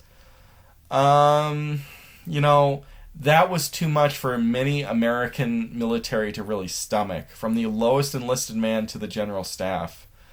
Bush now was presented with this plan to draw down and withdraw in the middle of this civil war, which is increasing ever higher and higher into chaos. Keep in mind, I was talking about the Sunni awakening before. This isn't going on yet, or it's not in full force yet, so the pacification of the Sunni regions is occurring afterwards. Like I said before at the beginning of the video, I switched back to the topic of the American military and the British military wanting to withdraw during the heightening chaos of the Civil War era or period of the insurgency. Ultimately, what I just talked about of the Sunni awakening, that's part of the clampdown of America's success later on. But we're talking about the doldrums, the absolute worst that America was going to do and Britain was going to do during this war. Because of just how humiliating it was doing the catch and withdrawal, and that they're prevented from attacking the Iranian-backed militias, who are the people that are killing the majority of the Americans and the British, they're at such a low level of morale that's also boosting this idea, this like training wheels analogy idea, that the worse things get, the better it is to just leave the Iraqi army high and dry, and that low morale is just fueling that idiocy. So what ends up happening is that the high command of the United States goes up to George Bush and they say, everything's going terrible. It's a great time to withdraw. Withdrawing in the middle of when you're losing, that's the best idea you can do. And Bush, he passed kindergarten. So he obviously rejects this completely retarded plan he was presented by the Department of Defense and the General Staff, and he chose an alternative, which was committing more American troops to the war effort, and this would become known as the Surge. And so the incompetent General George Casey was kicked upstairs to become Chief of Staff for the United States Army, and he was replaced by the much more competent General David Petraeus by Bush. Despite Bush's general incompetence and poor judgment as a president, I think he does deserve credit for the surge. And you have to remember that he got insane amount of pushback from the military elite for this. The military elite was basically, we lost the war, fuck Iraq, withdraw, they lose, whatever, this sucks. And Bush was like, what if we actually try to win? And so the military elite would actually try and undermine everything they could do to try and prevent the surge from happening. But Bush, I guess, still had enough political capital, and that they respect him enough as commander-in-chief, unlike Trump during his first term, when they refused to defend the White House and the Capitol and everything during the George Floyd riots. They still respected him enough as commander-in-chief to bite the bullet and do what they didn't believe in 10,000% and commit to the surge. And of course, military intelligence, again and again, is idiotic, and civilian planners with, I don't know, mid-level understanding of how the military works, because they know they have goals, they're able to generate much better plans than the actual military. This is something you see again and again, and the defeat of the American forces during the Vietnam War is a perfect example of this. Civilian planners are much better at planning war than the military is. That's because civilian leaders, they have concrete goals that they set for the military. The military usually tries to view things in a very statistical pattern and doesn't understand the big picture or understand what they are doing and why they are doing it.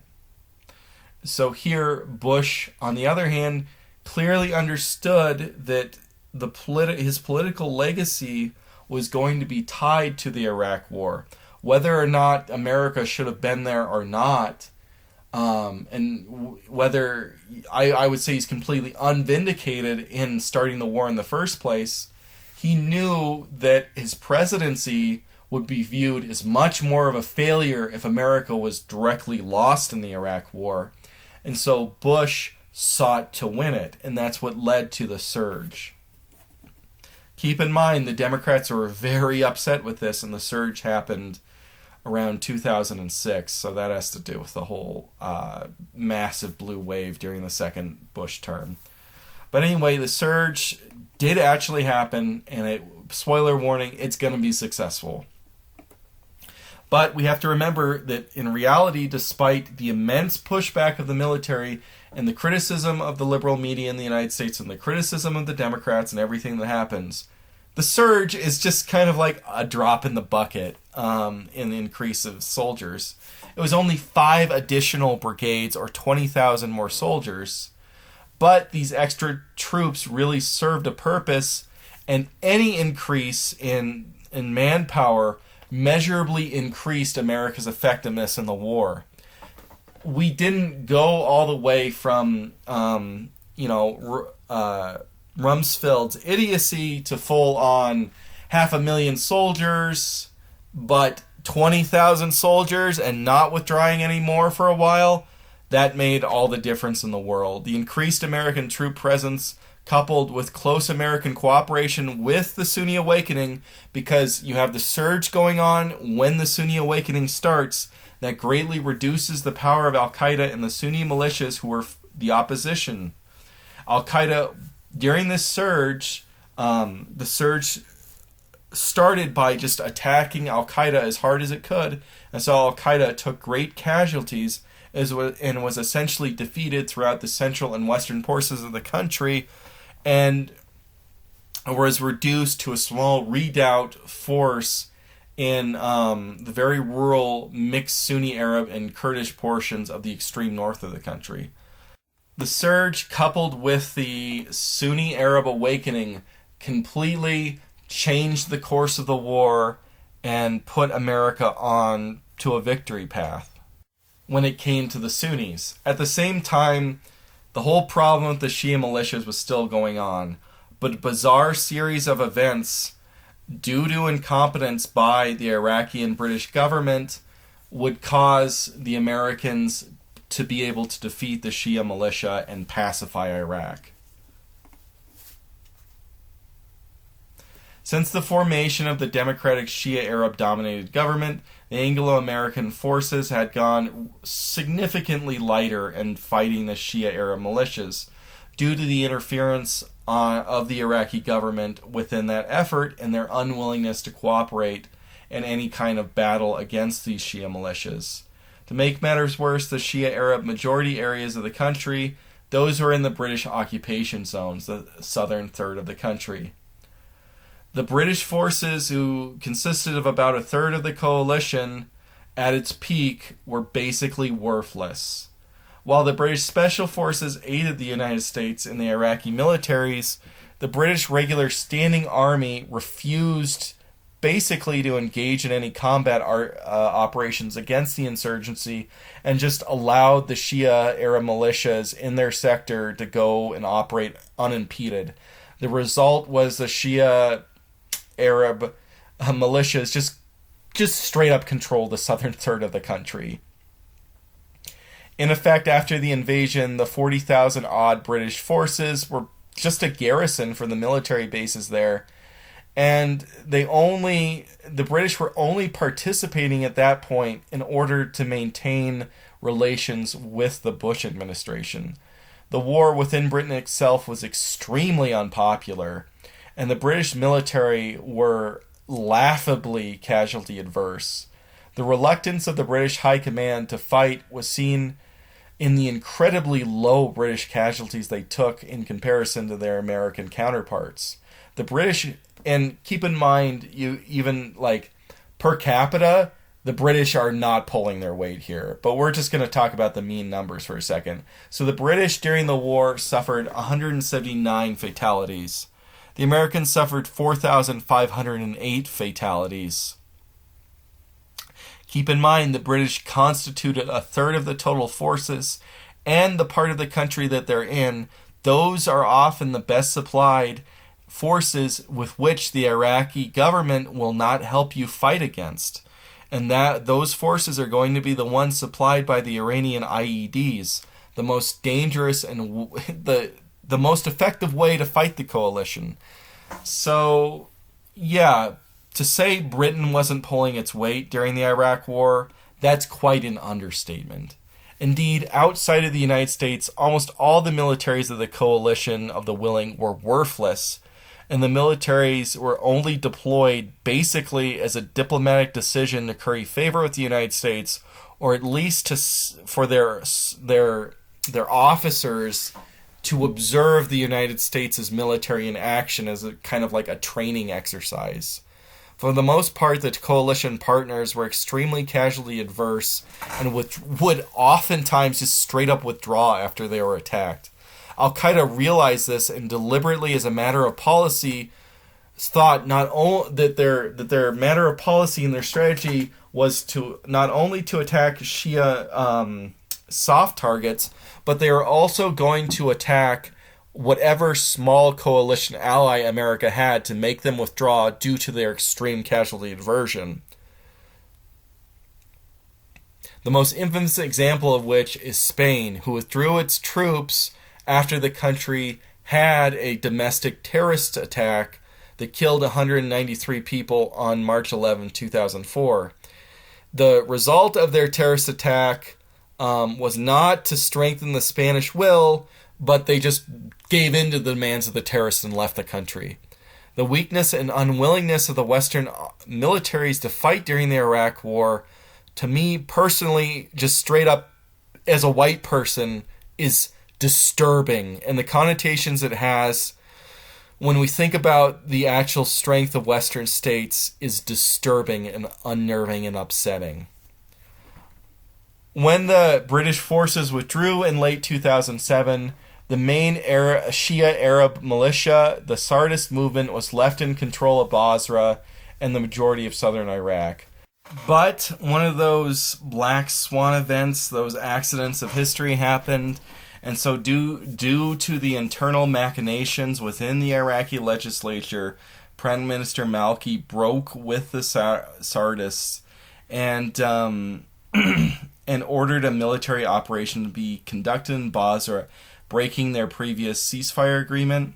It was launched on March 25, 2008, and it was the first major operation planned by this new Iraqi military itself, with the United States and the largely, at this point, withdrawn British military acting in some sort of supportive role, rather than as the primary, the person in the saddle, the primary role here. The assaulting Iraqi army was extremely incompetent and took large casualties as it fought the insurgents armed by Iran. And these insurgents, of course, were aided by the local police. The insurgents, allied with the police, had 5 years to build up their defenses in the city, as the British sat by and did nothing to stop them. Had it not been for the help of the Americans, the Iraqi army would have been routed.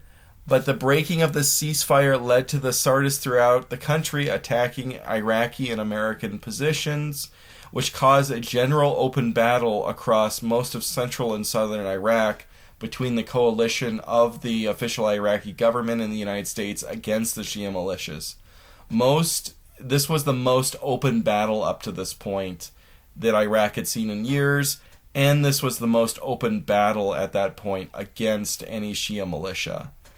Due to the ceasefire between the coalition and the Sardis movement, which had been ongoing since 2004, in Baghdad itself, there was a large Shia Arab slum, which had previously been known as Saddam City and was now renamed Sadr City. And this had been under siege by American forces, but they were unable to attack it directly. When this battle broke out, though, the Americans who had besieged it were able to move in and quickly defeat the Shia militia in detail. The result of these successful offensives, once aided by the Americans, was that the Shia and Sunni militias were basically destroyed during 2007 and 2008. Due to the surge and due to the Sunni awakening and due to just Maliki not just him being like an accident of him being incompetent or him being kind of like a dictatorial person. And so Iraq was greatly stabilized and made safer. American casualties dropped and the war seemed to be won, or at least very close to victory. Obama would then inherit this positive situation from Bush after the election in 2008, and once taking office, he would set about on getting the United States to formally withdraw from Iraq. Albeit, I should say he was markedly more slow when he actually took office than what he said he would do when he was on the campaign trail in 2008. When Obama became president, the Shia militias were largely defeated, and Al-Qaeda, while not completely defeated, had been significantly reduced in its ability. So Obama's new policy as president was to use the good state of Iraq at that time to reduce American presence in the country and try and force, or at least move the Iraqi military itself into the main force who would be combating the only major opponent left at that point, Al-Qaeda. By this point, the British were largely gone, and the Americans were essentially alone as the only armed forces, occupying forces in the country. The Americans shrunk their force, moved out of the cities, and moved in the bases in the countryside. And now they were to be dependent upon the approval of Iraqi courts to conduct any anti-terrorist raids. This was after the 2008 U.S.-Iraq Status of Forces Agreement was signed by America. As the country stabilized, a new conflict, though, began to emerge. And this was something that was always going to happen, but was always in the background. That conflict was the Kurdish-Arab conflict. American forces had been patrolling the so-called Green Line, the line which separated Arab Iraq from Kurdish Iraq. The Kurds had been accorded autonomy and still had their Peshmergas independent from the Iraqi military and state. The United States was the only power who could act as an independent broker between the Iraqi state and the autonomous Kurdish government with its own military independent from the Iraqi military. And so when all this was going on during the Iraq War, this autonomous Kurdistan would still serve as a base for the Kurdish independence forces in Turkey, and the Turks would often I shouldn't say often. There were several diplomatic flare-ups because Turkey wanted to invade Iraq when America was occupying it because the PKK were using it as a base to attack Turkey. And this was a huge diplomatic ordeal for the United States, as it would mean, a NATO member attacking an ally in which the United States was already occupying. And this is kind of the starting point of a lot of friction between the United States and Turkey over the Kurdish issue, which would get pretty damn intense during the ISIS war. And, to be honest, is continuing to this day. While the American people wanted to withdraw from the war, the goal of Obama's foreign policy was get the American troops out of combat missions and to move them towards having more permanent bases in Iraq. They didn't really want to withdraw, so to speak. They more of wanted to have permanent bases in Iraq the way that they have permanent bases in Germany or in Japan or in Qatar. In the 2008 U.S.-Iraq Status of Forces Agreement, though, that was set up until 2011. The United States attempted to negotiate with Prime Minister Maliki for months throughout 2011, under the belief that both sides wanted this permanent American presence in the country. But it led to nothing and stalemate, and ultimately ended because Maliki demanded that the American forces be subject to Iraqi civil courts, which would allow Iraqis to sue American forces for damage directly. The Obama administration was unwilling to sign on to that absurdity, and so these negotiations went on through under the understanding that that the stalemate would break and the Americans would be left there, and it went pretty deep into 2011. And so there was this 50,000 contingent group of troops that had to be withdrawn in the last 2 months of 2011. And so when they withdrew, they left a weak and incompetent Iraqi armed forces on its own. The Kurds were extremely supportive of the American armed forces, and they wanted them to stay in their country. The Sunni Arabs would protest the American armed forces publicly, but privately, many of their leaders were very supportive of the American presence, seeing the Americans' presence there as a way to prevent Shias from oppressing them. Without American forces in the country, Maliki, who already was moving towards a strong authoritarian government type, increasingly began to evolve Iraq into an outright dictatorship. On December 21st, 2010, he made himself Minister of Defense and Minister of National Security and Minister of Interior while still being the Prime Minister. He would eventually hand off the Ministry of Defense to his ally, Sadoun al-Dolmani, but he would keep the other positions for himself until his ultimate fall from power, when the Iraqi armed forces were humiliated during the ISIS invasion of 2014. This holding of multiple hats within the cabinet greatly centralized his power. After considerable backroom meddling in the 2010 election, he was able to form a government for a second term, and his second term would be defined by extreme corruption with hundreds of billions of dollars being unaccounted for, including the increasing disintegration of the Iraqi military with the ghost soldier effect. Maliki came to power after the contentious government formation with the support of many moderate Sunni Arab groups, and once he became entrenched in power, he began purging those groups. You see, they thought that keeping Maliki in power would be better than nothing, since Maliki had turned on the Sardists, and he seemed to be a moderate Shia. They were wrong. This led to the arresting of several prominent Sunni Arab politicians, including Vice President Taqi al-Hazmeri, the government's refusal to keep paying and maintaining the Sunni Arab militias, part of the Sunni the Sunni awakening. By this time, these militias had renamed generally into the Sons of Iraq. And they still, at that point, even after American withdrew, were the real front line of fighting Al-Qaeda, and they were much better at that than the standing Iraqi military. So when they're dissolved, that really ends the pressure on Al-Qaeda. When the Sunni Arab Minister of Finance, Rafi Asari's home was raided on December 21st in 2012. Protests erupted throughout the country in conjunction with the ongoing Arab Spring protests that were still going on in the Middle East during that period. Police would shoot on protesters multiple times during these protests. By April 2013, Sunni Arabs began to revolt with support from ISIS, particularly in Hajwa. The uprising would be put down with something like 300 odd civilians dying.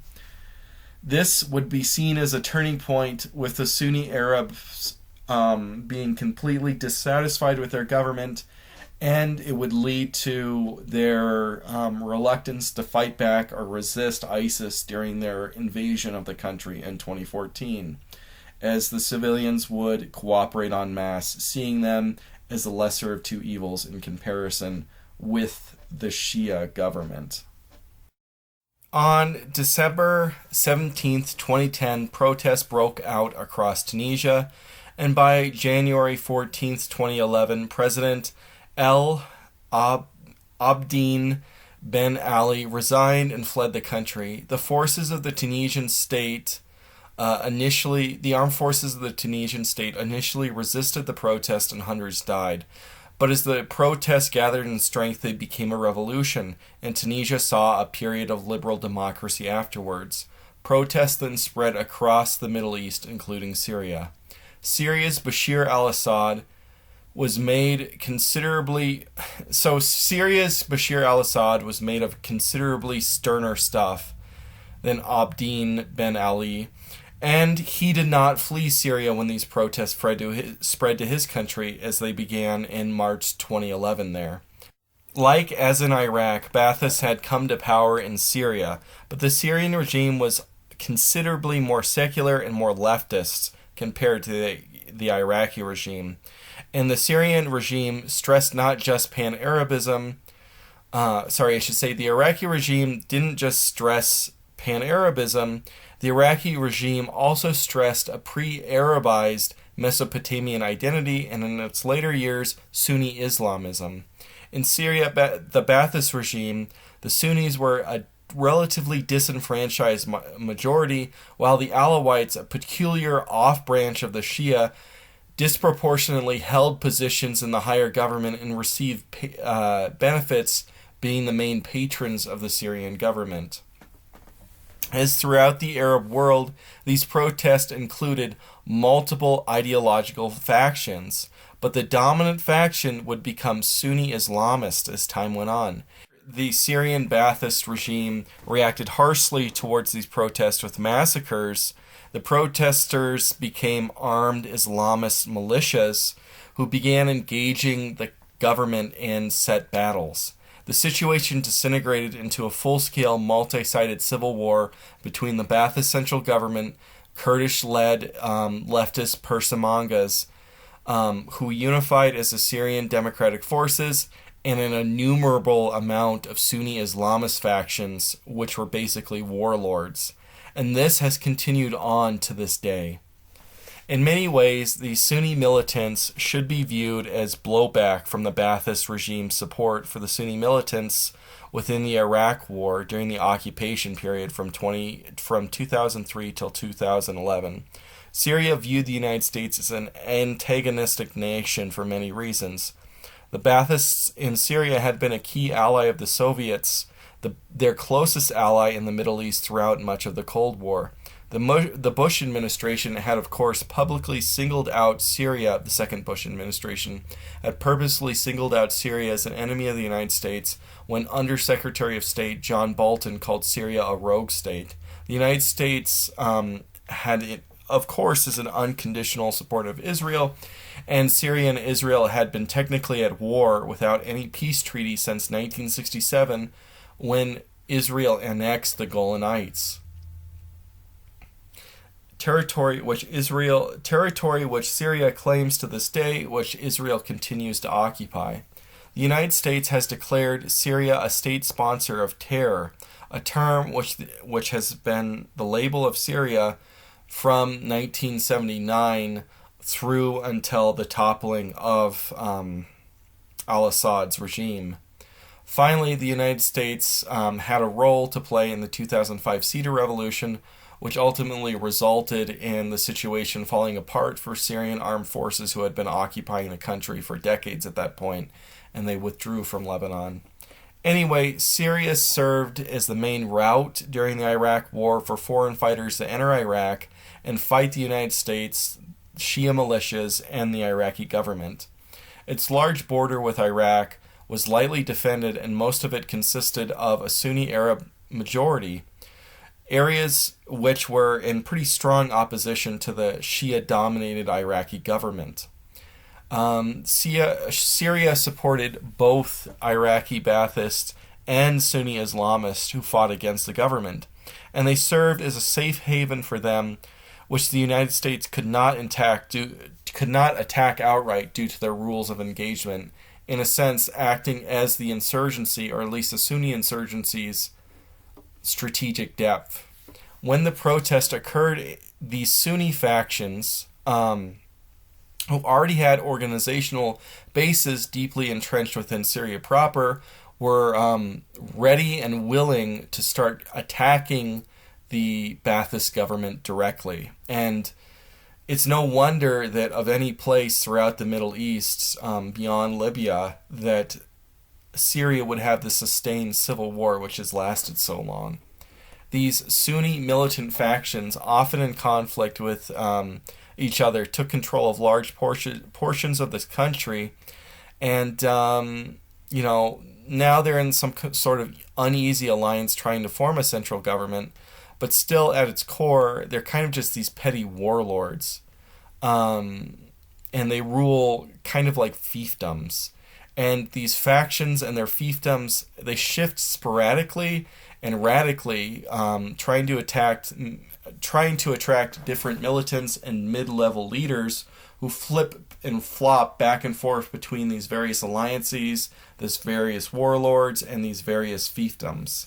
And as time has gone on through the Civil War, one particular militant group increasingly grew more and more powerful and gained a larger and larger proportion of territory than the rest. And that group is what we call ISIS.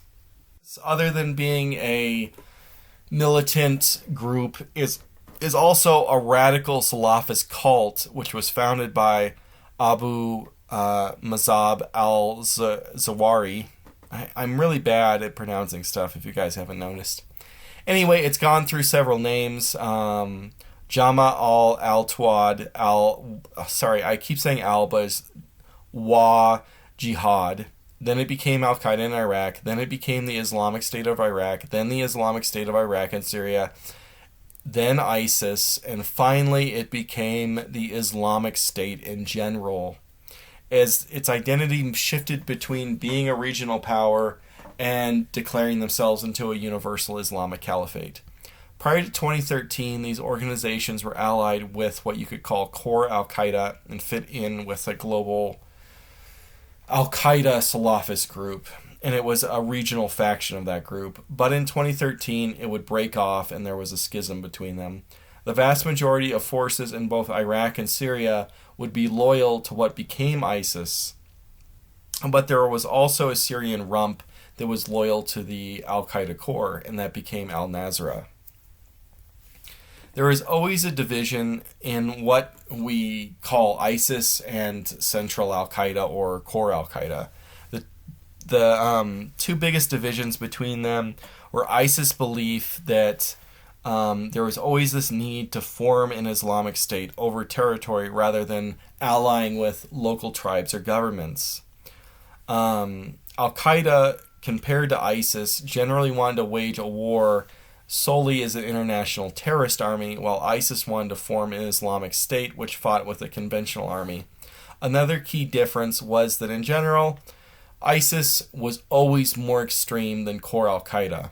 While Al-Qaeda attacks civilians and their terrorists, they're not just for wholesale slaughter of people.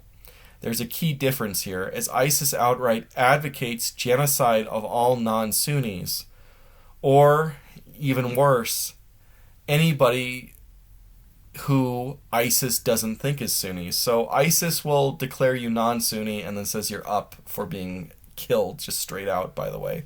If you know anything about ISIS and its history, what you'll see time and time again is that they just wholesale attack anybody that doesn't fall under their narrow definition.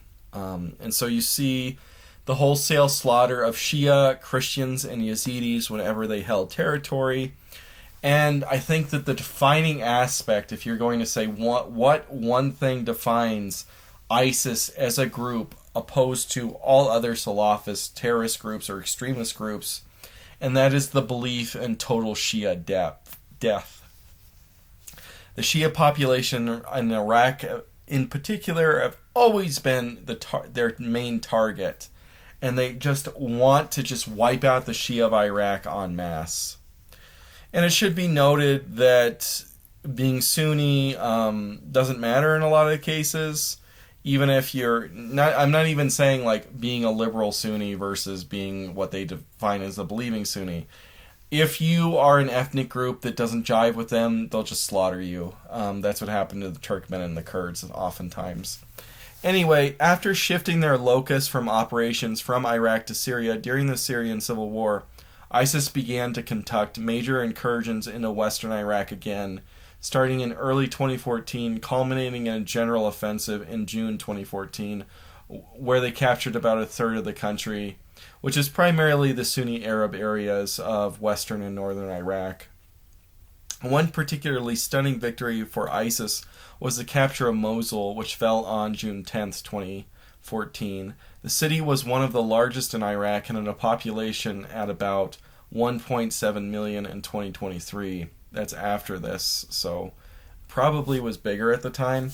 Anyway, ISIS attackers caused government military units and police to be routed and flee to the countryside with a minimal show of force on ISIS's part. And when the city fell, hundreds of thousands of civilians also fled the city, fearing execution or ISIS forcing women into sex slavery.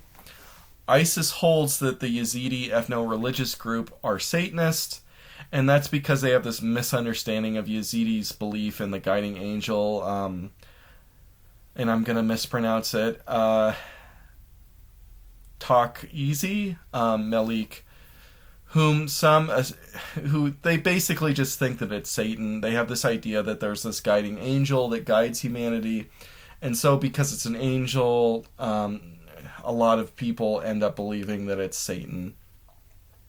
During the summer of 2014, their offensive, ISIS took control of the city of Sinjar City. And that city was the location of numerous Yazidi holy sites. And so on August 3rd, 2014, Yazidis fled the city into the nearby mountains. In the following weeks, Yazidis would be massacred with summary executions. Oftentimes they would be told to convert or die, and even if they did convert under duress, they would be executed regardless. Men would largely be killed, while the women and children would be forced into sex slavery.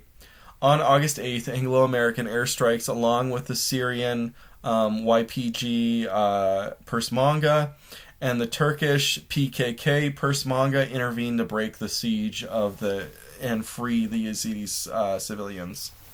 The success of the invasion of Iraq by ISIS essentially astonished the world. And so, there's a sense that, like, it was amazing. But if you kind of believe that, that's because you don't really understand the factors that played into the success. And once you understand what was going on, not to say that ISIS wasn't successful, but their success seems a lot less grand. And it's pretty easy to understand. The Iraqi army was one of the most corrupt and inept in the world prior to this. Most of the Iraqi standing army only existed on paper as ghost soldiers. This is where the amount of enlisted men is grossly overreported, so that officers can simply receive the pay for the soldiers that are under them and take it for themselves outright. Due to this, the number of soldiers which the Iraqi central government had at its disposal was much smaller than what you would have seen on paper, and sometimes there would be entire ghost units. And so if you would basically try and order a unit on paper to do something, but that unit would only exist on paper.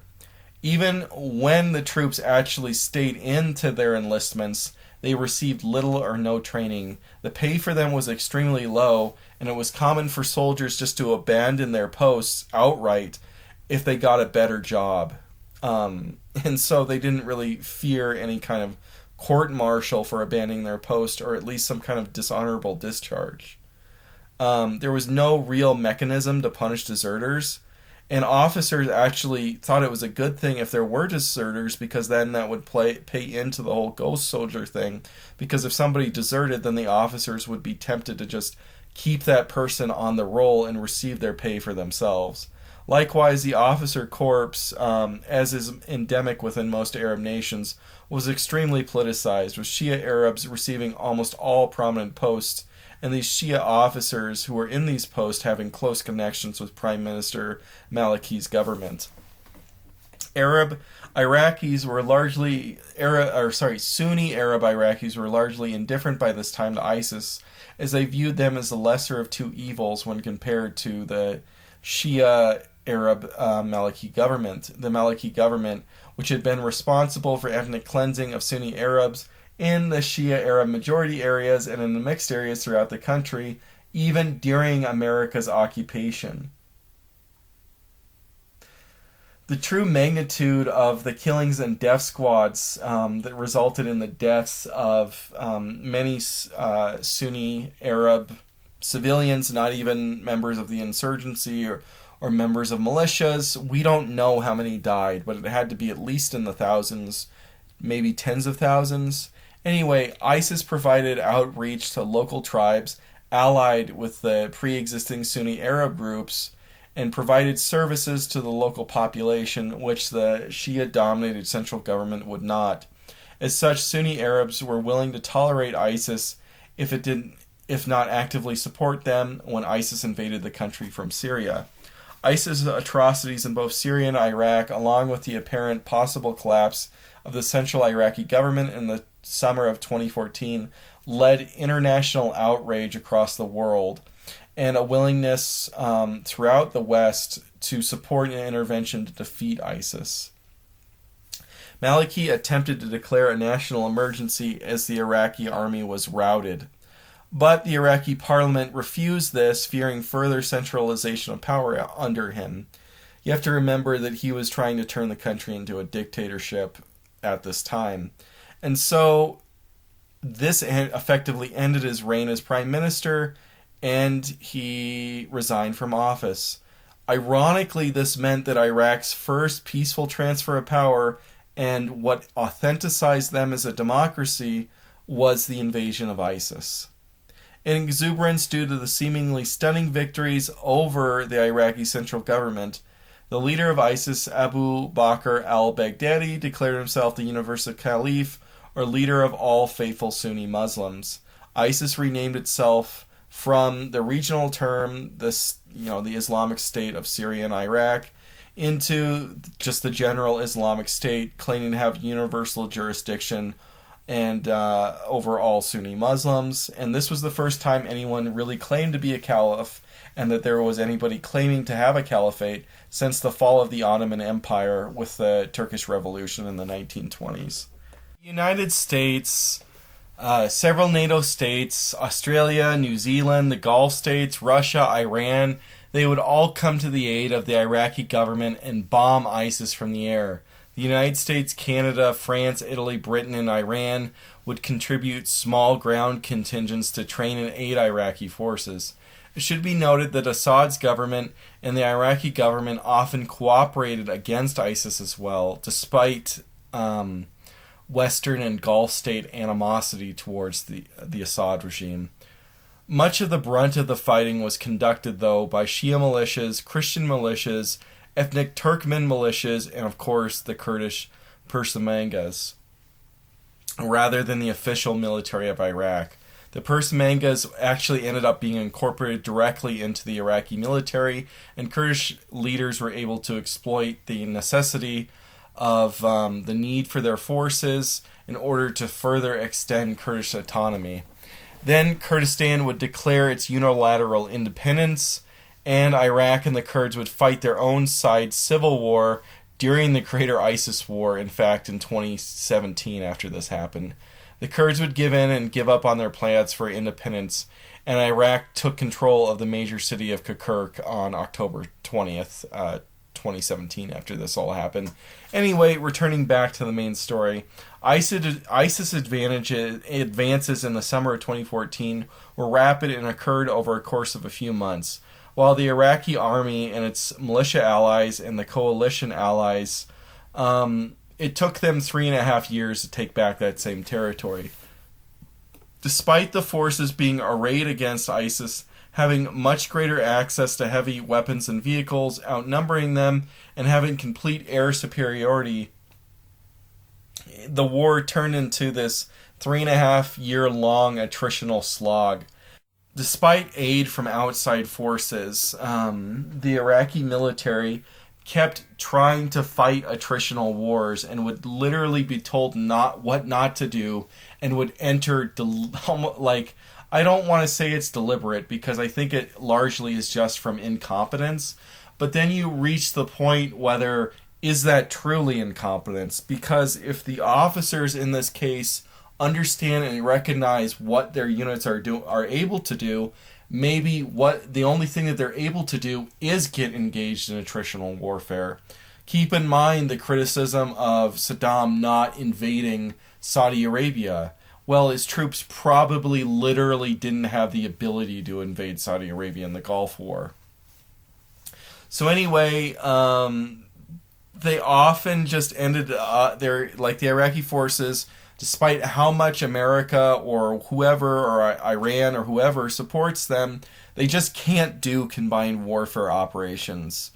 And so what ends up happening, they fail to block off and besiege cities, and they just always end up going into cities and towns, and then it turns into this huge attritional slog of urban warfare again and again, and immense casualties get taken. And one particularly brutal urban battlefield would be the city of Mosul, in which the majority of the city would be destroyed in this 9-month-long battle between October 16th, 2016 and July 21st, 2017.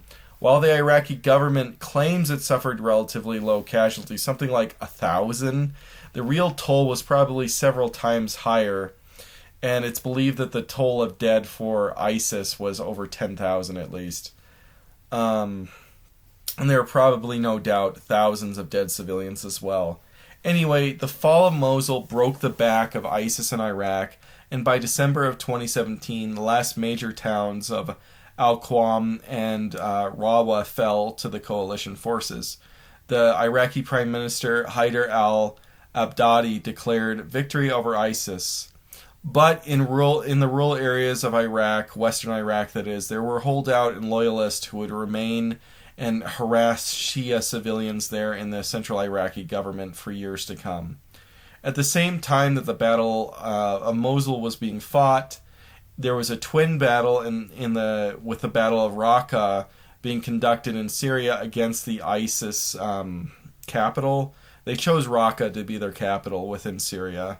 It was the Syrian Democratic Kurdish forces who were fighting ISIS there, with support from the Western Air Forces.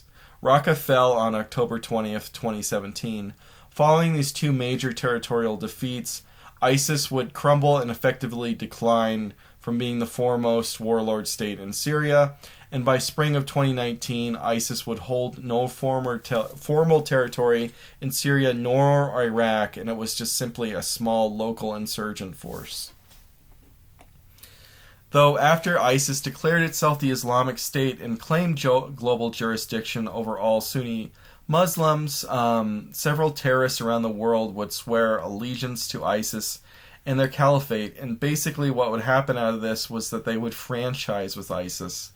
And so there were all these ISIS organizations throughout the world who swore allegiance to its caliph.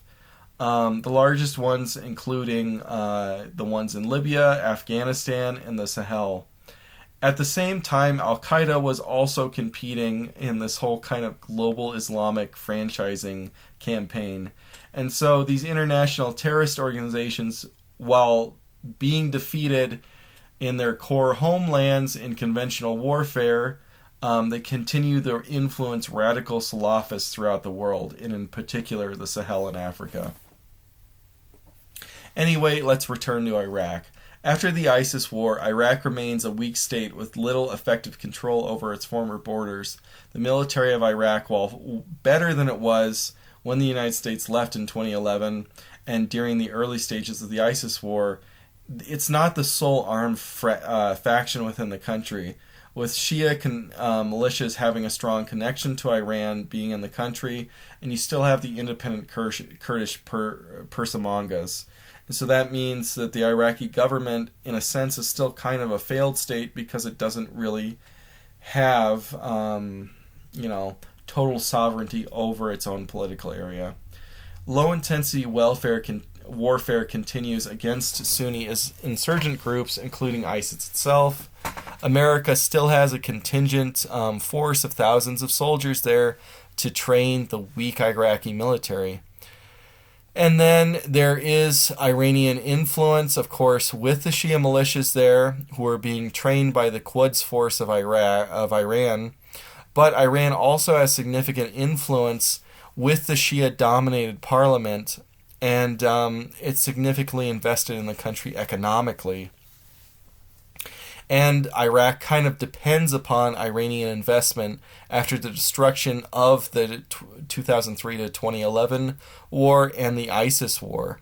Iran's outmoded influence in the nation is often a topic of contention within the United States foreign policy establishment.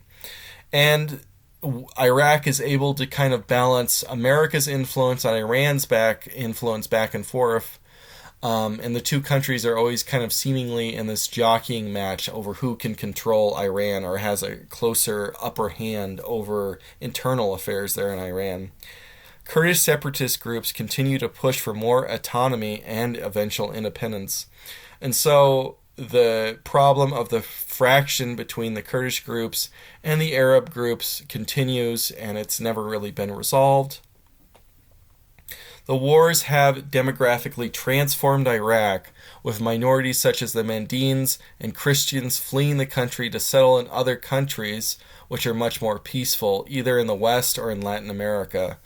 While many Yazidis initially fled to the West and the Caucasus, the majority have decided to remain in Iraq proper, though.